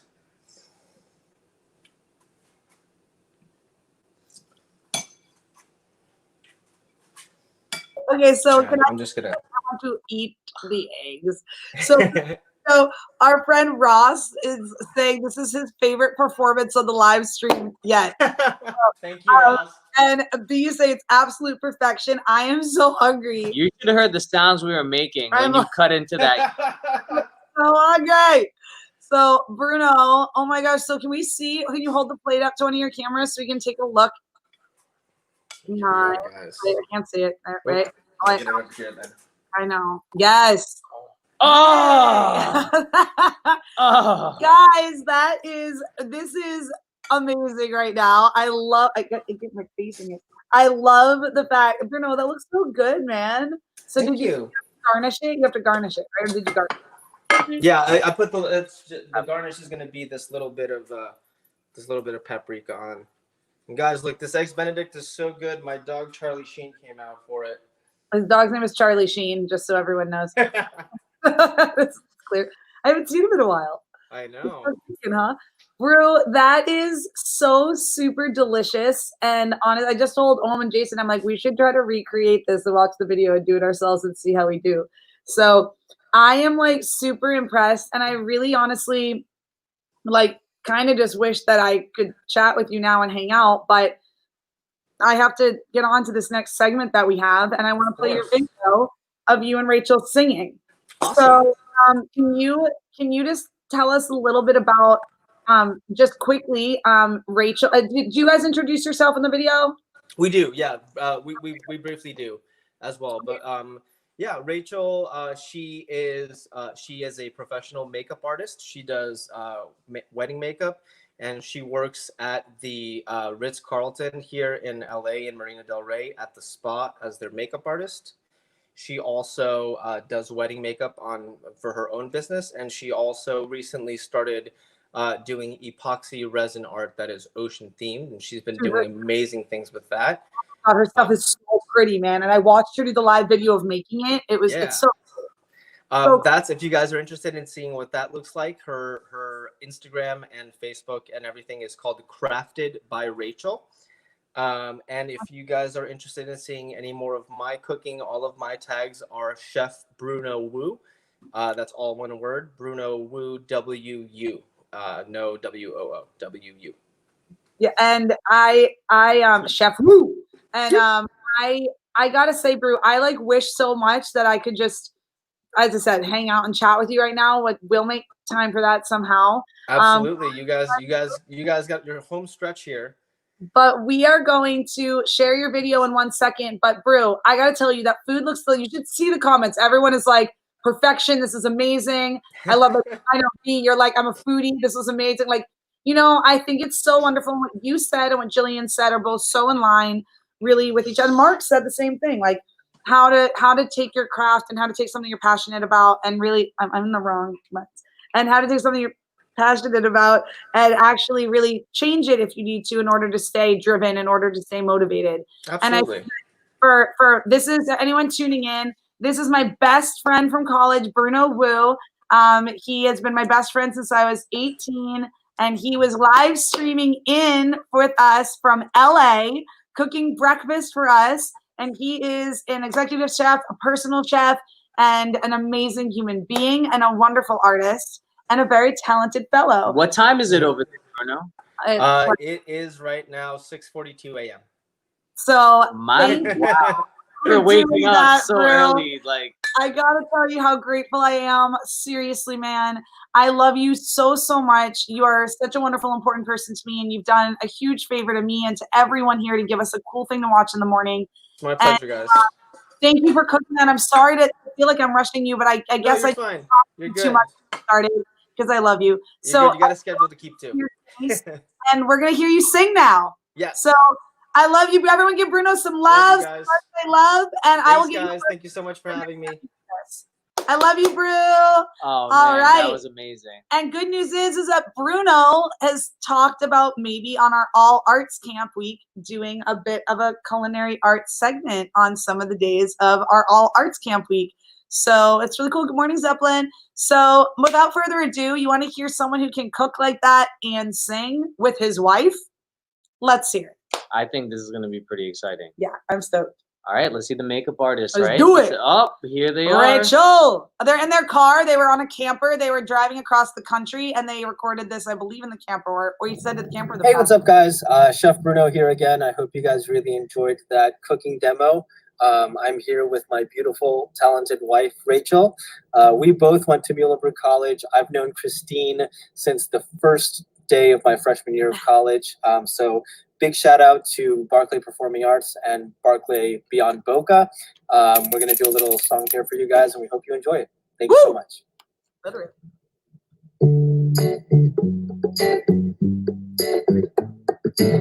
Okay, can I just say something crazy? I love crazy. All my life has been a series of doors in my face, and then suddenly I bump into you. I was thinking the same thing, because, like, I've been searching my whole life to find my own place. And maybe it's the party talking or the chocolate fondue. But with you, I found my place. I see your face, and it's nothing like I've ever known before. Love is an open door. Love is an open door. Love is an open door. With you, with you, with you, with you. Love is an open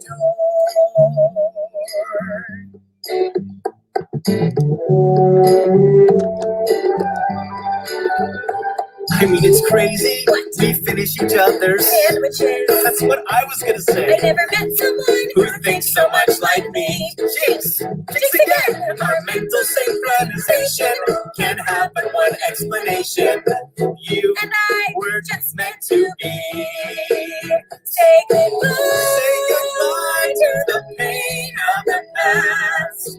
We don't have to feel it anymore. Love is an open door. Love is an open door. Love can be so much more with you, with you, with you, with you. Love is an open door. Can I say something crazy? Will you marry me? Can I say something even crazier? Yes. Woo! Yeah. Yes. Oh my God, Bruno. I'm obsessed, man. You guys are just, I'm so grateful for my friends coming out and helping me support my Barclay community. Those are, for those of you just tuning in, those are two of my best friends from college. My best friend Bruno, he just cooked breakfast for us live.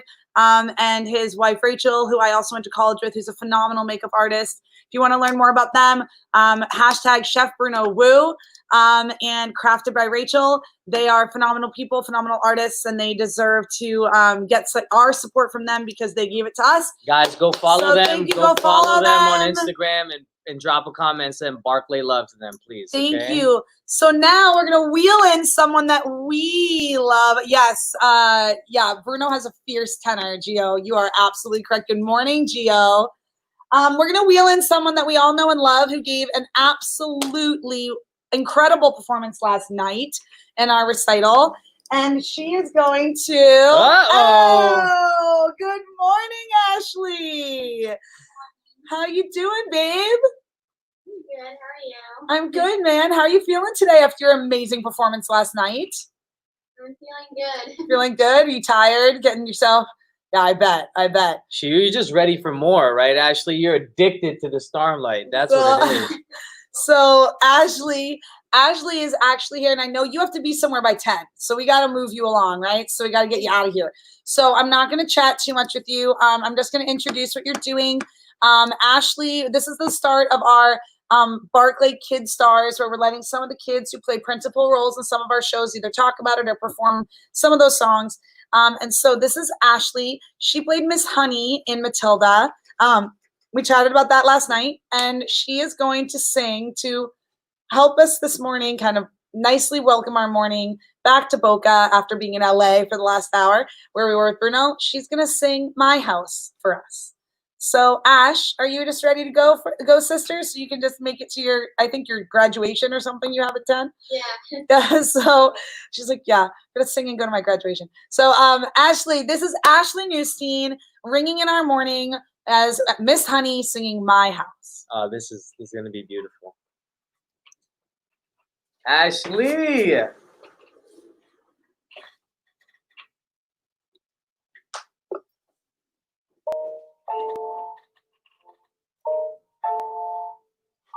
This roof keeps me dry when the rain falls.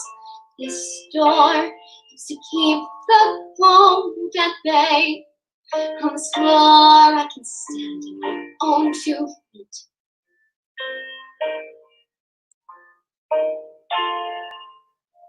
At this chair I can write my lessons. On this pillow I can dream my nights away. This table, as you can see, well, it's perfect for tea. It isn't much, but it is enough for me. For this is my house.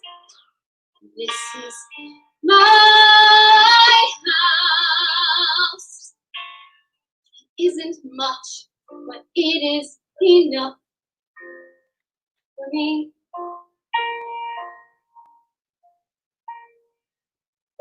On these walls I hang wonderful pictures.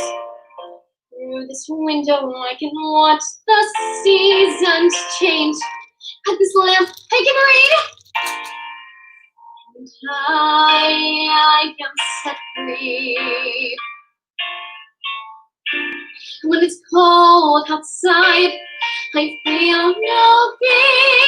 Even in the fiercest storms, I am warm by a small but stubborn fire. There is nowhere I would rather be.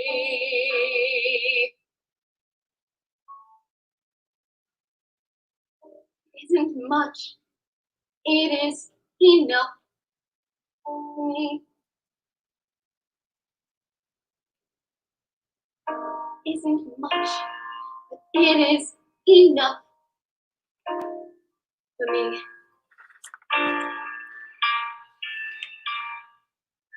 For this is my house. This is my house. It isn't much, but it is enough for me. For this is my house. This is my house. It isn't much, but it is enough.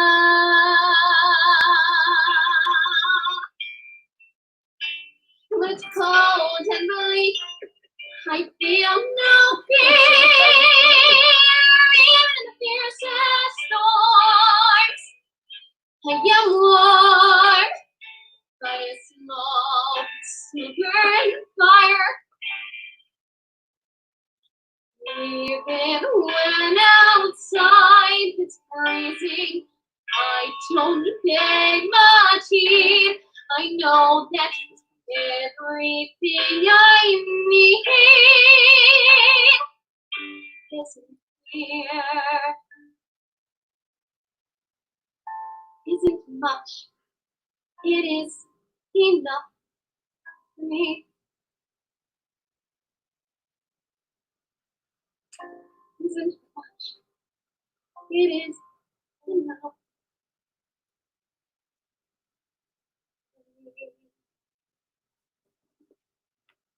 Ashley Newstein, ladies and gentlemen, can we please, I mean, to Ashley, to do that, I mean, early in the morning like this, I mean, you dropped into character. I mean, Om and I were just saying, your acting is like just blossoming. It's just really, really beautiful. We're so, so grateful you did this for us. Before we lose you, and I know you have to go, can we zoom in Miss, we have our friend Miss Alana Milligan that we just would like to have a little brief reunion just to say hello and see the two of you and Mr. Ohm together on the screen. So Alana was our Matilda when we did Matilda, and Ashley was our Miss Honey, and Mr. Ohm was our escapologist. And I just wanted to say, Mr. Ohm, seeing these two girls again before Ashley goes off to her graduation, and we'll keep Alana on for an extra minute.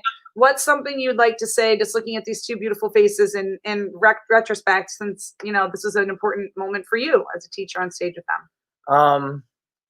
Can you hear me, Alana, too? You both can hear me? Yeah. I just want to say that when I look at you two, the word potential just comes into my mind, and just seeing you guys makes me believe that I'm looking at you here. One day you can be wherever it is. You could be like a world leading researcher, doctor. You could be on Broadway, whatever it is. Just both of your work ethics, and you both have the purest hearts, which is why Christine keeps trying to kill me by putting me in these situations by looking at you guys. But you guys are wonderful, wonderful human beings, and you need to make a change in the world because the world needs people like you. And the reason I'm it's a gift I'm trying to give to Mr. Ohm, because I know that he would talk about what it was like to be on stage with the two of you and look into both of your eyes, like staring at him. And he's like, man, it cut me like right. He would always say, hit him like right in the heart. And for someone who is so busy and does so much for all of us, to be able to give him the gift of sharing the stage with two children where he felt like he was actually able to really engage and drop into those moments so fully, with two young ladies with a very mature show and roles. It's just something, Candace, we love you. It's just something that as a teacher, I had it in Fun Home, with JB and Harper and Samson Adriano. And it's something beautiful when as a teacher, you can actually share the stage as an equal with your students. And that is something that is absolutely, will always, those moments are few and far between, because it's hard for us to separate our teacher self, and our performer self, because we're always worried about you. And when you allowed Ohm to just act and be himself and be an actor on the stage because he could trust the two of you, for the director in me, I was so grateful as well. So Ashley, thank you for your beautiful maturity and your incredible talent throughout this entire process and this beautiful recital last night and this morning. That was a beautiful way for everyone to wake up after seeing some delicious food Bruno made. And I just want to tell you that I love you. I'm proud of you, and go ahead to your graduation, sister girl. Alana, stay on with us for just a minute, okay? I love you too, sweetheart. Bye. Bye. So, hi, Alana. Hi. How are you? Good. Good. I'm happy to see you. We have about 2 minutes here until we have to bring in Miss Gabby Condon. For those of you who don't know, Alana was our Matilda. Yep, she was Matilda in Matilda, which was a huge deal. So, Alana, can you just tell us briefly about I know there's a lot to say, but what are some memorable takeaways from that experience of being the title role in a show that huge with that big of a cast? Well, it was amazing because the ensemble, they were always there to support you if you ever messed up, and same with all the other main roles. And having professional actors also work in it was really amazing, because I got to experience something that I've never experienced before, and it was honestly so fun because all the dancing and singing, it brought us all together, and when you have a good cast, you have a good show. So it was amazing. How old are you? How old are you, Alana? Alana, how old are you? I'm 11. I gotta say for everybody real quick is that Alana came in off book for all of these huge monologues. Well, that was my question. Alana, what was you had 5 huge monologues, I think. And then a bunch of huge songs, which might as well have been monologues.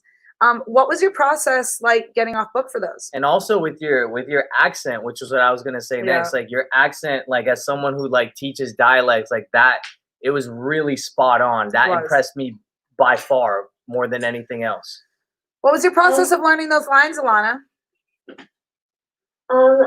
So learning all my lines, I think, getting the title role really pushed me to learn my lines because I was like, I'm gonna prove myself, like I got this, I have to learn all my lines immediately. But like having all these lines, it's sort of like scary at first because you're like, how am I going to learn these? So it out of curiosity of what happens throughout the show, I immediately want to look through my script, and I like to read my script, and so that helped me learn my lines. And with my accent, that's a big thank you to Harry Potter because I loved Harry Potter, and I think I started reading in 1st or 2nd grade, and I'd always impersonate their accents. And so when I got to be Matilda in like an English show, it was like, yay, I get to speak in an English accent. Harry Potter really paid off. That's amazing. And Alana, you know, you handled yourself so gracefully. We talk a lot about the ensemble at Barclay, and that's why this morning we wanted to bring in a couple of kids who really pulled some serious weight because you know, what we experienced, I think I said it a whole bunch of times in Matilda. I was like, I'm going to change right to the authors and change the title from Matilda to Revolting Children. Because when we were in Newsies, that was your first show with us, no one, you know, it was like you're a newsie. So everyone was a title role, you know. I think when we auditioned for Matilda, everyone wanted to be what? Matilda. Right? And I think when that happened and then you got the role, it's like, oh gosh, like I have to really, you know, like everyone's like, okay, so she's Matilda. And you handled yourself like, first of all, such a professional. You were always right there on target, ready to work, completely kind. You and Lila worked together so beautifully. And you never once kind of had an ego. You never once were demanding. You never played any kind of like kid diva in any way. And I was so impressed with that. Because it's hard to wear. When I was a kid, I had a couple big roles like that, and sometimes you feel like there's a target on your back. You know, you're like, I know I have the part people wanted, and you were new to Barclay, you know, so you took the role from some people who were really like had been growing through the company, and I just want to make sure that we say very clearly to you, how incredibly impressed we were and are with you and your skill set and your discipline and your talent. And then I just want to say, lastly, that the next thing I'm so proud of you for is what role did you get in Bye Bye Birdie?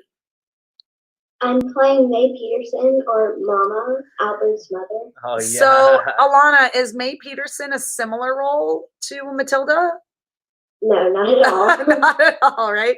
So we really flipped you to the other end of the spectrum with May Peterson because we like to make sure our students are well-rounded and getting everything. So you went from being the title role in a show that had drama and comedy, but a lot of drama and power, so many musical numbers, dance numbers, singing, and then we gave you a role, and dancing, we gave you a role that is all comedy, monologues, you're playing an old lady, right?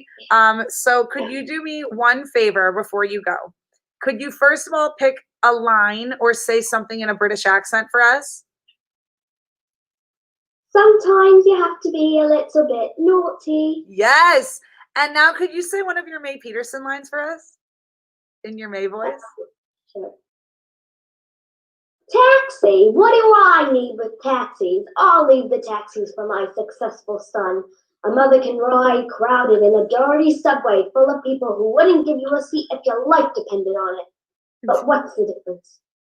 Nowadays, a mother's lower than dirt anyway. Yes. Can everyone please give it up for versatility, for discipline, for rolling with the punches, and for kid stars. Ladies and gentlemen, our Newsie, our Matilda, and our May Peterson, and a bright light of Barclay, one of the stars of Ohm's acting curriculum for sure. Miss Alana Milligan, thank you for zooming in with us this morning to chat. We love you, and we'll see you soon. Thank you, Alana. Bye, baby. Bye. All right, dears, we now have another very special girl.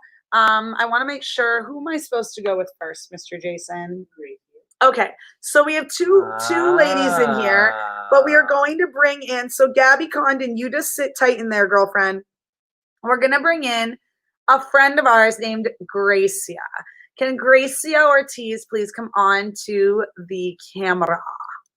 Gracia has, I'm going to just chat while she was here. We chatted last night about the fact that Gracia was given the role of Dorothy in The Wizard of Oz at her school. And Alana, who we just chatted with, was actually given the role of the Wicked Witch of the West in the same performance. Oh. Hey, Gracia. And Gracia and Alana were supposed to be playing the Wicked Witch of the West and Dorothy together.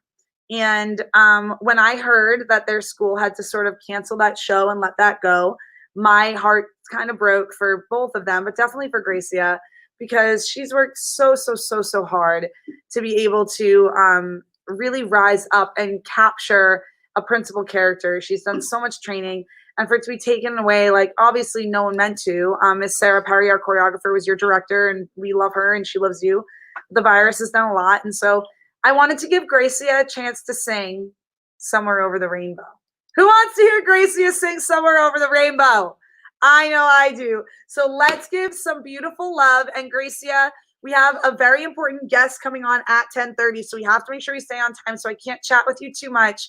But we have Gracia and then one more Barclay Kid star, actually two if we keep moving on time here. And then we have our special guest at 10:30. So Gracia, will you sing Somewhere Over the Rainbow for us? Yeah. Yay! All right, take it away.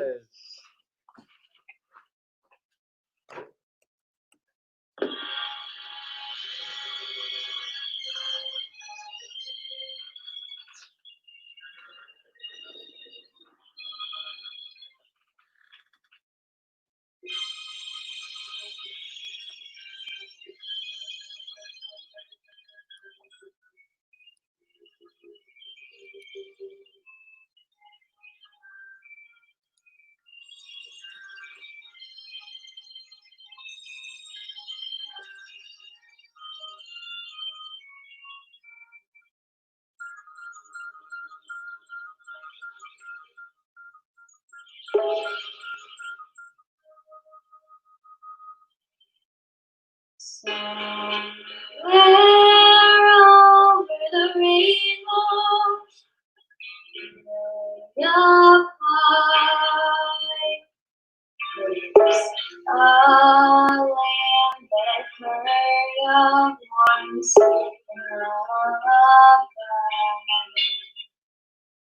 somewhere over the rainbow, skies are blue. The dreams that we dare to dream will come true. Someday I'll wish upon a star and wake up where the clouds are far behind me. Where troubles melt like lemon drops away above the chimney tops, that's where you'll find me. Somewhere over the rainbow, bluebirds fly.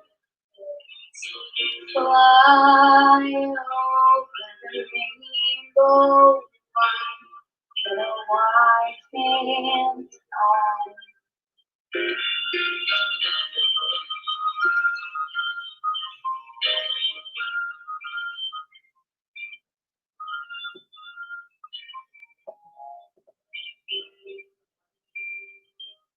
If happy little bluebirds fly beyond the rainbow, why, oh, why can't I?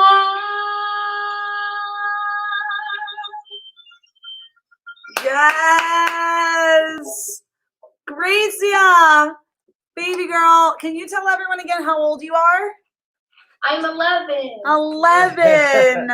11 and singing like a gorgeous, gorgeous professional. I got to tell you that I know we mentioned it last night, but for whatever new crowd is watching today, you had a very wonderfully beautiful and challenging journey this year, personally and talent-wise and everything. And Aliza, that's so sweet of you. She's like, the world has missed out on having you be Dorothy. I totally agree.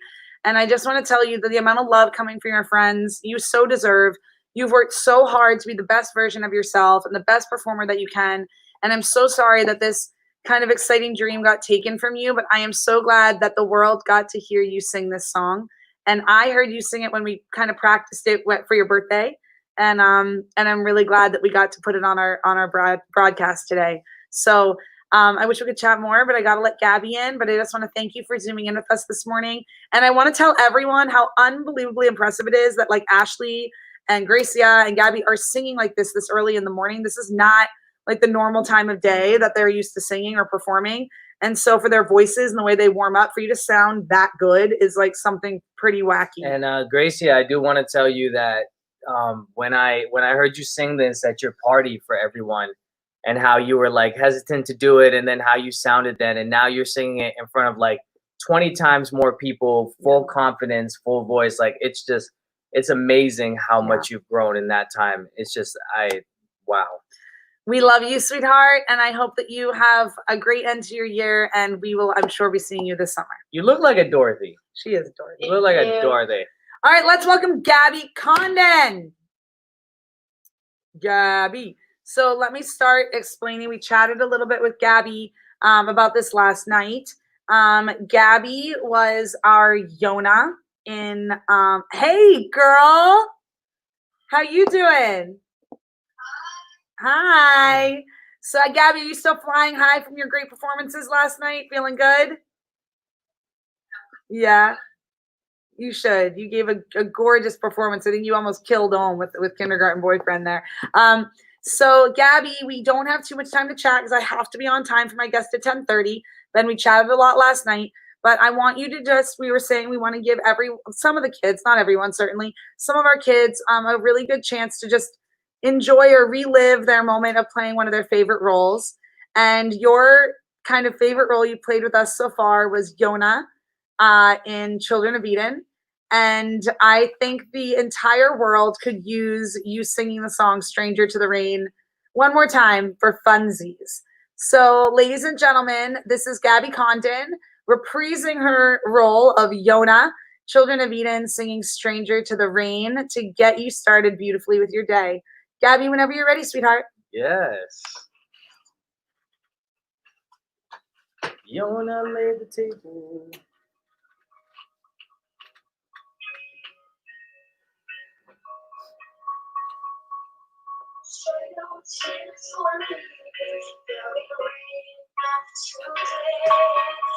Wishing you got sleep as I lay away. This won't be the first time I stay behind your face. The bitter consequences of an ancient fall from grace. I'm a daughter of the race of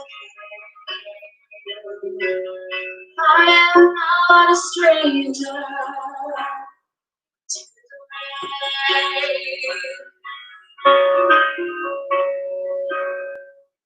What a fun in the storm. That's a role I've played before. I learn not to tremble when I hear the thunder roar. I don't curse what I can't change. I just play the hand I'm dealt. And when they lighten up the rations, I tighten up my belt. I won't say I never felt that pain, but I am not a stranger And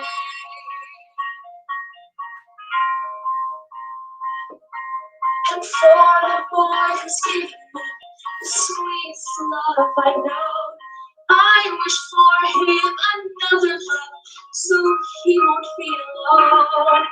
But I'm bound to walk the moon, the windy and the sleigh.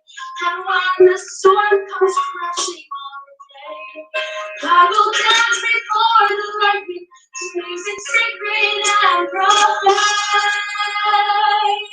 Oh, shed no tears for me, light no candle for my sake. This journey I'll be making now is one we all must make. Shoulder to the wind, I'll turn my face into the spray. And when the heavens open and the drops fall where they may, and finally wash away the stain from the daughter of the rays of Cain. I am not a stranger to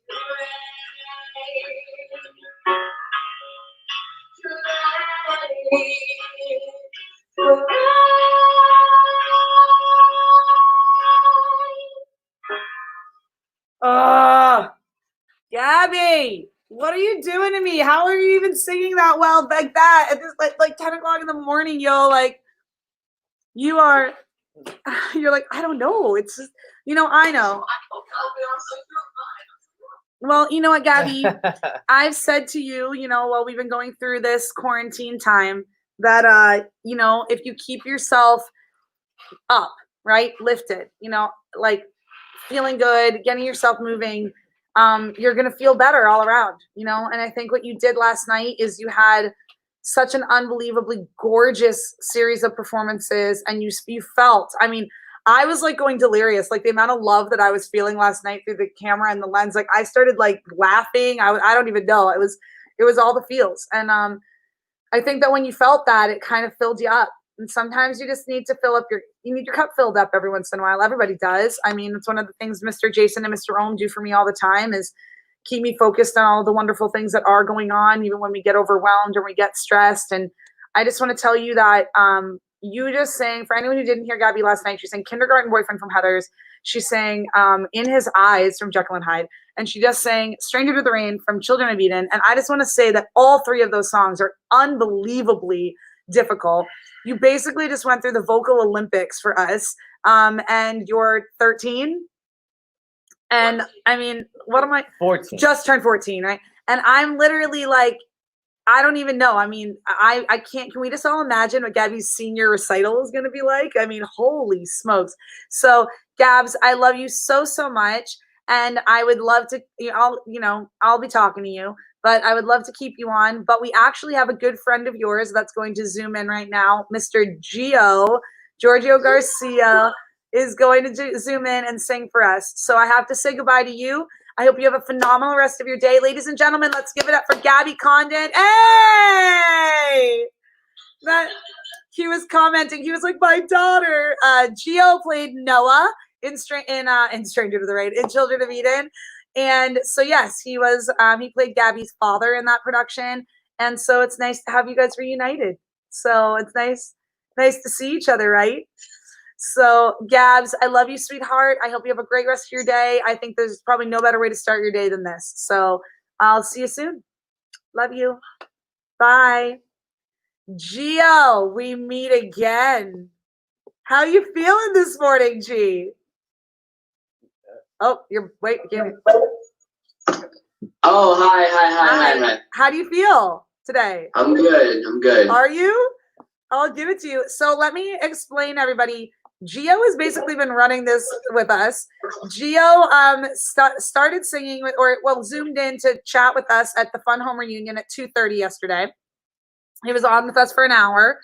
Then he went and practiced with his Next to Normal group. And then he sang with us from 11 to 12 p.m. And then he came on again and he Gio, I think it might be one of my favorite performances you've ever done. Gio was in his car last night. We had Barclay After Dark last night, which got hysterical and weird and wonderful. And Gio went out to his car at about 2:45 a.m., I think, and belted from the core of his soul Santa Fe. And it was, I think it was one of the best. I love the way that you sang that last night, man. It was like this gorgeous rendition of some kid who has just been quarantined and singing like to himself and for himself, and was like, by God, if I have to go to my car at 2:45 a.m. to sing this so that I feel like I have an audience and my voice is being heard, then I am going to do it. And I think the release of knowing that there were people on the other end of the line listening to you was just, I don't know, I felt like it came from somewhere else in you. So now you're back with us at 10:30, 10:20. So if we could all give Gio some love for running basically the 24-hour mile run with us here. I really am so proud of you, and I've missed you so much that it's really been wonderful to see you so much today over the course of this 24 hours. So Gio, kind of like Gracia, but a little bit different. Gio was given a really amazing role in a really amazing show that was supposed to go up that got canceled. And Gio, what was that? It was Pippin and Pippin. Now, Pippin and Pippin, with what theater company were you going to do that with? With Measure for Measure Theater Company. Measure for Measure. So Measure for Measure, unfortunately, had to cancel their show, I think, right? They're not postponing. It's kind of the stuff. Yeah, they canceled it. It was supposed to go up. It was supposed to go up mid-April and close right about now. Okay, so that's a tough hit, definite tough hit. But yeah. What is kind of a good thing about the fact that you're playing Pippin? Have you ever played that role before? Yes. I've been lucky enough to play that role before with you. With us. Gio first played Pippin and Pippin at Barclay Performing Arts when we did Pippin a couple years ago, or a year ago, a year and a half ago. And so, you know, first of all, we love the song Corner of the Sky. Lou Singer just sang that for us at 7:30 this morning, and it was beautiful. And I love the concept of that song applying to all ages. And so I wanted to give Gio a chance. I know that from the time you did Pippin with us, you knew what you needed to work on with your voice and whatever to make sure you would be able to sustain a run of Pippin. And so I wanted to give Gio a chance to sing it again. Now, to be fair to Gio, he has been singing for the last 24 hours, and it's 10:30 in the morning. So I have great faith that he is going to sound great, but I'm going to give him a disclaimer on my end because I've been kind of running him dry for the last 24 hours. So, Gio, we have a very special guest zooming in at 10:30, so I want to make sure we stay on schedule. So, are you ready to sing for us? Yeah. Ladies and gentlemen, this is Gio Garcia, and he is singing Corner of the Sky from Pippin, which he played that role for Barclay. He was supposed to play that role for Measure, and he's going to sing it for you now so you hear it. Let's do it.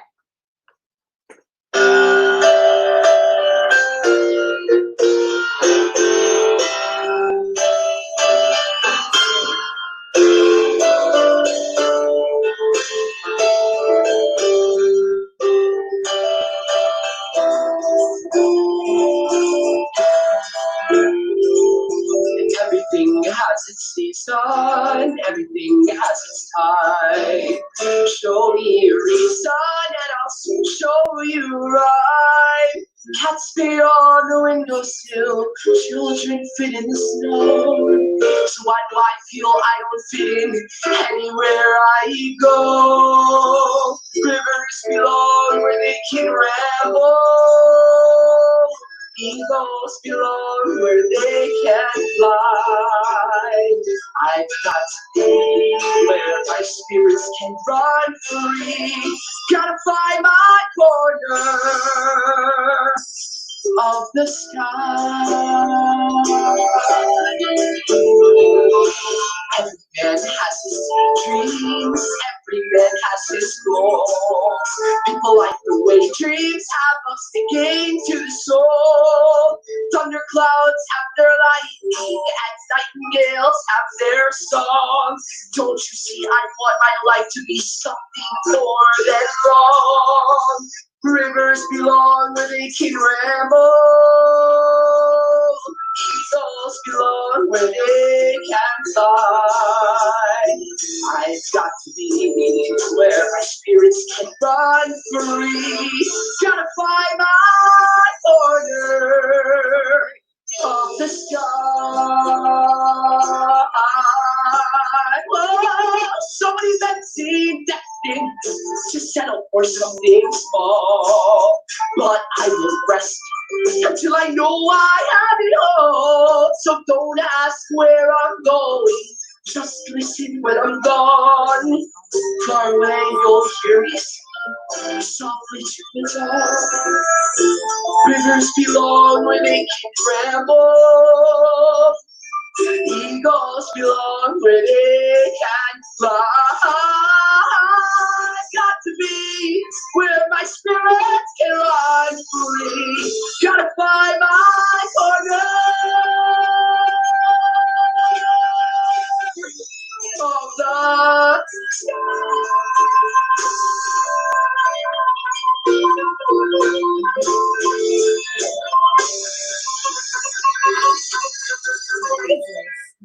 Holy, what in God's name?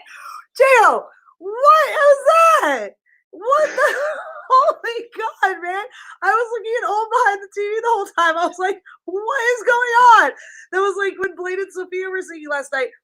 Oh my God, Jill. I mean, the growth, dude. I mean, that is amazing. Everyone's like that. No, wow. That was like, everyone's freaking out. I was like, I can't believe comments are coming because everyone's listening. Gio, I gotta tell you, sweetie, you know, you are Pippin. You so are Pippin in life.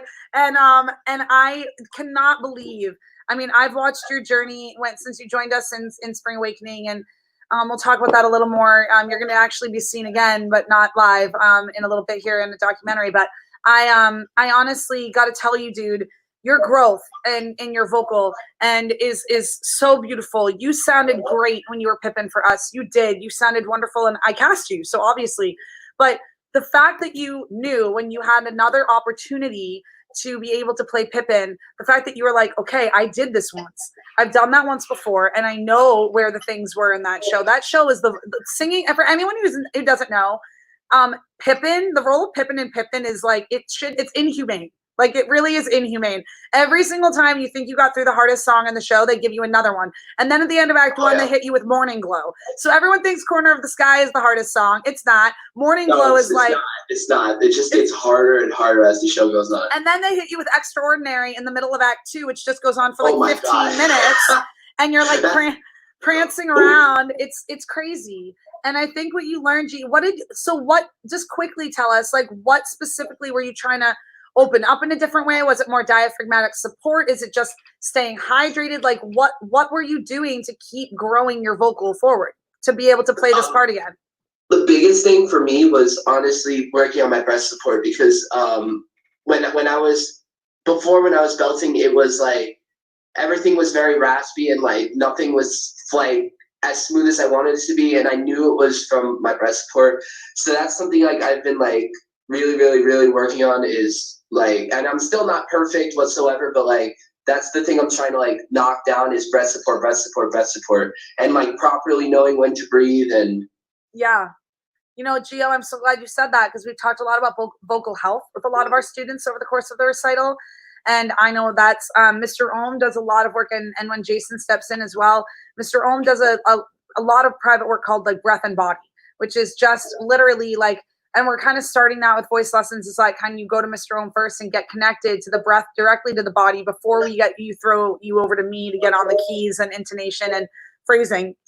Because I think what you're seeing is, gee, you've been singing your face off your whole life.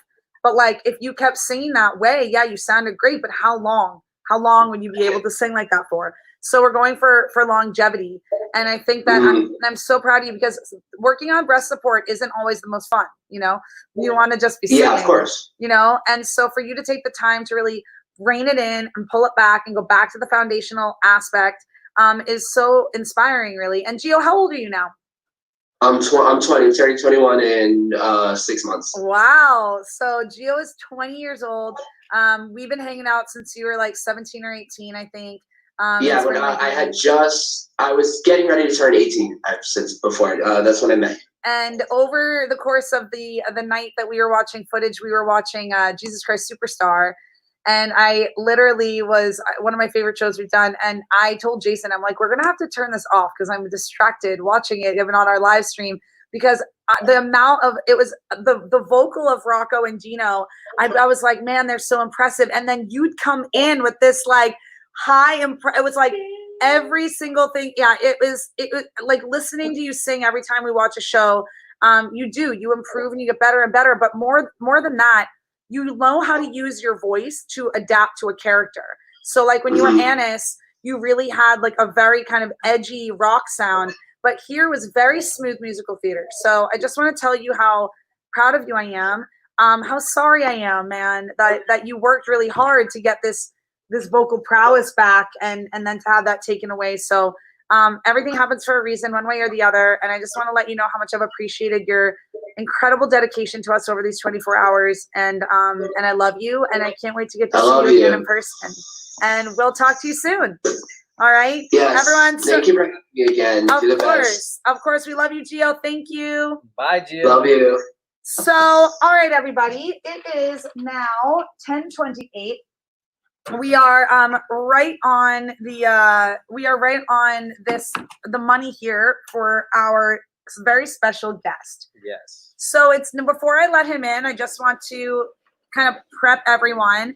So I guess we could call this Barclay Beyond Boca, but like he's kind of home base down here, so I don't know if that counts. That might be pushing it. But that being said, I don't know how much time Preston actually spends in Florida anymore. I think he's zipping around, but we're gonna find that out.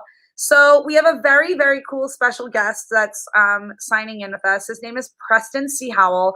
And if any of you are fangirling over it like I am, Preston was just, well, I'll let Preston talk about it. But Preston was one of my original kids in our first real professional show at Barclay. That was one of the most Preston could laugh, wild experiences at a pro show we probably had. And so we'll talk about it. So this is Preston C. Howell, and he just was on The Voice. So we're going to talk to Preston about his life now as a little celebrity. Preston, come on in. Hey. Hey, what's up? Oh, can we hear you? Can we hear you? How you doing, Preston? I'm doing amazing. Like, hello, can you hear me? I can hear you. Yeah? Can you hear me? Okay, good. I can. Yes, I can. Okay, great. Okay. So, Preston, it's so nice to see you. So, I want to let everyone know that. So, Preston is a past performer of Barclay from the OG phase when we took on this wild creative project that I think we both have just like it's like some of our favorite memories and we're slightly scarred. It's like a little bit of both. So Preston, I'll give everyone a little bit of a background as to how we work together, and then we can take it from what you've been doing since then. Okay. Yeah, of course. So I think it was like 4.5 years ago, and when we started Barclay, pretty much, or 4 years ago. So how old are you now, Preston? I'm 15. I turned 15 about like half a month now. I remember buying your Christmas PJs, your 2 small Christmas PJs at Target for your costume.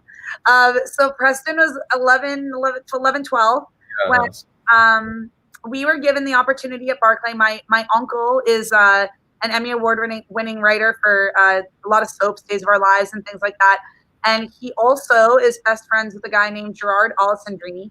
Gerard Alessandrini is the writer of Forbidden Broadway, which, if any of you know Forbidden Broadway, it's an amazing off-Broadway, very famous series that basically parodies all of the famous Broadway shows. And so they wrote a parody of the Nutcracker Ballet together. And they were kind enough to let us, when Barclay first opened at the Boca Black Box, they were kind enough to let us kind of do a kind of soft, like, second world premiere of it. They had just rewritten it, and so they said, why don't you guys go ahead and give it a go? And it's a small cast, and it's this wacky, wild piece. And so we did. And so I needed a talented boy. And so I put an ad out on one of the, actor pages, and Preston and his mom answered. And so Preston got cast as the boy in this Nutcracker and I show. And that was wild. So before we get off of that, Preston, what are some of just one or two of the memories of that experience that, I don't know, what sticks with you the most of that experience before we get on to your life afterwards? Well, definitely one of the most important things was like, that was kind of my first time just working with adults. Like I never really like worked with, not a lot of kids. Like I always did like musicals with kids and, maybe some adults, like half, but like that was my first time working like professionally. So I was super excited. And also the chocolate pretzels, I remember very well. Yeah, in the backstage. Those are your favorite for sure. Preston had this awesome role where it was super comedic, and I just remember we kept messing with the role more and more and more, and it was really funny. And there was this hysterical bit where like you were behind the couch playing with your Nutcracker toy as a little boy, and we just kept having the actors walk behind the couch and step on you, and you would just like squeal from behind the couch, like no one cared that they were just walking all over you. And there was another scene where you had to ride a bike through the with the thing. I still have that, the helmet and the. You have the helmet with the pizza box on it? Hold on, I think so. You have it like in your closet. Oh, and he's wearing his Barclay shirt. That's old school Barclay. I love it. OG right there. Oh my God, do you have this person? That's from 4 years ago. What is going on? Well, so I'll explain it while you're looking for it. Yeah. There is when they that doesn't have the box, but that's all right. Fair enough. Yeah.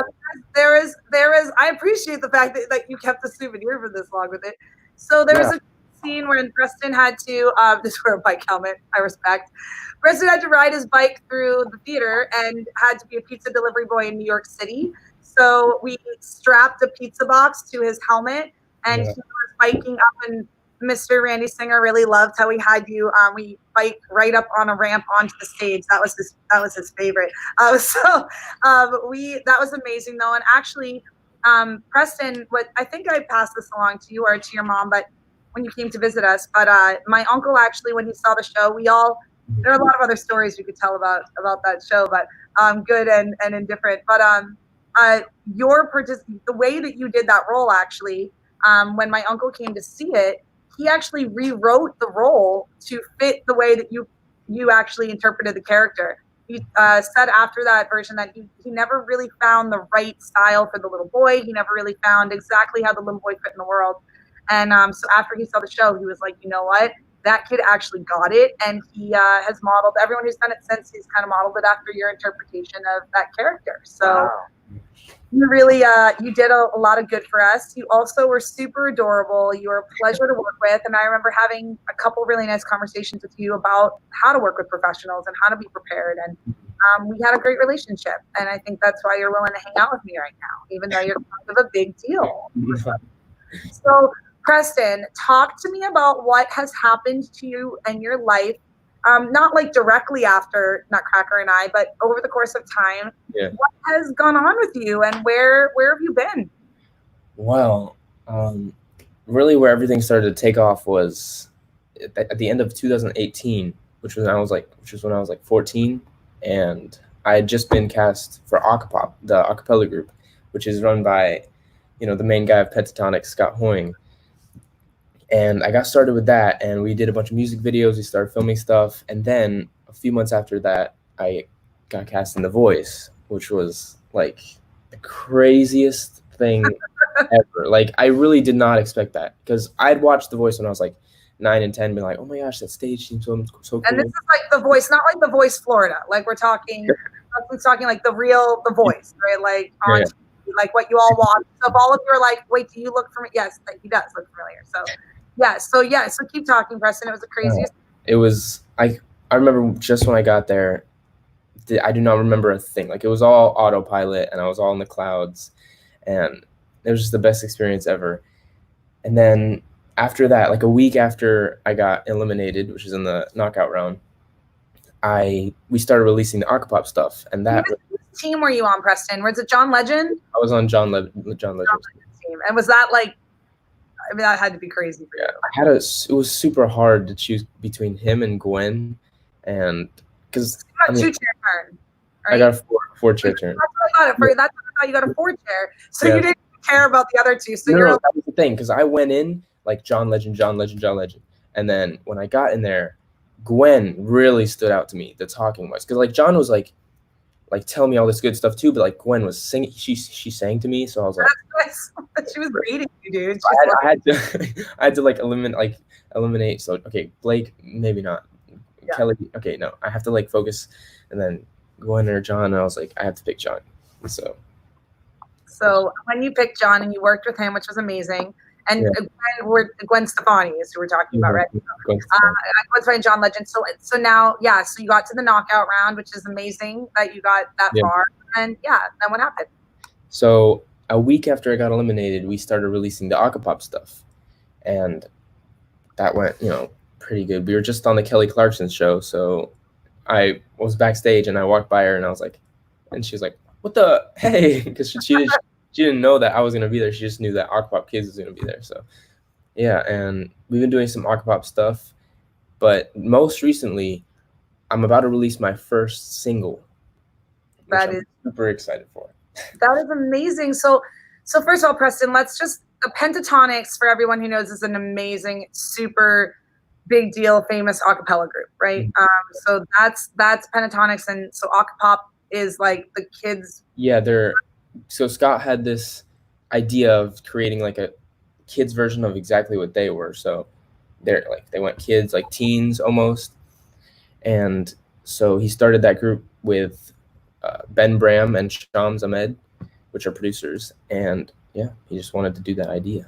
So Acapop was happening, and then you just happened to get on The Voice. Like these things just randomly. So it was really weird. So the casting people for The Voice actually casted Pentatonics, and the Sing Off. Yeah. Like, first got famous, so they casted Pentatonics in that. So apparently they like knew each other, and then the girl from The Voice casting texted, like it was like they texted Ben, and it was super confusing. They were all talking though. So there were a lot of connections. So it was good to know people, and your stars just like aligned in some crazy way. It was super weird, but you gotta like the connections is like everything. So. And Preston, so going to release your new single, so what does that mean? Is it you just going out there? Someone picked you up? Is this going to be an album? Is this like what goes into this? Explain to our viewers who like don't know what that means, because it's easy in this day and age to be like, I dropped a single and record something and like put it out there, but I don't think that's what your single is. I think this is like a thing, right? Yeah. So explain the difference a little bit and what is going in and how and why this is kind of extra cool. Yeah. Well, like a few months back, I met this guy named Because. That's his like rap name, I guess. And it's Because, and I met him at a Boys and Girls Club event, and I sang at the end of the event. And so right at the end, when everything ended, everyone was walking out, and I met him, and he was like, "Hey man, I just wanted to meet you." So we met, we talked. He told me everything that he was about. And he told me that he had this, this single that he didn't really feel that was his. Like, he didn't feel that he was the one that was supposed to sing it. And so we talked, and he wanted me to sing this song for a campaign that he wanted to start, which is about teen suicide and mental health. And so we're really pushing that with the single. And it's going to be, soon a whole album, because they're doing different songs. Great. But yeah, this song is called Supply and Demand, and we're really pushing the teen suicide awareness thing with this girl named Mackenzie Brooks. She's TikTok famous. So, we've been friends for a while, but then she hopped on to help this, campaign. So it's really nice pushing a single with, That's really cool, Preston. So first of all, are you in the vein to sing when we kind of finish chatting? Are you feeling like something for us today? I have a song. Awesome. Okay, so before we get to that, I want to first of all, any of our kids that are watching or anything, if you have any quick questions for Preston or anything, you can certainly ask. But just to help kind of explain the biz, we had my friend Mark Tuminelli on here yesterday, who owns the Broadway Workshop in New York City, and he gave everyone just some great feedback about kind of what goes on and in the business and kind of Broadway and in that scene. Is there any kind of advice, like how did you get yourself? I know you have a great voice teacher, right? Ben Baggy, he's great and he has a lot of connections. Was it just him who connected you, or what? Like, how did you get yourself here? I think that's always the big question with kids is like, how do you go from just singing at like the Tri-Rail Summer Theater Festival in Florida to being on The Voice and Octopop Kids and working with Because and dropping a single all in like 3 years. So like, what are the keys to kind of that success, I guess? Well, I think the main thing was that the musical theater part when I was a kid, you know, I started like 8 or 7 or 8, just doing musicals and just practicing, you know, my voice, you know, building it. And the big part was through my puberty change. Just, I had to push through that, you know, the voice cracks. And I worked with Ben a lot through that stage. And we wanted to go more on a technique level too. So we had Ben and we were still doing stuff with Ben. And then we added another teacher that was just technique. So Ben was helping me with my creative stuff and like still technique too. But this girl was just focused. She like studied just for vocal technique. And so we studied with her with vocal health and everything. And so that really helped during my, you know, cracking stage. Of course. It was horrible.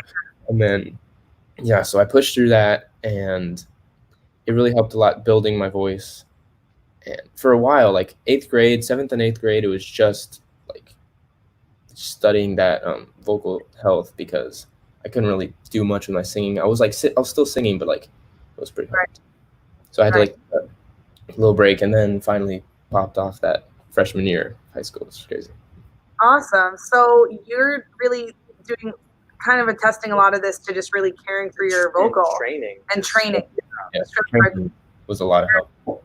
And being really well connected, just making sure that you stay.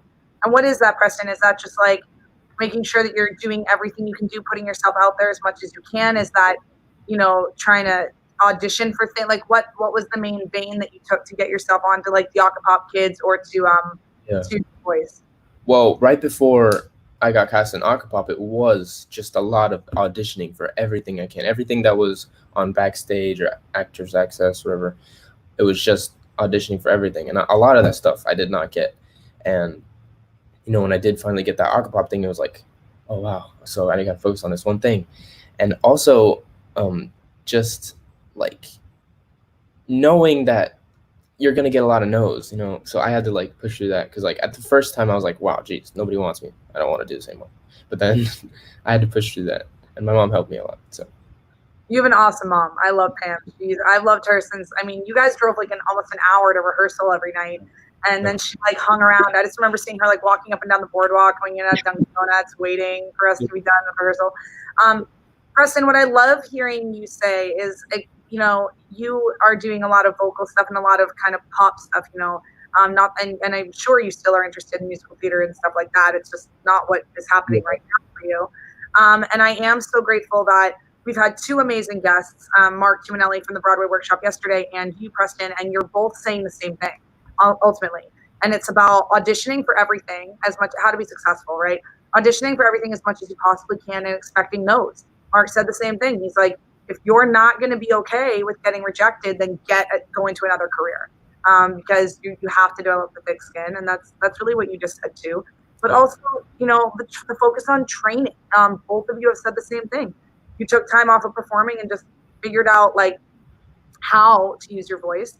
And also you just kept your connections really strong and made sure that you were, I'm sure, making sure that you followed up with people and were kind to everybody you worked with. And well, I mean, Preston, you're adorable and you've always been sweet as anything and you've always been talented. So you got that going for you. But I think, you know, that just because you have, you know, some good looks and a nice family doesn't mean that people are going to give it everything to you, certainly. So I've been so proud of you and watching your journey. And it's just nice to see, guys. I hope that those of you that have been tuning in, we've been live for 24 straight hours. So we started live at noon yesterday and I haven't slept and we are still here. So that's why I look like I'm half dead. You're our Bring It Home segment right now until 11 when we do our kind of mission statement hour. And I'm just so grateful that you're willing to give us your time, honey, because it's really nice for the people. You've worked in so many theater companies, and you were such a foundational part of Barclay because we were just beginning and growing. And so every single thing that we did well or it was challenging or interesting was a huge brick in our foundation. And you being a part of that was a huge part, a huge memory for me. And I know we had some really a wild cast, and we had Marsha who played Sandy in Grease on Broadway, and she was in that show with us. And at that point we were all starstruck with her. And it's just it's nice to have you in the family. It's nice to see you in your Barclay shirt. And I remember when you did you did a music video. I love it. And you were wearing that in your music video, and it just made me so happy. And I'm just really grateful that you're always, I preach being humble to my students and always knowing that you want to go back and thank the people who did things for you and pay it forward. And so as someone who knows what rejection feels like, and as someone who knows how hard it was for you to get to this point and be vocally healthy, I think it's just so nice that you're willing to pay it forward and say this out loud to all the kids that are watching who have big dreams, especially right now in a world that's kind of quarantined. We did have a question come in. Abby McMullen wants to know Let's see if we can get it up on the screen. She wants to know what was the coolest part of being on The Voice. That is probably a very difficult question, but what was the coolest part, Preston? Coolest part. Okay, so I think the coolest part was being being backstage. And I know that sounds weird, but just backstage, it's a completely different world. You see on camera the stage, but backstage is super big, and it's just filled with food and everything. And there's famous people walking around, and you see food and everything. And it's back there, and I know it's I don't know, but sitting back there, they treat you just oh, here, you want some water? It's it was super cool. I'd never been treated like that before, so it was awesome. That's awesome. And I gotta say, dude, I kept seeing the pictures of you looking super fly. How was it having a glam squad? Oh my gosh, it was awesome. They took you into the Hollywood studios, into this big glam, thing, and you walk in, and they're all right, so did you bring any pictures? So we had to bring pictures of what famous people we want to look like, almost. Really? Okay. Yeah, they want you to go off of what you like to wear. Cool. I took some pictures. I got Shawn Mendes and some Justin Bieber, but mostly Shawn Mendes because he wears those blazers. Yeah. So I gave them that, and then they're all right. So we walk around. All right, pick anything you like. And they have this super long, just almost Goodwill type of vibe, just rack after rack after rack, and you should pick whatever you want, and then they choose and they take pictures, send it to the main people. That's amazing, man. I honestly, I really feel like it's so neat for you because you're a normal kid, right? You didn't grow up. This wasn't you were on some Celebrity Family, you know what I mean? And this was your vein. You're just a kid, who was doing musical theater in South Florida, and you got to live the dream. You just snuck in somehow. Mm-hmm. And now you're on your way, dude, to dropping your single. So we have about a few minutes, 10 minutes left on the segment here. And so why don't you explain to us? I know your mom just sent me something, and I think we're going to share it. I don't know if I have time, Cam. I'm going to share it on our Facebook page. You have a promo, I think, a minute and a half promo reel or something like that. Yeah. So we'll definitely be promoting that for sure that would be perfect. Well, I asked her for promo material, and we've just had a lot going on in here for 24 hours, the three of us running a good TV studio. So I want to just, first of all, what are you going to sing for us today, Preston? I'm going to sing "Perfect" by Ed Sheeran. All right. And so I want to just say to everyone before Preston sings, this is Preston C. Howell. He was an OG member of Barclay, one of our first Kids in a Pro show. He went on to be on The Voice and Acapop Kids. You can definitely listen to Acapop Kids, but I want, before you sing, Preston, so we can end on the high of your voice, can you give us the rundown of how we follow you, how we find your single, what's with Acapop, how do we support you, Preston, now that you gave us a half hour of your time? What can we do for you? Give us your social media. Also, Preston, I don't know if you met Mr. Ohm. This is Ohm. He runs our acting program. What's up? I've just been sitting here the whole He's time. just there for moral support. Om is my assistant artistic director. I thought you guys met when he came to visit that day at the studio. I think we did just shake hands for a minute, like maybe. We did, yes, When we he came did. in. We did. I So remember. I thought you did, so I'm sorry. I didn't mean to just like ignore you. As I like lean on you, I'm like, so anyway, Preston. So that's Om, and Mr. Jason is right behind us, and he is at a long night, so he's just enjoying off-camera time right now. So Preston, plug us with your social media. Where can we find what, and how can we support you? Okay, so my Instagram and Facebook and Twitter and TikTok now is Preston C. Howell. It's just PrestonChowell. Preston C. Howell. And now that's a big thing too now, social media. So that's huge. And my YouTube is Preston C. Howell again. And that's where I think we'll be dropping the, single. And on my Instagram too, there's will be a lot of information on that. So. Awesome. Preston, I have a question really fast, just because I know I'm hearing all these cool stories about you used to do musical theater a whole lot more. Do you have like a favorite like musical or a song that from that vein? Yeah, I think just mainly growing up, loving Newsies a lot. I love Newsies. Yeah. Yeah, Santa Fe was my favorite song ever. We did that last summer, and it was it's one of those shows that it like soars through you. It's like, I don't know, the way it's written, the music, the camaraderie in the cast, it's like an anthem. The whole song's like an anthem. Yeah, the whole show. It really the whole is. score is an anthem. I think we had some guests on our troop rehearsal the other night, and they said the same thing about music. So, so Preston, it's great to see you. It really is. Great to And see you. whenever you have time, and we moved, we're in a new studio now, so right down the street. But we are, so if you do ever have time and you come visit, just hit me up. I'll let you know where we are. But Preston, you always have a place to go where we'll just give you a hug and you can walk in the door. But in the meantime, you are on your way, kiddo, to an awesome, bright future that you have worked incredibly hard for. And I think you've been talking a lot about hard work and dedication over the last 24 hours, and you are a great example of that.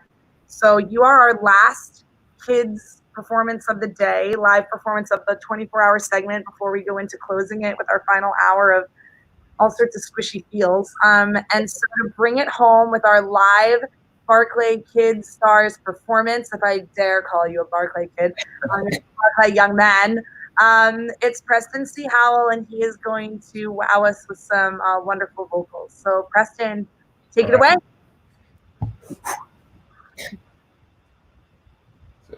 Here we go.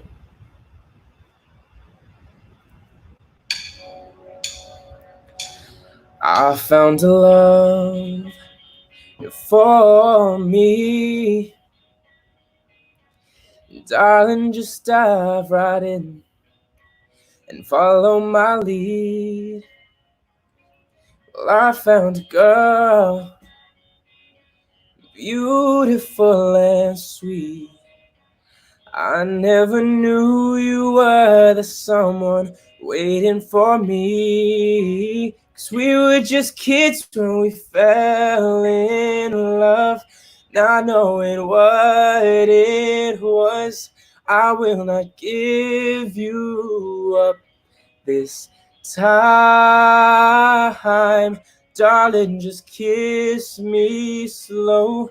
Your heart is all I own, and in your eyes you're holding mine.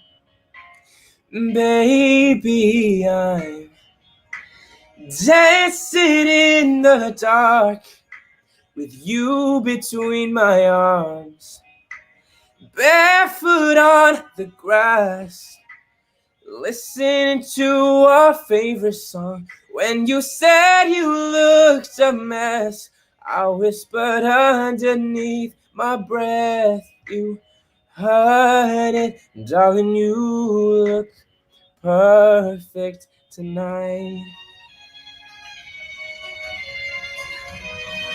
Well, I found a woman stronger than anyone I know. She shares my dreams. I hope that someday I'll share her home. I found a lover to carry more than just my secrets, to carry love, to carry children of our own. We are still kids, but we're so in love, fighting against all odds. I know we'll be alright this time. Darling, just hold my hand. Be my girl, I'll be your man. I see my future in your eyes. Baby, I'm dancing in the dark with you between my arms, barefoot on the grass, listening to our favorite song. You have faith in what I see. Now I know I have met an angel in person, and she looks perfect. I don't deserve this. You look perfect tonight. Oh, yeah. Thank you guys so much. Thank you, man. That was like such a beautiful way, and honestly, with the craziness of this 24 hours, that was like that vibe. I needed that vibe today, man. I really did.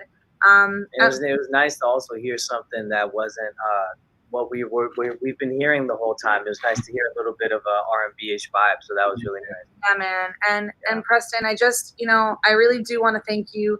You from the minute that we met, when you were a little tyke, you and your mom have, no matter how, big, you stopped in and visited us the other day. That was not the other day. It was like months ago. Yeah. But you always keep your feet on the ground, and you stay kind and you stay humble. You still seem like the same wonderful kid that I remember working with. And if there's anything that I can say to anybody is, the more human you can stay, and that is, I think, going to keep you sane, first of all, through all the craziness that you go through. But also, it's going to keep you with the people who matter the most, around you. And so if and when this big crazy world comes or goes, you haven't lost your roots, and you haven't flown above the people who helped you. You're so incredibly generous with the amount of love you give to your voice teacher and everything. Your posts, everything you do are full of gratitude and full of love. And so guys, please follow Preston, and please support him. He's doing great things in a very noble way and a very kind way. And he's a great role model for any of you who are looking to succeed in this business and in this field. And you have a Barclay connection with him too. So Preston, you always have a home with us if you ever want to do anything, and just know that we love you. And thanks for being with us today. Great memories, bro. Thank you. Everyone say thank you to Preston. We love you, and we'll see you soon, one way or the other. Thank you. Bye. All right, well. That was nice. That was like the right thing for me after this 24 hours for a show. So I think I fell asleep, had a dream, and woke up, and he was singing. I know. I think he took me on a ride. Like a lullaby. Isn't that the nicest thing, though, when you have music that's just kind to you? It's not like... Yeah, it actually complemented my deliriousness. That's was the beauty of it. So this is where we're on our last hour, guys. We made it to 11:01. Ping, on the nose. Here we are. So what's coming up? What's coming up next? So what's coming up next? So I want to just talk for a minute, okay? About Barclay, honestly. We have done a lot in this 24 hours. I need a rest. We've done a lot. Okay. We've done a lot in this 24 hours, and we've done a lot of things that cover a lot of the spectrum of what we are. I think we've done a lot of bringing, we brought in people from New York, we brought in Preston, we've done the sort of connection to a celebrity sort of thing, which is. Oh, we're gonna also have another countdown, right, at the end of this. Yes, we are. So with a special announcement. So we've done a lot of things that have brought people in, and I want to be clear about why we're doing this. We're not doing this because we want to become famous because we know celebrities or we know famous people. That's not it. I'm bringing people in because they're people who are good in their heart and people who are wonderful human beings who also have followed a very aggressive path towards pursuing the thing that they love the most. Okay. And they're willing to share their knowledge with us and help to help us help you shine your light. And everyone in the world right now is almost every famous person in the world is sitting at home, and you can take a master class with anyone you want right now, and we know that. So that's not what we're trying to do. When we bring Talia Suskauer in next week on Tuesday, Thursday for our workshop, we're bringing her in because I know Talia and I know the kind of person she is, and I know that she's going to speak intelligently and eloquently and directly. I'm bringing Preston in because Preston was one of our Barclay kids, and how did he go from being in a Barclay show to living a dream like this? Bringing Mark Tuminelli in because Mark Tuminelli has incredible information for kids on Broadway. And the reason we're bringing in and Jillian and Bruno, these are people who I'm trying to help our light in Boca kind of spread out a little bit all over the world. And we're not just trying to kind of brand ourselves and attach ourselves to every person who is ever on a soap opera or whatever it is. We're trying to connect our dots, I guess is the best way to say it. We do, between the three of us and all of you, we have little globes of light that are all over the world. And in this time, when everyone is at home and sort of has time to rethink and reconnect, we're trying to kind of connect the dots. And my goal here is if we connect the dots, right?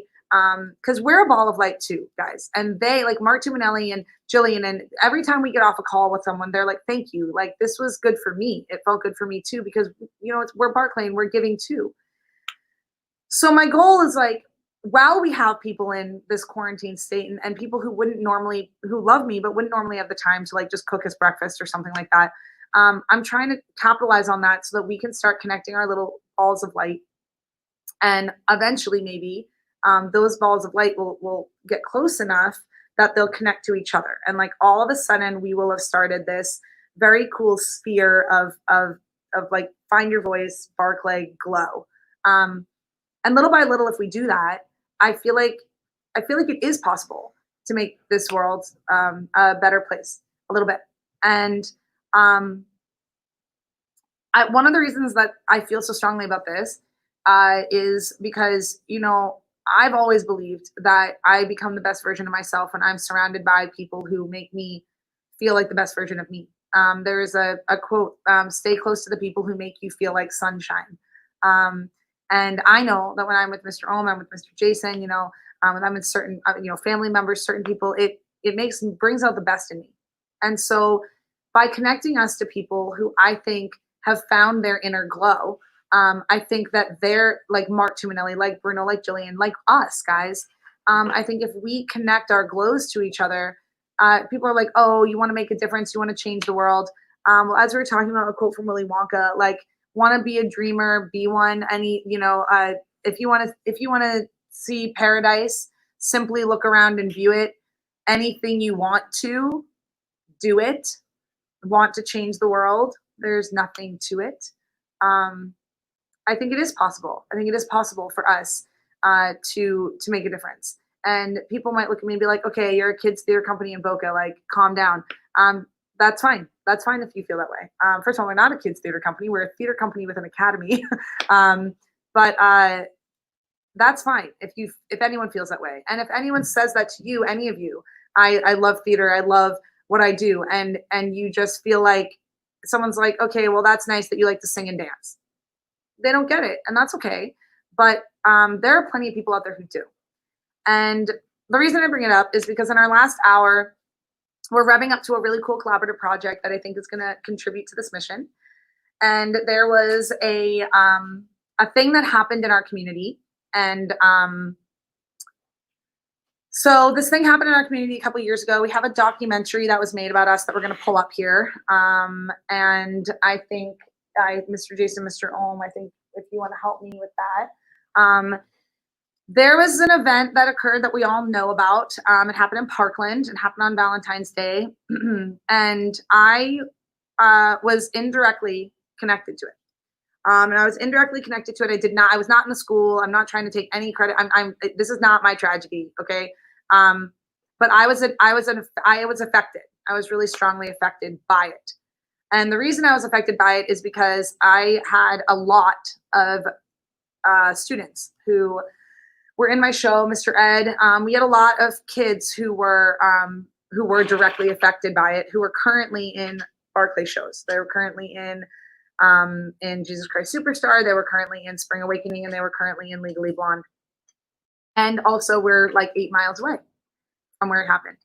And Mr. Ed, our music director, was in that school, and he was there, and he was affected by it. And so when I had all these kids in my show, and when this whole thing happened, we made some tough decisions, and I don't need to say much about it because you're going to watch this movie, but it made me as a business owner sit back and say, and we talked about this, Tyler, thank you for sending love, because we just talked about this last night when we talked about tap dancing through Auschwitz at 12:30. I feel like at this point, like, I have a responsibility as a business owner, and as a business owner with the tagline, with the catchphrase, find your voice, sing your song. It's my responsibility to use that platform kindly and wisely. It really bothers me when celebrities say, like, I don't have to be a role model. I'm just a celebrity. Like, you do have to be a role model, because you stepped up to a platform that people look up to you, and people listen to you, and they wait to hear what you're going to say. And with great power. Yeah, and with really great power. And to use that carelessly, I find to be highly, highly irresponsible. And so I refuse to be someone who, maybe my platform, I'm not a celebrity and I don't have, 5 million followers in my life. But what I will say is I have enough that people who look up to me, Ohm has enough people who look up to him. And it could be 5 people, guys. It could be one person who looks up to you. One, and if one person looks up to you, you are responsible for what you do, your actions, and what comes out of your mouth. Anyone who's a parent knows that. And so, especially when we have even just on our Facebook page, over 1,000 followers, right? Like, whatever I post, whatever I say, I'm responsible for it. And so I became responsible for these kids, and I became responsible for how we were going to move forward. And I became responsible for the future of my company based on this situation. And so, and, if I may say that, I think one of the toughest parts, the most beautiful parts, I think, about us, what we share in common here at Barclay, is that one person idea. Like, we do touch a lot of people in a lot of lives, and affect a lot of students in a lot of different ways. And so it's easy to make. We have like even our summer platforms and all that. There's a majority decision, which even 99.9% would be like the smarter business move in a lot of ways. But we're 100% kind of a people, because we think even just one person makes that difference, which is why, like, I think what you're talking about now with this whole thing that happened, you were individually with each and every single person as much as you were with them as an entire group. And I also I gave birth to Caroline 5 days after this tragedy happened. And so I was on maternity leave, and I only took 2 weeks off, and Caroline was at the studio, with us going through all of this and experiencing it. And I knew I was responsible for her future, and how I responded during this time, and how the business responded, how Jason responded, would be her future someday too. What she'd look up and see what I did. So this amazing, incredible documentary team, Christina Constantini and Darren Foster and Peter Alton, who were the award-winning filmmakers of a movie called Science Fair, that you might have heard of. It's been in theaters. It won a ton of awards. They were sent down to do a documentary on us, a short documentary. And I don't really need to. I think we're talking about the mission of Barclay, and I just think I'm going to play this documentary because I think they capture a lot of the mission of Barclay in it. And that's going to lead us into our final announcement. And so before I get more emotional, let's just let it speak for itself. I think, you ready? Yeah.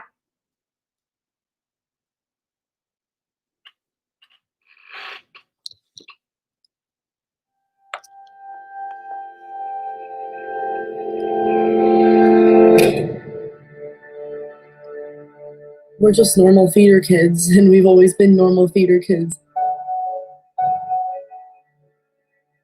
We're weird, and we like singing and dancing and doing all the weird stuff that theater kids like doing.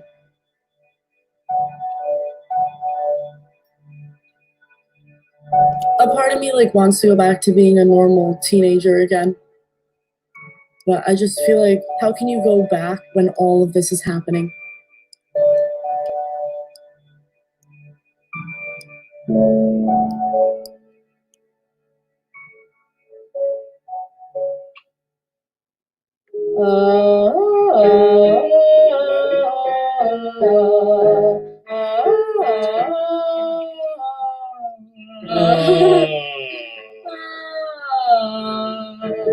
I think I love about theater just the fact that for a little while, like, you can be someone you're not. I could be Jewish for you.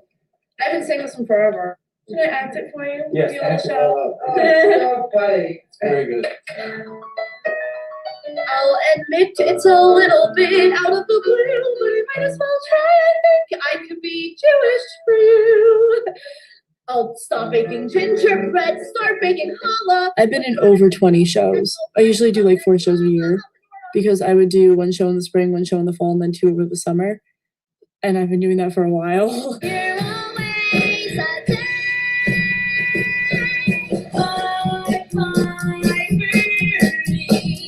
you be some man's property?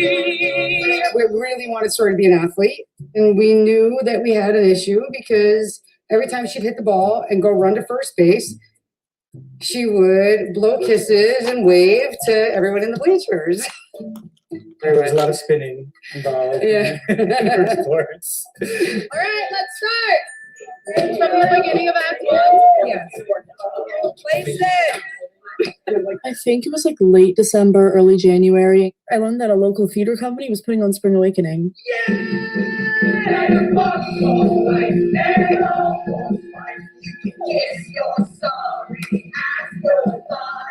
was a book written in the 1890s and then was turned into a musical. It was a big hit on Broadway and won like 8 Tony Awards. I think a lot of teenagers are drawn to Spring Awakening because we're all so angsty and hormonal that we just kind of relate to it. Oh, this is my opening number costume. I'm in my nightgown, feeling my boobs. You know, normal everyday girl stuff. Mama, who bought me?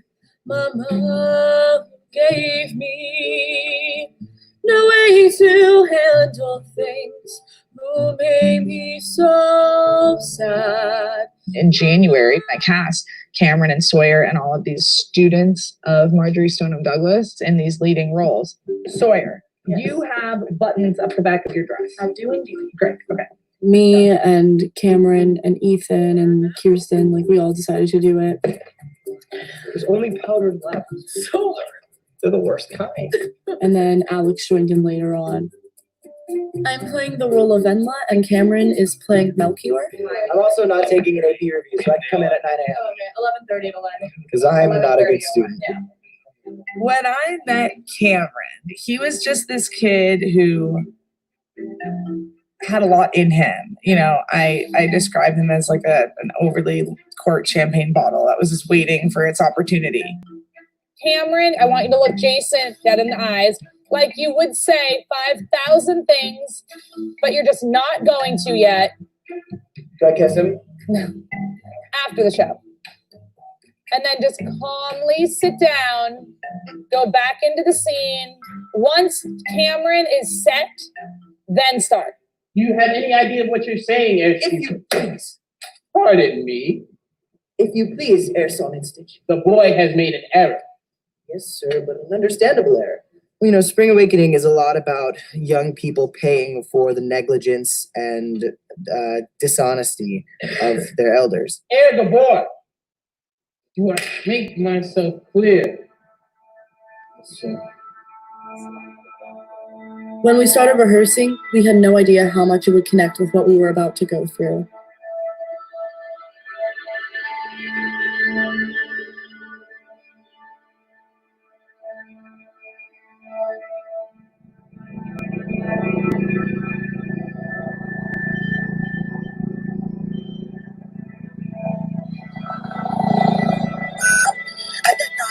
In District 15, multiple shots fired at 5901 Pine Island Road at Stillman Douglas High School.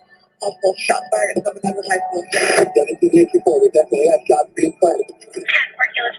there is an active shooter working at Douglas. Multiple gunshots are being fired. We can hear them in the background. Our 911 lines are blowing up.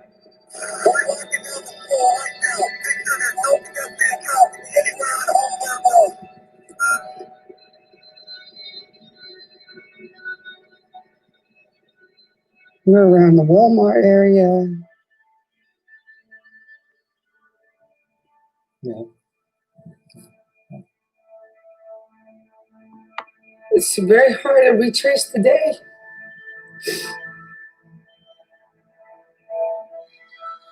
There were about 60 of them that were in a closet together.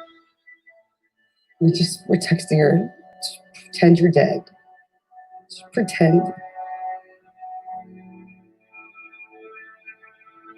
To think that I was literally losing my kids. It's terrifying.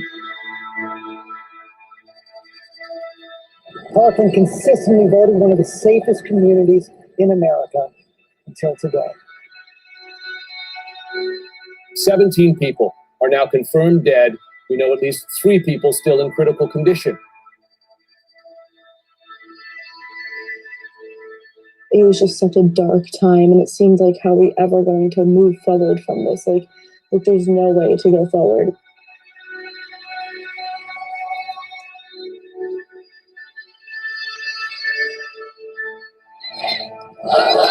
The NRA has got to go, hey, hey! The NRA has got to go, hey, hey! Hundreds of thousands of these amazing young people are converging on the nation's capital right now to demand action on gun reform. My name is Sawyer. My name is Andrea, and we are survivors from Marjorie Stoneman Douglas, and we also wrote the song Shine. We're done with all your little games. We're tired of hearing that we're too young to ever make a change. They wrote an anthem for what was going on, and it spoke to everybody. It's how everybody was feeling.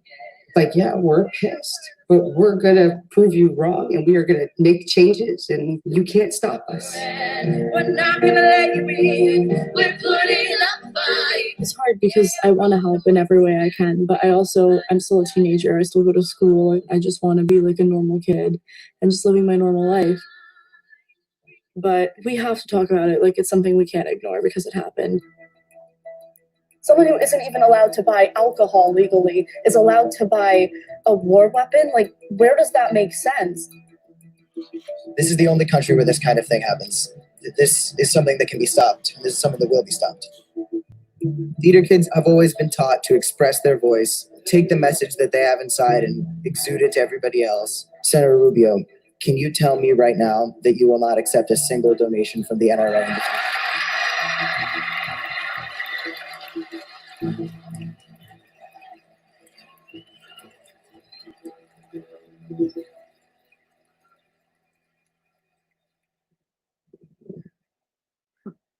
Quiet. Okay. All right. I love you all very much. I've missed you guys. You're teenagers. You've been through hell and back.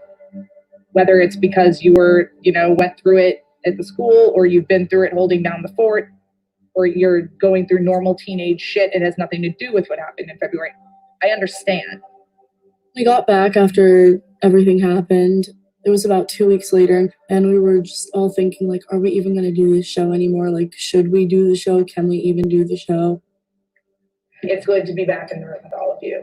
And I'm incredibly grateful for those of you who have been juggling the world, that you have prioritized the show.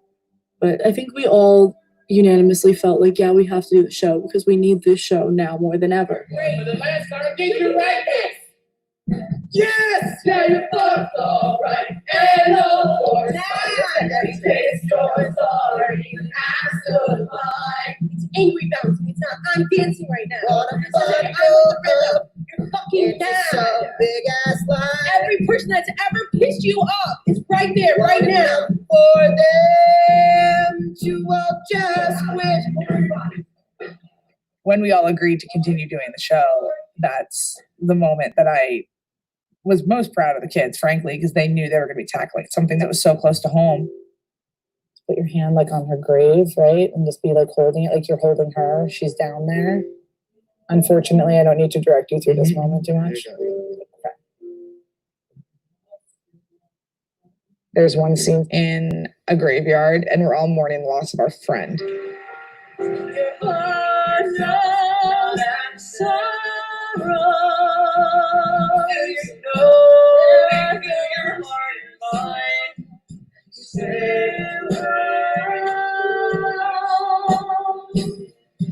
You know that I still walk behind you all alone. It's good to have that sense of reality, going to rehearsals and just being a normal teenager and realizing, okay, this is what normal is. And then, in a way, it kind of hasn't, because every night, every time we perform the show, it just kind of cuts open those wounds that you're trying to heal. Yes, I'm ready now.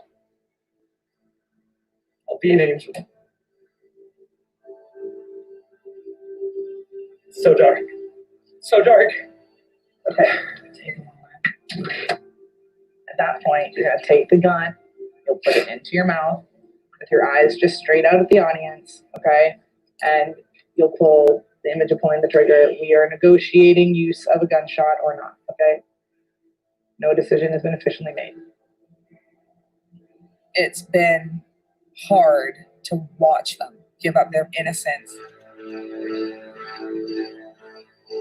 It's such a provoking show. Like, there's topics that people feel uncomfortable talking about. But I think overall, like, it's very important that we do it because it's what we need it right now, especially now. Thank you.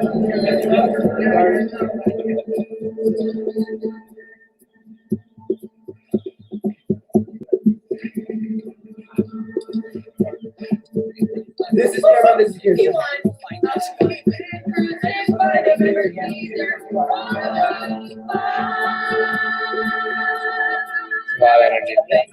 A lot of stuff happening right now. This is Kevin. This is Kirsten. Guys, let's circle up. Yeah, circle. Yeah. We have friends to welcome into our circle here. This is Stephen and Duncan, and they are here to support us. So this is our cast and some of our crew. We're thrilled to be here. It's Thank a real honor to be here. When I learned that 6 of the students, including a couple who were so involved in Never Again, were part of a production of Spring Awakening, I was deeply moved. It felt like something had really come full circle in my own life. Have you ever seen the show? It's a little racy for me. I wrote the play very much in reaction to Columbine. What I felt in the wake of those terrible shootings was how much we were still failing to listen to what was going on in the hearts of our children. We're still not hearing. Duncan and I had this dream, and we made this determination in 1999 to touch the troubled heart of youth around the world. And I mean, I think we just never would have had any idea that the show could have the kind of resonance it had, kind of enduring life that it had.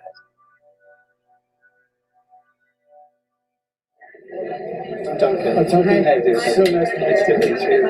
Thank you so much For Sawyer, just being in theater is healing. It's doing what she loves and being on stage, and that's her escape. Her closest next to normal Yeah. she can find. Exactly.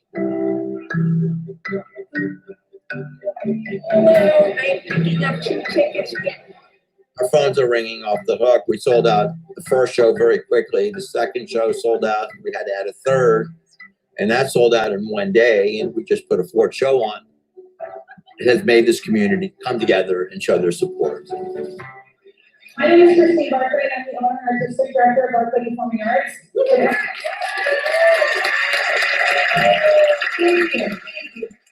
We picked this show in January, far before any of our community struggles that we have recently suffered together.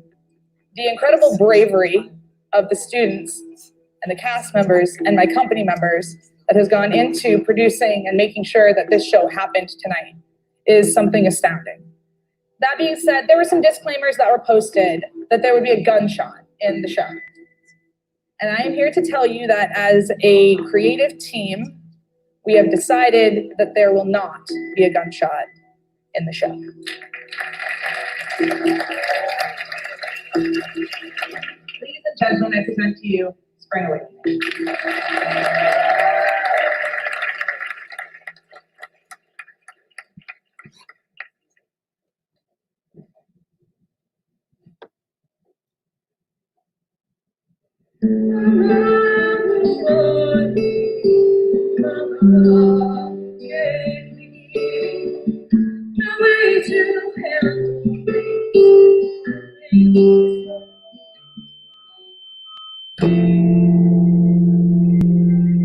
This whole entire play is about kids speaking up against adults who are trying to hold us back.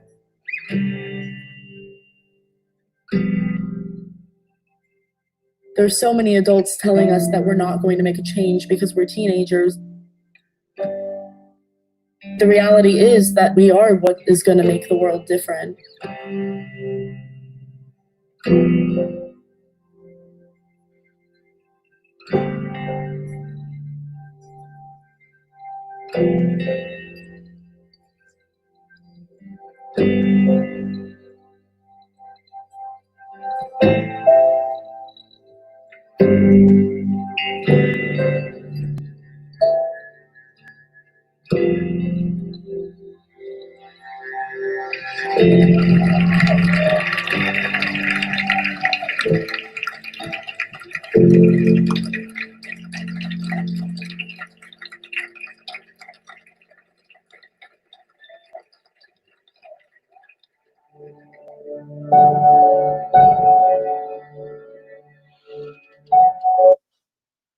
Hi guys. All right, so we shared that for a reason. As I was just explaining our mission, if you're tuning in now and you're like, what are we? Thanks, Tom. I miss you, dude. It's a good friend of mine from college. I think what it is that exactly what Sawyer said, what Cameron said. It's like the kids are the future of our world, right? And anyone who thinks otherwise is I view them to be delusional because they're literally the future. And I think that there is a lot of misunderstanding in our community between parents and kids. And I have this strong want in my life to try to bridge that, or to at least try to be the middleman so that the distance doesn't feel so great between the parent and the kid. And that's just one part of it. I also think when Spring Awakening happened and everything went down with all of that, I had this moment, I had just given birth. I was pregnant. I could have very easily been like, guys, I need to take time off. But these kids, in the face of fear, went out and spread so much hope and joy and started movements and spoke up and fought and wrote songs and sang and toured all over the world. And how can I, as their teacher and as their mentor, sit quietly and watch and not do anything if they are? And I'm supposed to be the leader. I'm supposed to be the one who is teaching them how to do these things. And so when I was caught in this situation where I was involved in something that I was affected by, and my world was affected, but it wasn't mine. I needed to do whatever I could to support what these kids were doing. And that meant when they agreed to do the show, that meant doing the show. That meant when they were all flying on red-eye flights all over the world at presidents' galas and everything to try to speak up. That meant understudies coming in and out. Gio, who's been here 4 times, he understudied like every stinking role in that show for those kids to come back. And it just made me realize that my company, although I always knew what theater was and what it could do, it made me realize the responsibility that I had to be careful with what we are and what we can do. And that means to be thoughtful about the shows that I pick and to do what I can do when I pick the people I bring into my community, to bring in the right kind of people. That's what I mean, like not just celebrities, but like people who are going to make a difference, people who are going to make an impact, people who are going to not just be like, oh yeah, look at me, I met a famous person, but somebody's going to give. But not only that, it's my responsibility now to carry the torch of what those kids started, right? And it's not about the gun movement. It's not about politics. It's not about Rubio. For me, it's not about that. It's about listening to children who, in the face of a school shooting, wrote a song. And they started a nonprofit. And someone who decided to make Cameron, who would call me every night before these huge interviews and just say, like, what do I say and how do I say it and what's the right thing and how do I, and these kids are getting death threats, and these, like, in the face of fear, these kids rose up. And did they do everything right? No, they're kids. And did they do some things incredibly right? Yes, because they're brilliant. But they fought for themselves, and they fought for their voices to be heard, and they fought for the right to be treated fairly and to be looked at as not as kids, but as the future of our world and the future of our country. And that means everything from speaking up about what you believe as far as whatever you're impassioned about, or taking care of our planet, or making sure that we take care of our parents and love them back. Whatever it is, if we don't invest in our kids, if we don't invest in the light and the joy of the world, then like, what are we actually doing? You know, what really matters? And so in an effort to end this on time, my mission was always to be joyful and create art and to be a safe space. That was always my mission. But when this happened, and it happened the same week I gave birth to my daughter. And so in that whole documentary, I was saying to Owen, like, I'm wearing diapers, like, to be honest with you. To know I brought a baby into the world the same week that all of that was happening, and that she was at the studio for all of these rehearsals, and these kids were holding her at 1 and 2 months old, and that's the world she was brought into. It brought it all really full circle to me, that it was my responsibility to not just make the world a better place for everyone else's kids, but that I had a responsibility to the one, right? That Owen and I talked about earlier, that I had a one.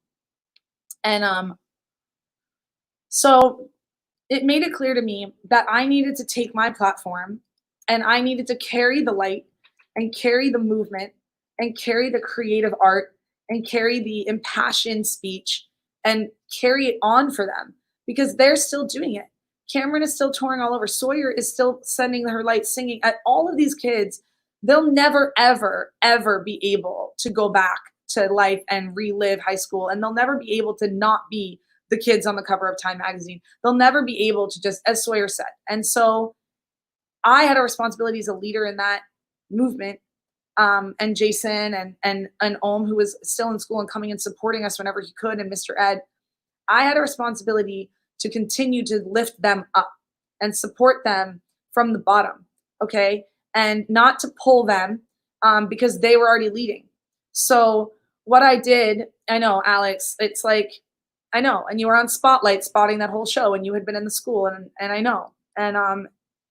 And when we're all playing with a baby and this is going on, and there's a documentary team and we're all wearing mic packs, it was just something that made me realize that this is something that is larger, and we can be larger, and we can do more than just rehearse shows, and we can do more than, and it's not that rehearsing the show isn't the thing. It's how you rehearse the show, right? It's how we talk to our kids. It's how we receive them in the door and how they leave the door.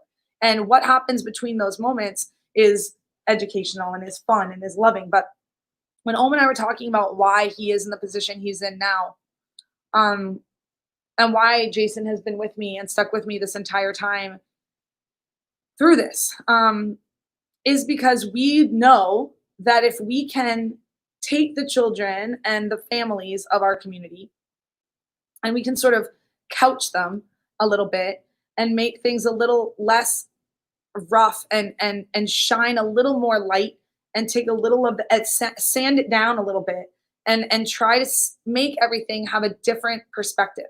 What can we do to make this better? What are our options towards changing the world? How can you be the best version of yourself? not focusing on, oh my God, what's wrong? Oh, why did the teacher do that for you? You know, your parent really shouldn't have said that to you. That was stupid. Get over it. You didn't get the part you wanted. Who cares? Like, we've all heard these things, okay? And that just doesn't do you any good. Life is about perspective. And so when a school shooting happens, those kids rose. They rose above. And I had the privilege, the extreme privilege, to watch them do it and help buoy them up like balloons, just keep batting them up however I could and protect Caroline to make sure that we never sunk lower than that level, that was just going to always be ground level, that we would never go lower. And I made a commitment to myself that if there's one thing that I could do and my team could do, is that we would make sure that ground level, at least at Barclay, was always one step higher than that moment. And so when the pandemic hit, okay, then yeah, Caroline was a load of love and light, and it was wild, Jen. It was wild. But that's why when this pandemic hit, we stopped and we said, well, what's the new ground level? You know, everyone is like here and scared and upset, and we can't be at that ground level because we've made a commitment to rise, and we've made a commitment to bat up and to scoop and to couch and to buoy people back up. And I made that commitment when I saw those kids do it all on their own. So in this crazy time when everyone is saying to and to Jason and Ty, like, guys, the whole world closed. Like, this is your time to like take a break, or this is your time to like build walls in the studio or whatever. I don't view it that way. I view it as this is my time to continue to shine light harder, to bring the globes of light even more, so that in this moment, there is not this, yes, there's this pandemic, but it can be felt and it can be talked about, but it doesn't have to consume us. There are plenty of things that we can be doing to keep ourselves moving forward, to keep ourselves moving to the light. And every voice lesson in every class that and I have, at a certain point through this pandemic, it has dissolved into some emotional conversation about mental health, about emotional health. And I think that all the masks and all the gloves in the world can't protect what your brain and your heart and your soul end up going through in times like this, or in times like a shooting. And who are the people that are there for you, and how are you going to be there? But more importantly, how and when are we going to fix the world? And whether it's a pandemic, whether it's pollution, whether it's shootings, whether it's abuse, whether it's sex trafficking, like, what are the avenues that we have to make the world a better place? And you know, if I could jump in for a second, I do think that exactly what you're saying is that all of those things, you know, it's fear. And one thing that we preach all the time is that love and fear cannot coexist together. And so that's why we don't, whenever we make our decisions, it's not, yes, we're crazy, but we don't do it because we're stupid or misinformed, or we're just trying to be racy or swimming upstream. It's really just because we choose love in situations and times and in a world that tends to go toward fear, whatever it is. You know, right now it's COVID, like it was shootings, it was all these other things too. And it's like, we see it, we recognize it, we feel it, we acknowledge the fear, then we let the love make us brave in what we do. That's the whole basis of what we do. Which is why we get quiet. Like the first week of spring break, we didn't say anything. You know, we weren't like, oh, we're canceling. It wasn't about the show. That's what it is. You know, it wasn't about like, oh, when is Jungle Book? It's about, do those 30 kids have someone who is going to be there for them and expect to see them and be a smiling face that every Wednesday they're going to still know that we are expecting them. We're excited for them. They can sing. They have an outlet that isn't just, why did everything get taken away from me? And I think, we did every single show program like weeks and like months even after they were supposed to open. Cancel. And I must say that like every single before they were supposed to open and close, like we just kept going till the end of our semester, like last week and today, this week. Now. Today. I just came from rehearsal. Whatever. The point is that why we did that was not so much because the show needed to be rehearsed so profusely. It was because of exactly what Christine is saying, that we chose love because that's what the kids needed, you know. And I hope the parents are listening to what we're saying right now. I'm going to bring Jason in because Jason, obviously, as you saw in that documentary, has been an extremely strong, important part of our company, and he's been jumping around crazy for the last 24 hours and making all this happen. And so that's why when people are like, why 24? Why Barclay? Because you know what? My kids had begged me for a lock-in. They begged me for a slumber party before everything happened, and I wanted to give it to them. I wanted to let all their voices be heard in their private lessons. I wanted to let West Side Story show the world that theater can exist on this platform. Storytelling isn't going anywhere. I wanted to show everyone that the late night, weirdos and lovely theater kids, as Sawyer has so lovingly said, had an outlet on a virtual platform to dress in drag, to do something different, to do slam poetry, and to know that they had a safe place for it, and to know that I wasn't going to let anyone comment negatively on them, that they could do this here and no one dare mess. Actually, because I think there's a little bit of a different crowd right now, some of the same people, but there's a different crowd in the morning time than what was happening at 2 or 3 in the morning. I'm not going to name who it was, but there was just one kid who tuned in who couldn't sleep at 3 or 4 in the morning. And us being like whatever silliness and all the things were going on and people are tuning in and performing, it was like a giant virtual party. And this kid commented like 10 times in a row, just like, this is so fun. I can't believe this is happening. This is so much fun. Can we do this all the time? Can we do this all the time? I'm so excited. I'm actually happy. It was like, I could see the kid's mind getting blown in the comments, just being like, wow, I didn't even know this was happening right now. And whatever that kid was going through, maybe it wasn't bad, but what if it was? And that was the moment that maybe that was the one, maybe it was one person, one person can change the world, one person. And, I think there's something to be said. Mr. Rogers, Owen and I have talked a lot about Mr. Rogers during this, and Jason and I, we've all been talking about how he looks into the camera and he thinks of one kid, and how when they expected 500 people to show up to this event that he was going to do, like 5,000 showed up, and he went and spoke to every single kid. And I think that our mission right now, as I said, is to connect Barclay and to connect us and our students with little globes of light all over the world, so that they don't feel alone when they leave, when they travel, when they go somewhere. They have a resource, they have a knowledge, they have a connection. They've seen someone in New York City wearing their shirt. They know it's bigger. They know the world is bigger, and especially in the face of fear. When we had the Spring Awakening situation going on, a very beautiful and wonderful friend of mine who's an energy healer made these cards. And the card had a message in it, and it said, sometimes when you go into the darkest room, right, and you turn on that light, the light makes all the creepy crawlies run away. In a gross, dirty New York apartment, you're going to turn on that one swinging light bulb, and any weird bugs are just going to run right away from it. And sometimes you just have to turn on the light in order to be able to get that out. And so my goal is to just always use what we have and use the team that I have to push the light and to push the joy, and to not live my life in fear. And that doesn't mean not living responsibly. It means, as Om said, looking at the fear, processing what that means, and then making a decision as to how we're going to flip that fear on its head and move it forward in a way that's really going to be actually productive, and a way that's going to be beautiful and meaningful. So the reason we shared that documentary with you is not to bring you down.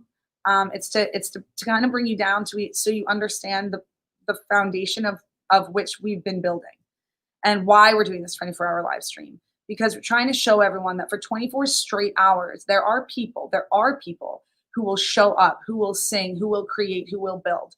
And there is a need, and there is a demand, and there is a want for creativity, for art, where schools and everyone are cutting everything. Broadway's closed. Like, we're not, guys, and we're not going to, and we're going to be here, whatever that means. And so my other responsibility, and then trying to end on time here, in our last 14 minutes of our 24-hour live stream, it's been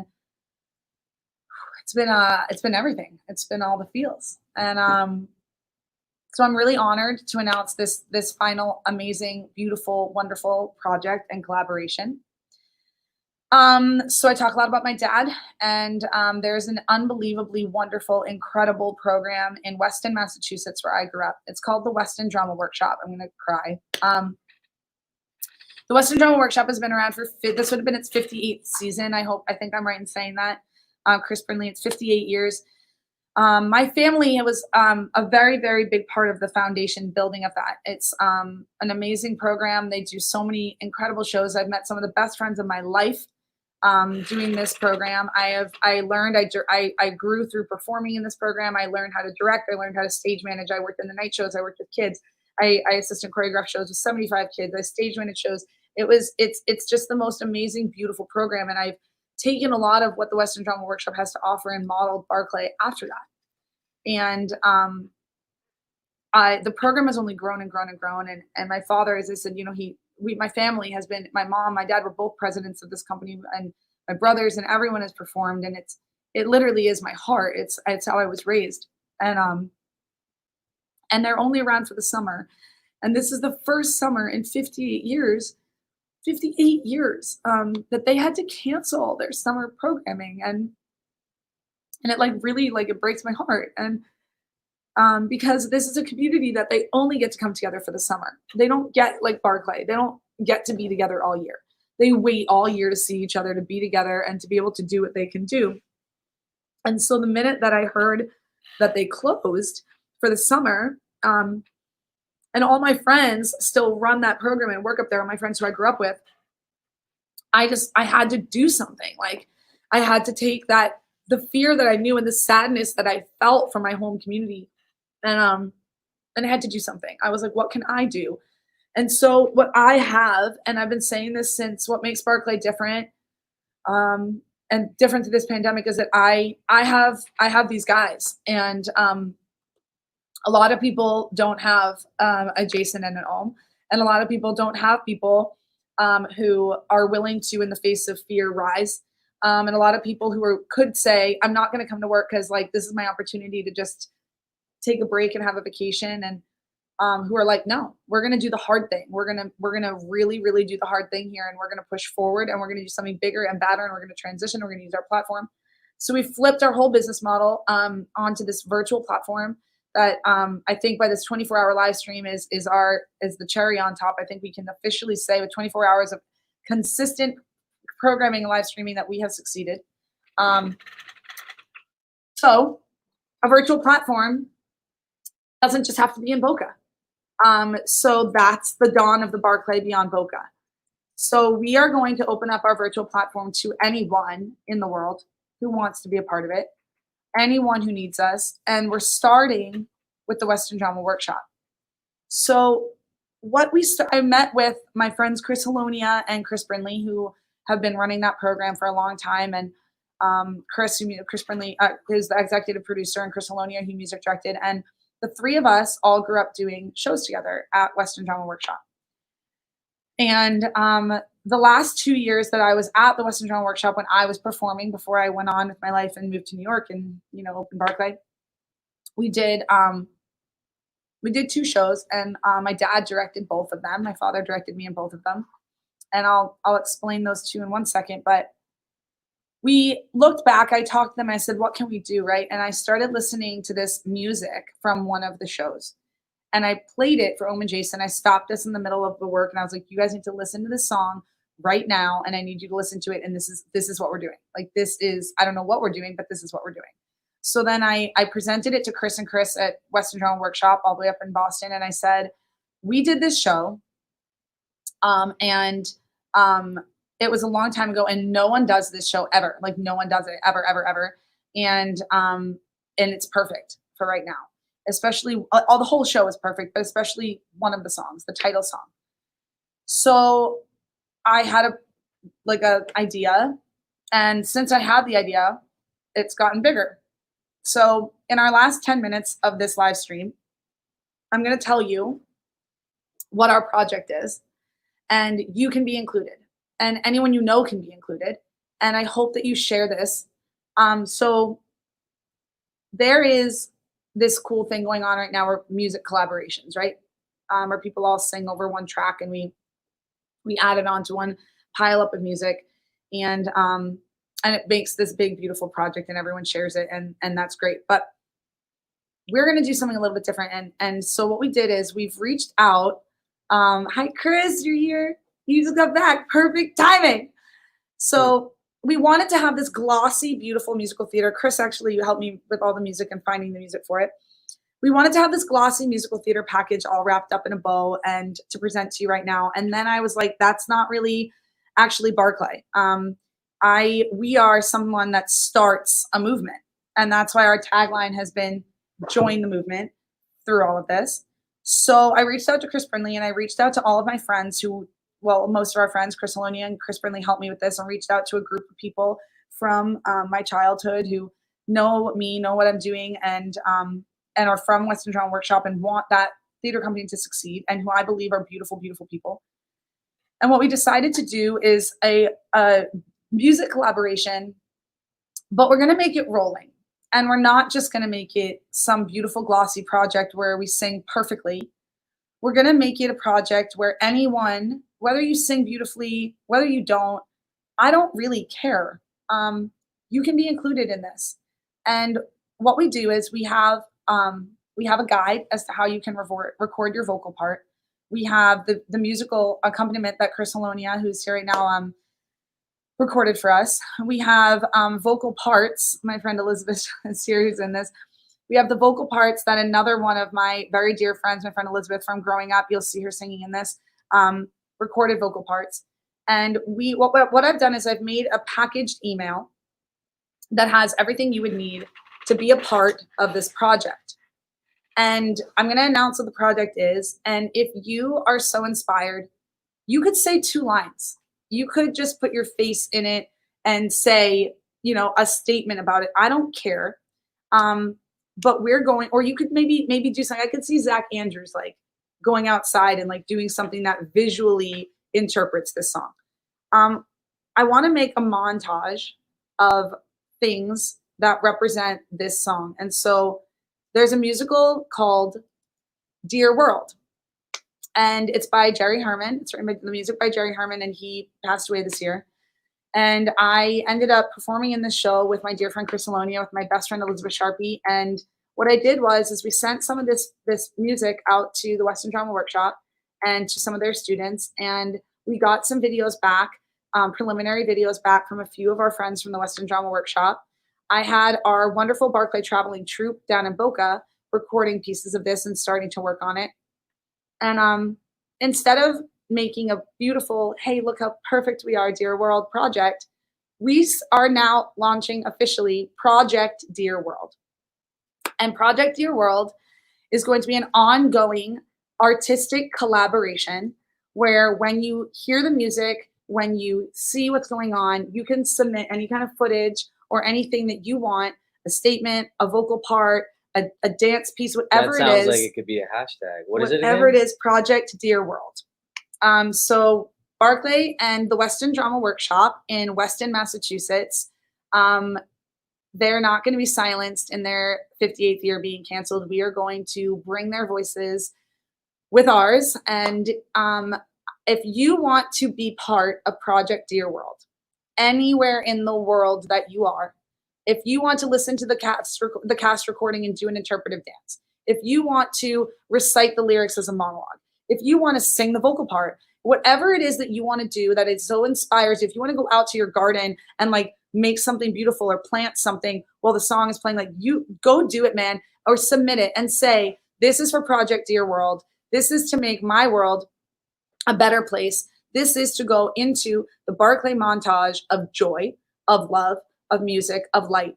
And we know already that it's going to run up and down the entire East Coast. It's going to run already from Boca all the way up to the Weston Drama Workshop. And we are going to receive any kind of artistic collaboration that you want to donate or give to us. And we will, as it comes in, we'll just keep sharing the footage, man. And we'll keep adding it and adding it and adding it to this bigger, more beautiful video that isn't going to be clean. And it's not going to be the best of our vocal, because that's not what the world is right now. The world is messy. The world is sick. The world is literally ill.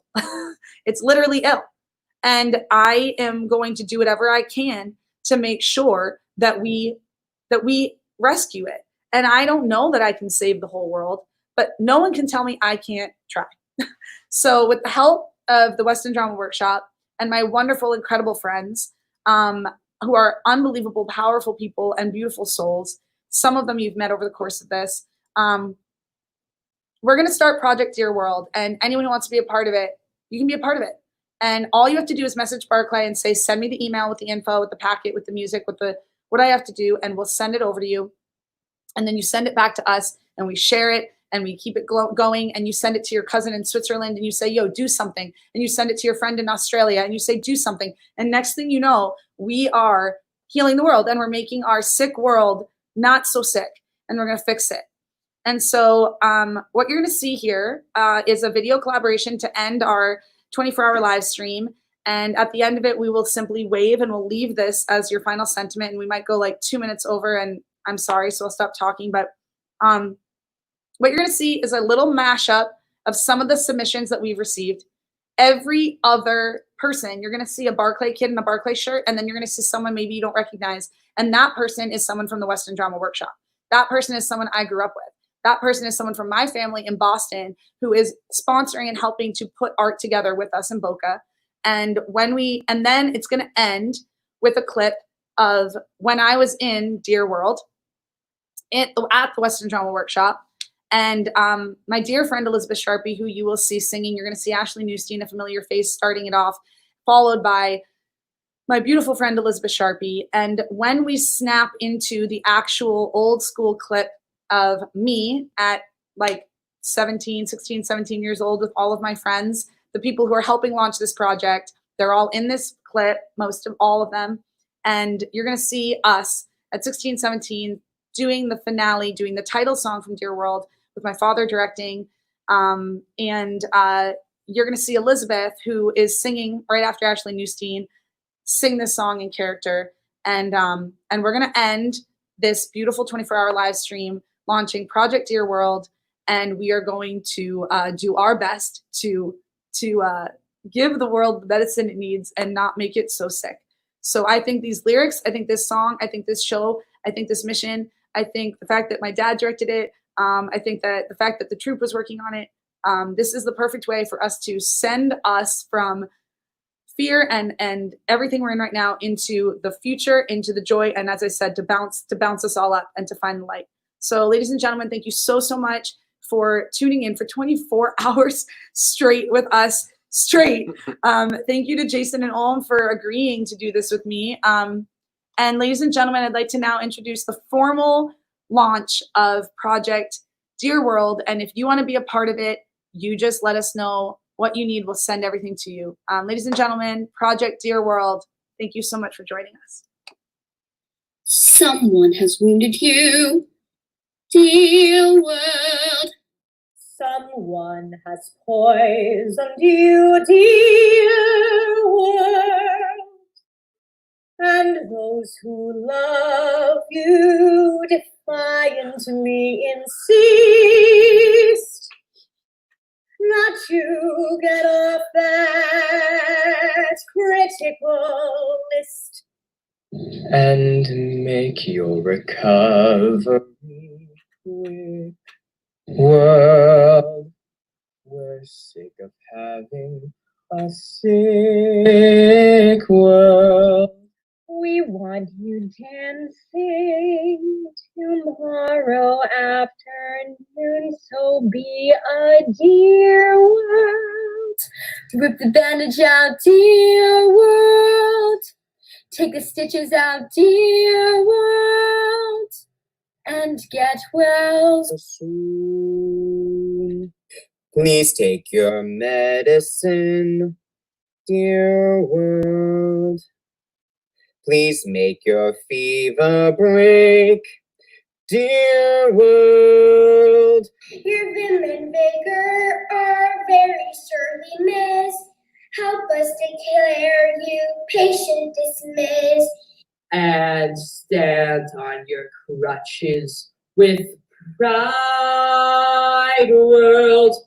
You've got to save your own hide, world. We'll give you tonic and plasma by the spoon. So be a dear world. Take the ambulance, dear world. Have the surgery, dear world. And get well soon. Please take your medicine, dear world. Be the great dear world. You're be good on every stormy days. I'll declare you patient and dismissed. And stand much with the light. Your own heart. Will dying and purple lights. So be a dear one. Yes, dear one. Very dear one. And the distant past is being destroyed. And the birds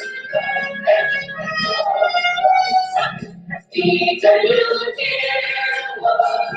Something I to you, dear one. And so we beg you to take this home. And leave my child. And we should hold you and raise love. We're not quite ready to take you home. So be a